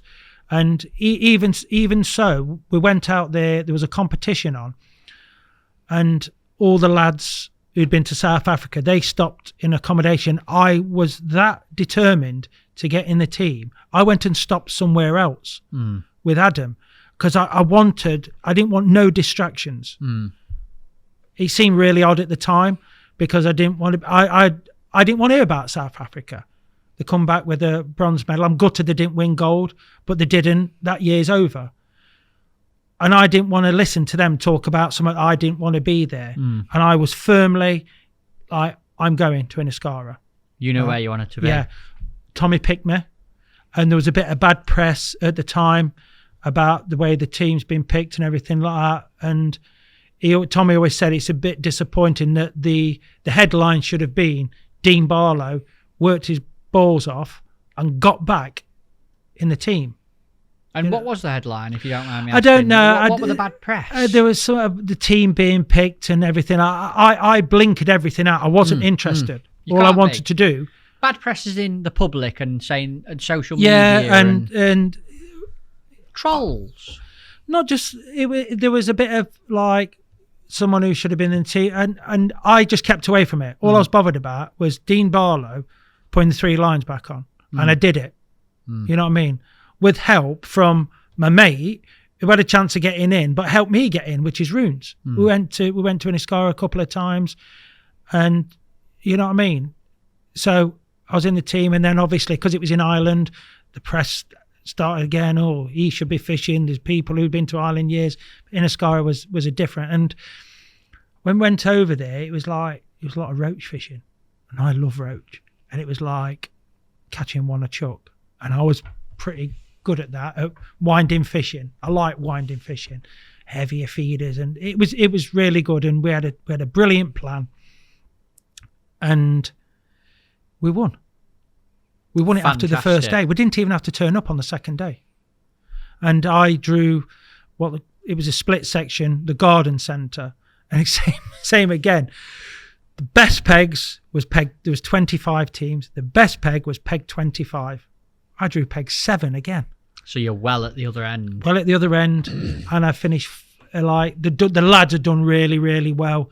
And Tommy's on the radio. Rooney was running my bank. Do you know what I mean? He talks about that a lot. And it was amazing. Good story that. It was absolutely amazing, because I caught like 200 roach at 30 meters, and it was like Runes was following the section up, and they caught bream at the other end, and I'm like, I could be 10th. You know what I mean? And it come back, I was 4th. And even in Tommy's book, he said that was the performance of the day. For Tommy Pickering to say that and to come 4th from where I was there, I was like that all day. 30 meters. I think I had 219 roach. Wow. 30 meters. On a feeder. And how deep was it there? 9 foot. Wow. And I was so in tune with it and determined, like catching bream up there, I've got to become best of the rest. But that's where I think the team ethic of what I'd learned from Essex County, be the best. You can't win it. Be the best of the rest. I think some people who don't do team fishing, who haven't experienced international fishing, it sounds crazy saying I was so pleased to come fourth. Yeah. But until you've been in that situation and that you've been there practicing on 2 or 3 different festivals, you've then had a week with the team there practicing. You understand the venue, and fourth is a win from that peg. 25 peg sections. I was 200 yard away from where they caught bream. Exactly. And you've done as well as you could possibly do. Yeah. And the story behind it, though, is the last day of the practice, we was actually fishing down at the garden centre, and there's all these big rocks and everything. And was the last day of the practice. Tommy had picked the team, and I was next to Steve. Ringer. Yeah, it was roach for roach and everything like that, and I think I'd done him. Gets his net of fish out. I gets my net of fish out. I've got a hole that big in my net. No. There was 4 dead perch in there. No. Yeah, on the last day of the practice. What? Please tell me what Tommy's response was. I'm glad it didn't happen tomorrow. He was like, you know what Tommy was like? He was like, no. I was like, just imagine that I'd used a different net. We had 2 or 3 nets with us. We had 2 or 3 nets with us. Imagine if that was the world champs. Yeah. I had 219 roach. Imagine if it was the wrong net. I picked the wrong... Oh, God. It makes me feel sick thinking about it. Genuinely. Because you have what happened was, you've got your stink bag, you just ram your nets in there and your landing nets, and that it tore it. You don't see it. I chucked it in. So, of course, everyone's saying, well, the only reason why I caught so many was coming out the end of your net and coming back. But it was like, wow. Imagine if I'd have put that, it would use a different, not worth thinking about. Not worth thinking about. So let's not. Yeah. And then obviously the second day, after an hour and a half, we'd won. And then it was a matter of trying to get as many people in the frame as possible. Stephen won it. Mick was third. And I was pleased for Tommy because all the crap from media, everything like that, who he should have picked going to Ireland, he was vindicated. Not vindicated, but I don't know whether that's the right word, but I was pleased for him because he put his neck on the chopping block more times for us, and we got it, and he got it right. He got it right. Won the world championship. The right team to win the world champs. And did it at a canter. And the individual, I might add. Individual. I think we all finished in the top 12. I think. Frightening performance. I think, what do you call it? Stephen won it. What do you call it? Mick was third. I think Adam was 6th or 7th, Wakeling. I was 8th or 9th. Phil, I think, was 12th or 13th, but same again on the garden centre, he drew peg 1. Send the fishes up the other end. So, you know what I mean? It was, after an hour and a half, it was all done for. And when I saw Tommy, he walked all the way along Iscara. And obviously I've known Tommy since I was a real small kid. I was like, it was that moment that don't happen. Them moments don't happen to people who grew up in the Meadows. They don't become a world champion, do they? You know, when I was in that council estate, the same as everybody else at my school, those things don't happen to you. But it did. It did.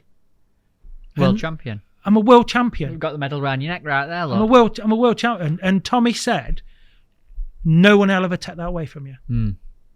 So all those like days on the bank in the freezing cold, sitting behind my dad, all that moment there, everything just rolled into a ball for that moment. You know what I mean? And played the national. We was down in Cork in Southern Ireland, and they played the national anthem twice, which was massive. You know what I mean? Yeah. And Ireland comes second, brilliant result for them, and Inniscarra will always hold a massive place in my heart. What an achievement! It was amazing. And like you say, the taste for victory, the thirst for victory, should I say? Yeah. After no good in Italy. Yeah. Then Belgium, a little taste of it, a third. Come on, lads. Then the disappointment, the lull, the drop, the dip of not getting picked for South Africa, and then the effort to come back, do it, win. What a journey! But I think Tommy understood me, and obviously fancied somebody else for that game in South Africa. But he said to me, he says, "Prove me wrong," and I'm glad to say I did. He played me brilliantly because he knows what I'm like. Give me a challenge and I'll fight for life for it. This sounds a crazy question, but do you think Tommy was a good manager? Brilliant manager, yeah. He understood us. But we're all good fishermen, right? And you'll understand this. He taught us how to fish a world championships. We're all good fishermen. And it's a different concept. How you prepare, how you present yourself. Remember, you're wearing 3 lions. You know, Queen and country, everything. Leave everything on the bank. You know, try your hardest. You know, and that's what Tommy instilled in the team because he knew what it was like to be dropped. He knew what it was like to win. He knew what it was like to lose. And it's horrendous when you lose. The best feeling in the world when you win. There's nothing for me because I grew up in an era where Kevin Asher's world champion, Bob Nudd world champion, you know what I mean? Robin Harris world champion, Billy Lane world champion, all legends of the sport. I wanted to be one of them. But for some people, it's the Fishermania. And do you know what? Whatever floats your boat, try and be the best at it. Pursue what you want to do. Whether it's a personal best carp, just try and be the best at it and give it 100%. It's all relative, innit? A club match, a club league, an open match, a qualifier, a final. The level you're fishing is irrelevant. You can only beat what's around you, whatever level you are. Try and be the best at what you do. Yeah. And from your journey and your story, the thing that I take away is nothing beats hard work. Hard work. Nothing is given, is it? Nothing at all. Not even in fishing. I was surrounded about good fishermen, but none of them ever fished for me. And that's another thing that Tommy said. He says, "You're on the box. I can come up to you and go, 'Have you tried this?' And you'll go, 'You're on the box. You're watching your float. You're watching your quiver tip. You're looking at the responses that your feeding is. You can only give advice. Oh, they're doing that up there. Oh, I've tried that.' You're on the box." But what would your dad have said if he saw you go up and collect the medal with a gang there? If he could see that. Well, he saw me get my silver medal. But as a junior. As a junior. But seeing how my dad says... What would he have said? What would Frank Barlow have said to that? He would have said 2 things, because originally he says feeder fishing for people who can't fish a float. When the original feeder revolution came in the late 70s, early 80s, you only chuck a feeder because you can't fish a float. But obviously... That's quite ironic, isn't it? Oh, really? ironic that is, you know what I mean? And, but when... Being as I grew up, it was all hard love. Hard love. You know what I mean? Yeah. Hard love. Like, you got a bollocking when you did something wrong. You got a well done when you did something right. And after my dad died, he used to do, he went on BBC Radio Lancaster with a guy called Martin something or other. He used to do a programme, and he used to do it over tape. And I was going through some stuff and I found this tape. Frank Barlow, BBC Radio Lancaster. I put it on and I never heard it, because why would I hear BBC Radio Lancaster in Nottingham? And he said in it how proud he was of me. Oh, wow. But these days you might say, "Oh, well, he should have told you that." Well, but yeah, you don't have to. No, it was a different time. And when I heard that, it was like amazing. It was amazing. Brilliant. Can I, like I said, I don't want to do the old dwelling on all the world champs and everything, and we could do a separate podcast about your experience in it. But can I ask you 2 or 3 questions about the world champs? Almost like a world champs, like what, roundup. Yeah. What was What was the worst moment of international fishing for you? When you was fishing? When I was fishing, 2017, when there's 5 minutes to go, I need a carp, and I've got 2 bleak in the net, and there was never a chance of getting a carp. That was Portugal. End of my England career. But I've no complaints. No complaints whatsoever. That year was a funny year because we'd obviously won in 2014, went to Holland, won again in 2015, went to Serbia trying to do the triple. We came second.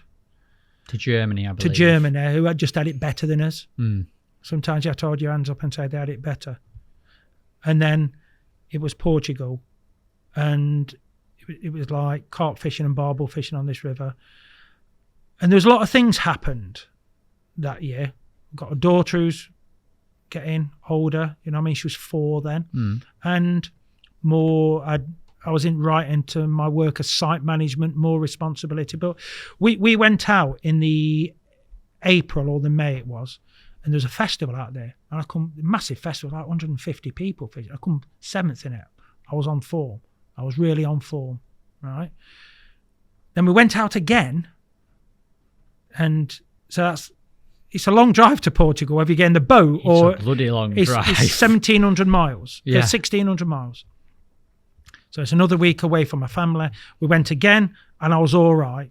And by the time I come to the World Championships, I was absolutely shite. Really? Yes. I wasn't on it. In what way? What? I don't know. Out from it? Fed up of it? No, or? Definitely not fed up of it. I just wasn't on form. Mm. I'd felt like I'd done one trip too many. Mm. You know, and it was nobody else's fault, but I just wasn't on it. Mm. And Tommy come up to me and he went, I'm leaving you out the first day. I said, I won't pick myself. Do you know what I mean? Mm. And I'd felt like I was blown. And my daughter was getting older, and it was, I don't know, it's a funny situation. I knew my time was up. Mm. I knew my time was up. Were you sad about that, or did you yes know no. what was coming next? Or? Yes and no. I mean, like, Lee Kerry was in the frame. Nothing to do with Lee, but I knew my time was up. But I was disappointed, but I wasn't surprised. Mm. Because when you want to fish for England, if you can't give it your all, I'd rather say I can't give it my all. Mm. Because I respect the team, the management. I respect it that much. Mm. I wouldn't want to be a hindrance. And when Tommy dropped me and I fished the second day, I drew in front of this big tree. You need to get into shallow water, and I couldn't get anywhere. And I caught 2 bleak, come last in my section. But I knew then Tommy had no, and I think he knew as well that I'd gone. Mm. Mm. But it was no surprise to me. Do you know what I mean? Mm. And then obviously, and don't forget as well, 2017 was that was the start of the bad form, and then obviously my mum passed away and everything. So 2017 was like down, up, down. Mm. And then Tommy rung me up and says, I made a change in the management. Will you be my number 2? Before he finished this, I said yes, because he knows what it means to me. Mm. He knows what, like I said, I don't want to be there if I'm an hindrance. I respect the England team that much. Mm. Respect it that much. It's the England team. It's the England team. God. It's not a club team. No. It's not a group of lads. It's the bloody England team. You know? Mm. And you have a responsibility to perform at your highest level. And I couldn't. Mm. I don't know what it was, but that's it. And the thing I like saying is like, then Lee Kerry came into the team. So how good was I if I had to get Lee Kerry to take my place? I must have been brilliant because they got size ears when you were a kid. Well, I think the caps fit. I think we had the same T-shirt so he could get over. But like, so I always say, well, how good was I for someone like Lee Kerry to take my place? So, but great way of looking at it. It's the only way to look at it. You know. What was your funniest memory? You've been away all them times with the England team. Dean Barlow must have a funny story about fishing. There's two, right? And because it's a cauldron, isn't it? Yeah. You when you're fishing for England, when you're practicing, you're trying to get in the team, you're trying to sort of method out, and it could go off at any time, can't it? Yeah. It's a cauldron of emotions, isn't it? It's a roller coaster of a week, isn't it? As in England, my temperament was always my best attribute. I was crap at practicing, all right? I used to start off crap because I had head full of magic, and by the time I got it sorted, I always used to go into it like be the late developer into getting the method. Like Thursday and Friday, you're blossoming. Yeah, 100%. Start on Monday. Oh, it's crap. And then Thursday I and had Friday. too much. I think that's quite a healthy way. I always had a head full of magic, and it was like I needed to get into the pressure situation to get the best out of me. So by the time the week was going, the pressure was on. I was a bit better, and you know when you're in a fish off for the last place, and I never lost one. You know what I mean? And then that led me up. I was proper on it for the weekend, and so on the Ghent-Terneuzen Canal, we say a canal, it's 250 meters wide with ships going down it, outliners and that, and it was really hard, and it come down like Adam Wakeling is blanking, and then all of a sudden he catches a roach. So after the match, we're leading, and we say, "Bloody hell, Adam, you caught a roach." Yeah, says, "How did you catch it?" Well, he says, "I was just doing this. I put that feeder on. I saw the tip go around, and that was it. Oh, well done." Next morning, we were waiting for our pegs, your bibs, and that. I saw posted a video on Facebook. Adam's looking around like that. Lifts his rod up like, oh, he's got a roach hanging on the end. He'd get into this big story how he'd like set it up and he'd done this, he'd done that, and he's like, he's just picked his rod up, gone like, there's a roach on the end. And then brilliant. The second story. Did he get some stick? Oh, of course, yeah. Awesome. And he's like, that fish was like worth like 8 points. We won the World Championships by 0.5 point over 2 days. Oh my Lord, that's frightening. So then the other one is Italy 2018. Lee Carey's in the team, and of course he's getting loads of stick. Was on new boy, first year there, sitting in the middle every practice. You know what I mean? Yeah. You know what it's like. And Ostolato, 95 meters wide, and one of the methods was trying in practice casting right across. So it's like, what happens is at the start, everyone's talking, then it goes a bit quiet, you know, when people are concentrating. And like Lee says, I'm going to have a cast across. It's like, make sure you don't crack off, Lee.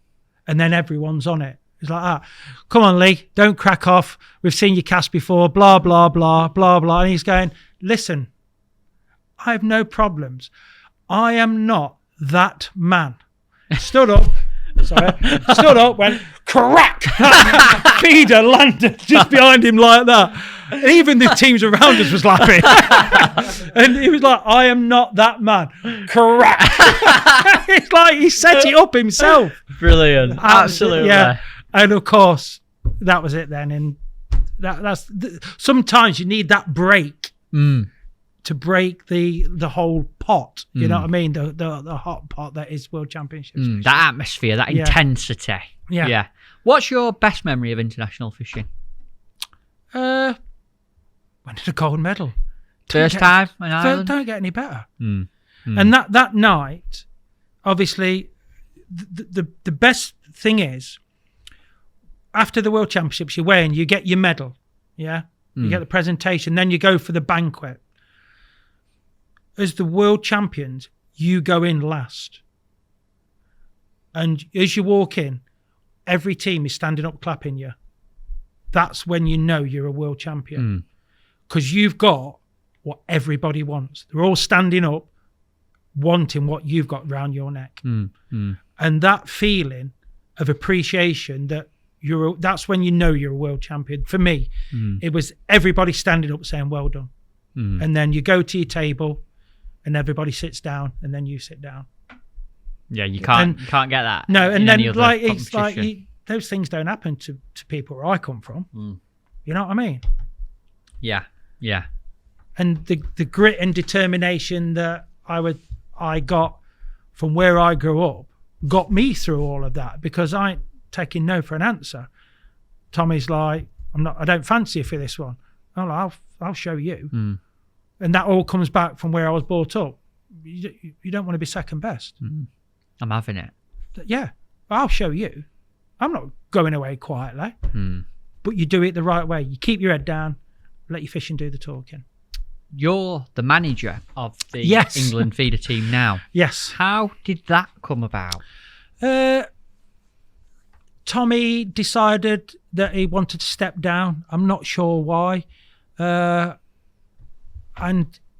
he did, to be fair to Tommy, he did ring and tell me, which is nice. That's professionalism for you. He's always been very professional. So yeah, and then the thing is as well, it's like we created something in 2011. We created something, and the original team, there's myself, Mick Viles, and Steve Ringer left, and the reason why I took it on is because it's in my heart. Don't need to do it, but it's in my heart. I feel like I still owe it something, the respect sort of thing, and to put as much effort as I can to try and win a gold medal. You know. And how long have you been manager for now? Well, about 4 years, but, but we've only been on 2 world championships. Right. You got a bronze, I believe. No, we got a bronze in Italy when I was a manager. Then we went to South Africa and made a couple of wrong decisions as a manager there. But I don't like blaming the drawing internationals, but Adam Wakeling drew the same peg twice, and it was crap on the first day. It was even worse on the second day. Right. And there was big sections, 22 peg sections. And we missed out on a bronze by like seven points in that. And like I say, the peg he drew was crap on the first day. It was never going to be any better on the second day. You know what I mean? Well, something I'd like to ask you, obviously, in a relatively short space of time, you've fished for England and you've managed England. Yeah. What's harder, or is one harder? It's harder being a manager. Really? Yeah, because you want to fish. Yeah, you want to. Have you tried this? Have you tried that? Because you're looking at it and you have to hold back. Because like Tommy says, you're not in the box. You can go up and go, have you tried this? Have you tried that? But the anglers are good enough to work it out for themselves, and you have to trust them. All we can do is provide information. And it's, as you know, Matt, it's getting harder because all these lesser teams are bloody brilliant. Even more so, it started happening with the old Eastern Bloc countries in the float championships. And as technology moves on and people see what you're doing and everything like that, blogs and like YouTube videos, people know so much. And the fact that entourages are getting bigger for world championships, where the fishermen are just fishing, the manager is just managing. They've got a person who sorts out the bait, sorts out the finances, sorts out the sandwiches. Even simple things like that. Some teams have a medical guy, chef on the bank cooking for them. Yep, that's it. Which at this moment in time, me and my management team, all we need is a brush up his arse and we'll sweep the floor as we go. But it is what it is, and it's part and parcel of wanting to do it. I don't know if I can ask you this or not. How long do you see yourself doing it for? Like my career, when I know it's time, and this is how I can appreciate what Tommy did. When you know it's time, you know. It's not that time yet. No, it's not that time. It was for my England fishing career.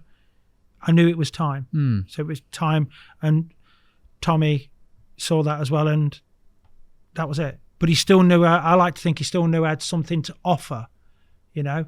So I think that's why he put me in the management side and that. So, but when it's either two ways. When I think it's right, or they think it's right. And you've got such a good relationship with the lads, because if the lads, I always ask the lads, right, have you still got confidence in me? The day they turn around and say no, I'll go. Something else I want to briefly ask you about, and it's if Mark Downs was sat in front of me, I'd ask him the same as an England manager.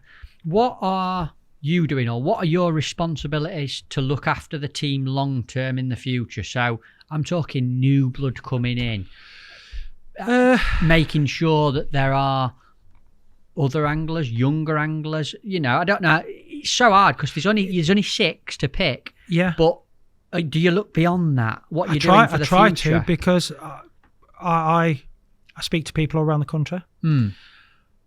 But do they want to pack the poles away and just come feeder fishing? Now, what you've got to appreciate is that in Europe, most of the countries, because they're a lot bigger countries, the talent, there's more talent, because it's bigger. The bigger countries, more people go fishing.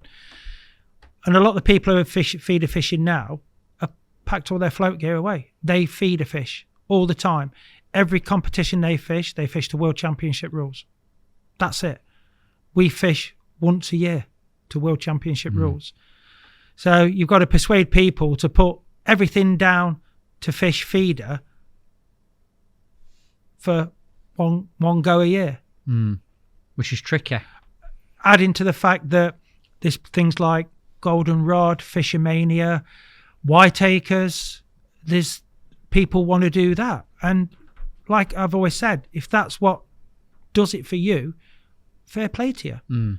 You know, it's in the pool of anglers is getting smaller, while on the continent they've like so many different feeder competitions, and every single competition they have bait measures. They fish to World Championship rules. 50 centimetre hook length. 50 centimetre hook lengths, the rules. And even for the float team, you've got the Census Challenge. That's it. It's hard. That is literally it. That's it. We haven't got that. So, and then you've got to try and persuade people to do what we want to do. Do you know what I mean? And he fishes feeder all the time. He fishes feeder all the time. Does he fish with bloodworm and joker? Well, I didn't know bloodworm and joker matches. Exactly. We try and make some. And then when you start saying, right, what you got to do is there's going to be a feeder match, bloodworm and joker, 50 centimetre hook lengths. You're going to have bait measures.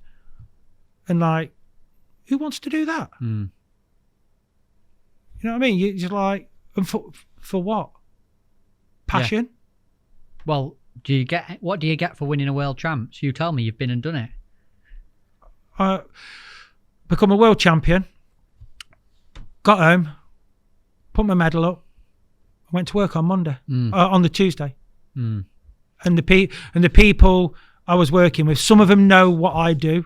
How'd you get on? Oh, well done. Nobody else knew. I'm sorry, but that still blows my mind that you can be a world champion and it's that was it. Yeah. Do you know what I mean? Without sounding disrespectful towards the achievement, but that you went to work and nobody knew. A few people I work with know what I do.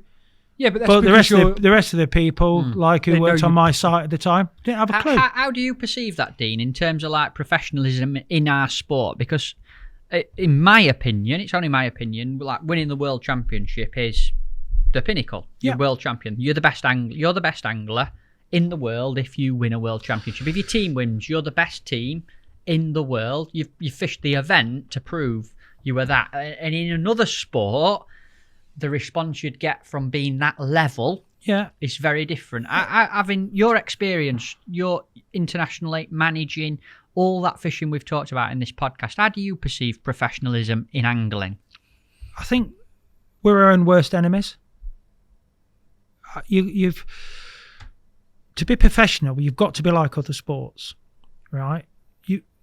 And here's one example. I was talking to Toby about this before, right? Is I'm a qualified coach, fully qualified. I've got a level 2 badge, which is just like the same kind of level 2 sport coaching that you would need to do before you do your FIFA A, your FIFA B, or whatever.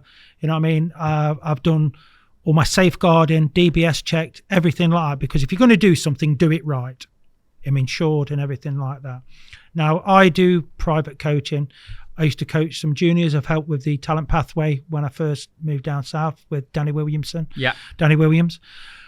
everything like that. But I do some private coaching as well. And I coach a lot of guys who want to, club anglers, pleasure anglers, who want to be better at the sport, right? Now, this last year, I've took 3 anglers out who I fish in competitions against. And the first thing they say is, well, don't tell me mates. I'm like, why? Because they'll take the mickey out of me. How can you be professional if that's the response from your mates? Now, one of the times I went to Boston, right?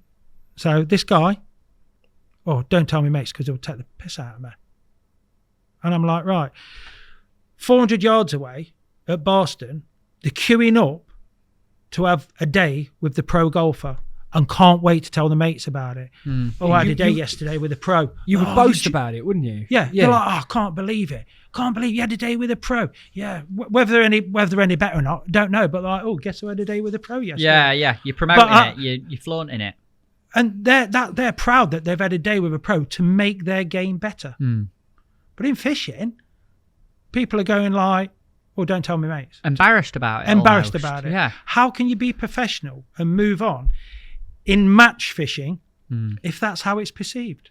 That people want help, but they're ridiculed for it? How are you going to move on and be professional if that's how people respond? Can I put a question to both of you then, because you're a part of that world?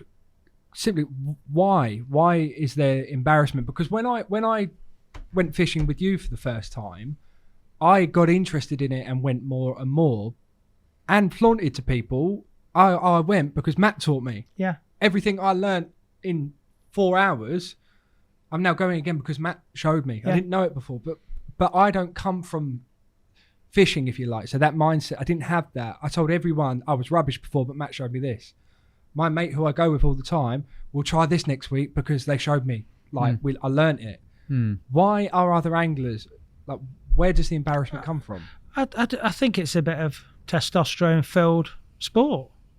Yeah, it's undeniably a male-dominated working class people. But then, so I'm going to argue against that, because take boxing, for example, is a very working class, sport. But you go to a gym and there aren't, how many boxers learnt by themselves in a garage and had nobody taught them, and they just punched a bag, and they don't. They go to a gym and they get taught. Do you know what is different in fishing? This is different in fishing. Is that who's the best angler on the planet? Alan Scotto. You know, Wednesday this week, you want to go and fish a match against the best angler in the planet? Go to Lindow. Book on the open match, pay 25 quid. You can sit next to, or on the same lake as, the best angler on the planet and fish against him. Name me another sport you can do that in. You can't. No, I can. So, martial arts, for example. We used to talk about martial arts a lot, didn't we? Yeah, big fan of mixed martial arts. Mixed martial arts is a brilliant example. There's a gym that I used to train at in Colchester. Young lady, do you know Arnold Annard? Yeah. I train with him in Colchester all the time, and you can go into like a mixed martial arts gym, and these guys who fight at the UFC, which is the pinnacle of that sport, a lot of them still train at their local gyms. I used to train in Liverpool. Dan Hardy. They all do. Dan Hardy's in Rough House in Nottingham. Exactly that. Paul Daly. So again, I would argue against. But you're training with them. Yeah. You're having a fight with them, but you're not fishing a competition with them. Is that the difference? You can throw. You're not, by going into a gym and having a train and a little boxing match with them. Going pleasure fishing. I'd argue you're going pleasure fishing. Going into tackle shop and seeing them in, or you're kind of mixing with them, But in fishing, you're competing against him. So is it the competitive edge? It is the competitive edge. But my point is that if you want to get better and you want to pay somebody to get better, the first thing your mates do is ridicule you. We ain't going anywhere, are we? It's a downward spiral. We ain't going anywhere, are we? Because that's going to put so many people off. Yet 400 yards away, they're bragging they'll just spend 300 quid for a day with a pro. Yeah. Whether they make him any good or not, I don't know. And that's it. How can you move on from that? And do you think everything else comes off the back of that? So do you think, for example, we spoke about it a little bit before, but coverage of higher, these larger events, support for the England team. Do you think it all comes off that mentality from, say, a grassroots level? I watch the Fishermania. I like watching the Fishermania. I really do. And then afterwards, you get people on social media. Oh, I can't believe they're talking about basic fishing. But how are you supposed to get people in the sport if you didn't know anything about football, right? Didn't know the rules of football or what it's doing, or like rugby, right? If you sat someone in front of the television and says, watch that, and they didn't know the rules, why would they sit there and watch it? So you need some basic knowledge, and to give out basic knowledge for people who might like that and go, oh, what's that? Oh, it's fishing. You can't talk advanced stuff. Of course you can't. But if you switch on to Fish you look at after Fishermania, social media. I can't believe they was talking about that. That's all noddy stuff, basic stuff. Well, if your knowledge is better than that, just listen to it, and then wait for the knowledge that you want to hear come. But you've got to appreciate that not everybody knows everything. Do you know what I mean? So it is a similar mindset, isn't it? You've got to cater for everybody. You've got to cater for the bloke who wants to take his lad or girl fishing down the canal. You know what I mean? You have to cater for the top class match angler. But if you already know that, don't ridicule people for not knowing it. Like, say, Callum was on there this year. Was it this year? It was, wasn't it? Yeah. And you're trying to, in a small space of time, you're trying to get people to understand what's happening. And yet the people who know more are saying, talking about noddy stuff and that. Well, so what? It's quite a narrow-minded minority. He's so narrow-minded. That are saying that. It is a minority. But it doesn't help. So you've got to... There's people going to go out, like say, oh, what's that? It's fishing. If it goes straight into like high-level stuff like that, why would you want to watch it? You don't understand it. You have to try and educate everybody. Of course you do. And cover all bases. And that's the responsibility. And that is it. But then going on social media, which is horrendous at most of the times, is like, and slagging off what a television company and what Sky are doing and the presenters are doing. To try and promote our sport. To try and promote our sport. Then you got people in the sport saying how crap it was. I'm like, you can't win. No. It's never going to go anywhere with that like that, is it? No, it's not. Yeah. And it's a shame because they did it with darts. Overweight blokes chucking in smoke-filled pubs now are multi-millionaires. And it's a proper sport. Yeah, you know what? With serious coverage. And then we was having this conversation. Darts players are classed as sportsmen. That's why my figure, I'm a sportsman. Might be a dart player. I am an athlete. You know what I mean? Peak of the sport. Yeah. You know what I mean? I'm going retro like a Jockey Wilson or a Cliff Lazarenko, but I'm still an athlete. Who's Dean Macer? Got Dean Barlow. But if they can do it with working class sports like... Do you know what? Like darts. Yeah. Surely there's some way.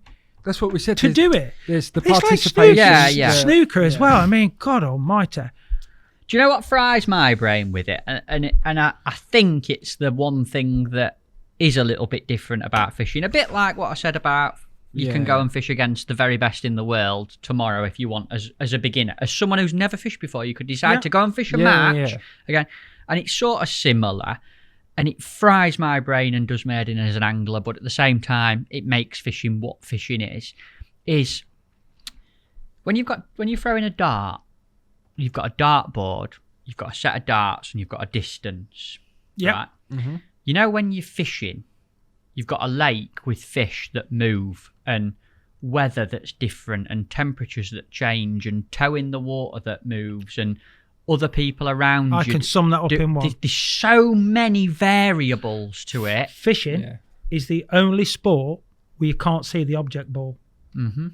Yeah, It's the only sport you can't see the object ball. Mm-hmm. That's it. Yeah, can't think of it. Then add it it's different. It is different. It is. Yeah. Add that the object ball is a fish that has a brain. Mm-hmm. Footballs don't have brains, do they? No. Rugby balls don't have brains. Darts boards don't have brains. Bowling balls, skittles. Add that to the fact that that's what you're dealing with, and that comes back to when they're commentating on things like Fishermania. They're trying to tell people why they're not catching fish or why they're catching fish, and it has to be an all-round. And I think they tried their best at promoting the sport, but trying to promote it to everybody and try and make everybody understand. The casual angler, the guy, a young lad, oh, Dad, take me fishing. Well, if he turns on to them, they're talking about fishing 2 foot deep pellet wagglers and banded pellets and all that. What's that going to do? He's off, innit? He's off. He's watching He's Coronation like, Street. he's turned it over, innit? Yeah, you gone back to football. It's gone back to football. Yeah. But, by trying to introduce the basics and that, you're trying to gather the audience. And the more people that go fishing, the better the sport will be. Exactly. Yeah, it's well said. Yeah. So we've got to be more professional. Got to respect it a bit more. And I think the thing is that understanding that fishing is different. You know, I hear people go, it's on its same as darts, it's on its same as snooker. We've done it a bit here today. It isn't the same. It's not. Which I think is why I'm coming back to answer the question you asked me and Dean. Yeah, okay. For me, that's why fishing is a little bit different. There's no denying it's different, in my opinion. Yeah. Interesting. Does it not, last thing we'll say on it, but does it not then, to both of you, do you not find it frustrating that the answer is actually fairly simple? Yeah. In a sense of it is a kind of a change of mindset and, you know, being a bit more accepting to, you know, kind of beginner information on these things. Does that not frustrate you as people hire? It does my head in. I mean, I've been very lucky that I've been present in some brilliant anglers. But there's a lot of good anglers who come up, who have come through the ranks that have had to do it the hard way. Been lucky enough to fish, like join a club. And whichever club you ever fish with, there's always been like the top anglers in the club that went on to fish open matches. And they learn and learn and learn. But there's not so many clubs about now. Most people go to YouTube for their advice and stuff like that. But when the negativity on social media, that could just turn people off, can't it? Turns me off. I don't want to sort of wrap up the podcast on any sort of negative, but I had a conversation yesterday, and sometimes if you look at the wrong things or see social media the wrong way now in fishing, it can make you feel a bit rubbish. Yeah, it can.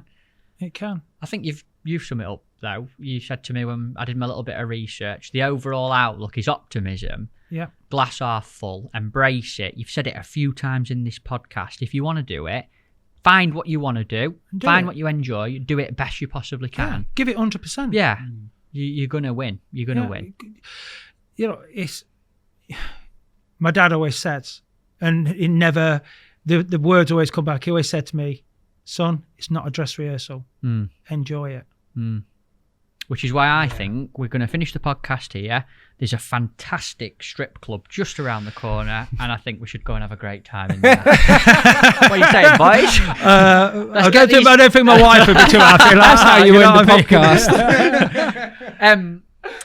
I'm gonna get this wrapped up. Okay. It's been a long one, folks. I've loved every second. Dean, how quick does it go?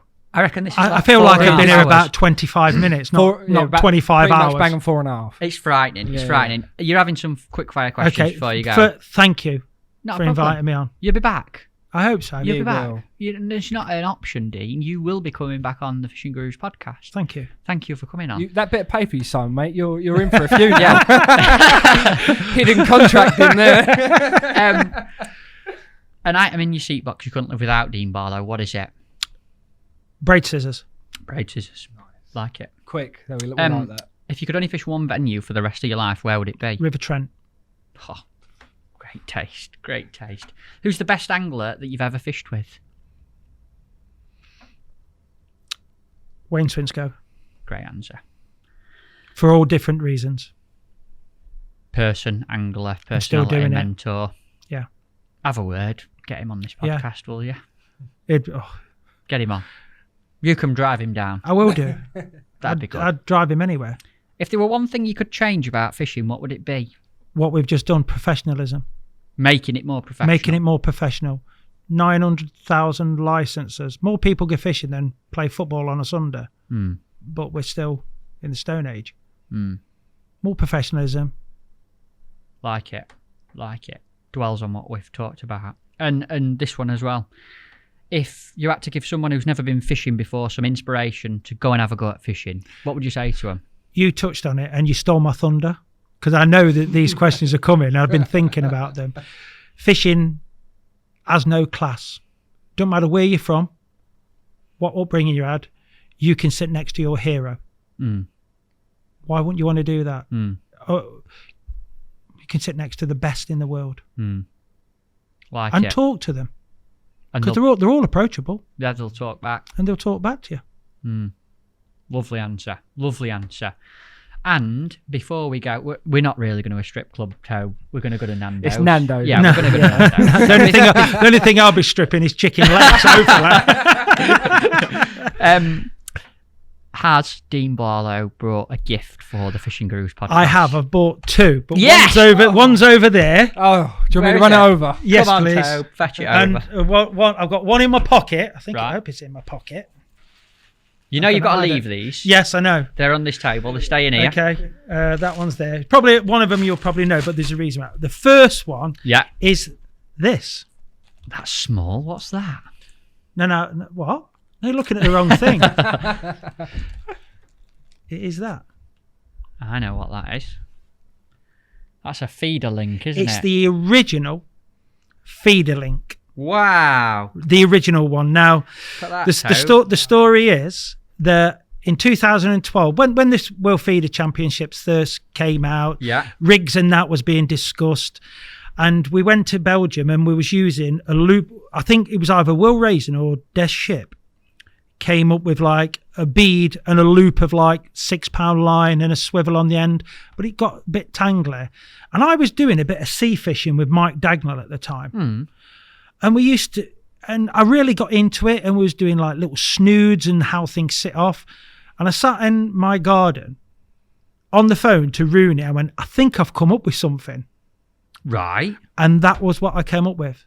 The feeder link. The feeder link. Wow. That's a Guru size 11 snap swivel.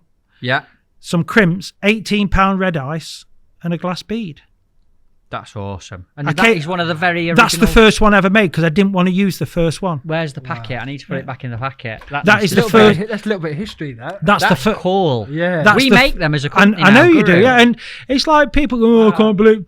I take it as a massive compliment. Yeah. That obviously there was using a looper line before, but the way it is with crimps, a bead and packaged is I bought that to the market. That's awesome. And I mean, there's loads of people make them now. You still make them now? I still make You them, still do yeah, it? of course I'm doing that. But people say, I can't. But I take it as a massive compliment that somebody is doing the same. And it was my idea. You know? I'm quite proud of you. You're a practical guy, though, aren't you? I'm a carpenter. Yeah. That's awesome, mate. Oh, doing a Dean Barlow. Doing a Dean Barlow. But that is wicked, do you know what? The first one, that's the first one I ever made, right? And I didn't want to use it because I thought, I don't want to use it. At least going like it. We I need a think museum, have doesn't you it? got a sticky note thing? A sticky note thing? They're like them white sticky note. I think we should, before he goes, we'll get a little thing on it and just get him to sign it as well. Absolutely. We'll do that We will before do he that. leaves tonight. Before Nando's. Before Nando's. And what's the second gift? Well, you said you've got 2. I've got 2, and this is special. There's none of these about. Now there's a story. Wow. There's a story behind this because There's a picture. there's a story behind this because when the books were made, we only had so many printed off. The last ever copy that I had, I put it up for auction for Trevor Price down at Alders Farm, and Rob Brennan bought it for £340 or something like that. Wow. It was during lockdown, and it went to Florence Nightingale Trust. Amazing. That's fantastic, So mate. Trevor Price from Alders Farm did that through him and that. But this is my personal copy. Wow. When we had the books made, I had a leather-bound version done with my name on it, one with my mum's name on it.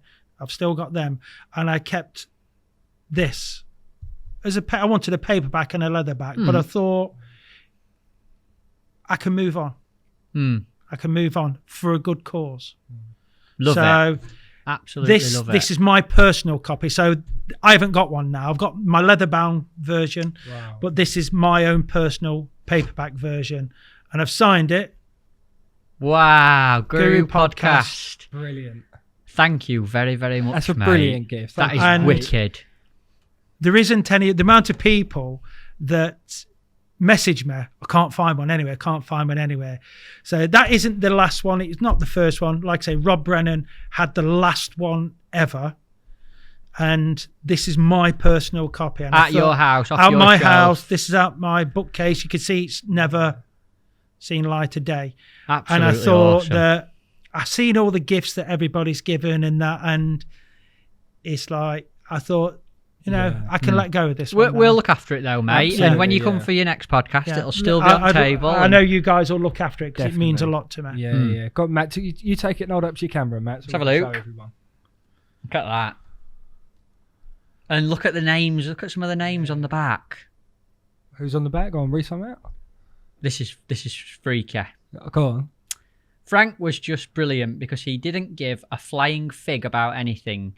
He was just dead honest, and you didn't know what he was going to come out with next. Wow. Guess who said that? Go on. Jan Porter. No. How weird's that? Wow. Oh, I just had a shiver. How weird's that? Isn't it? Wow. Yeah. That, and I swear on anything you want, me putting that there at the start is nothing to do with that. I didn't even know you'd got it out. How freaky is that? Yeah. Wow. Wow. We've got to be happy about it. Yeah. That's That is brilliant. amazing. That's a little brilliant. bit. It's a little bit connected. That's special, in it. How weird's that? It is, especially when I was like, at the start of the podcast, you went, I've got this out. I thought, like I say, I thought there was going to be some old, like, terrible stick float in there. And then when I realised, I was like, oh my God. But how things come round. Amazing. Dean, a massive thank you. Thank you, guys. If everyone listening, I'm sure that they might have watched this in 3 or 4 parts. They might have watched it in one big Coronation Street stint with a load of popcorn and a few cups of tea. But if you've enjoyed it as much as I've enjoyed doing it, folks, it's been a belter. There's loads more podcasts. Like and subscribe to the channel and you can see them, hear them, get notified when we do another one, when this man's on next. But bottom of my heart, mate, thank you very much. No, thank you for having me. I've really enjoyed it. I've loved it. Thanks for coming, mate. Cheers, Tobes. The Fishing Gurus Podcast.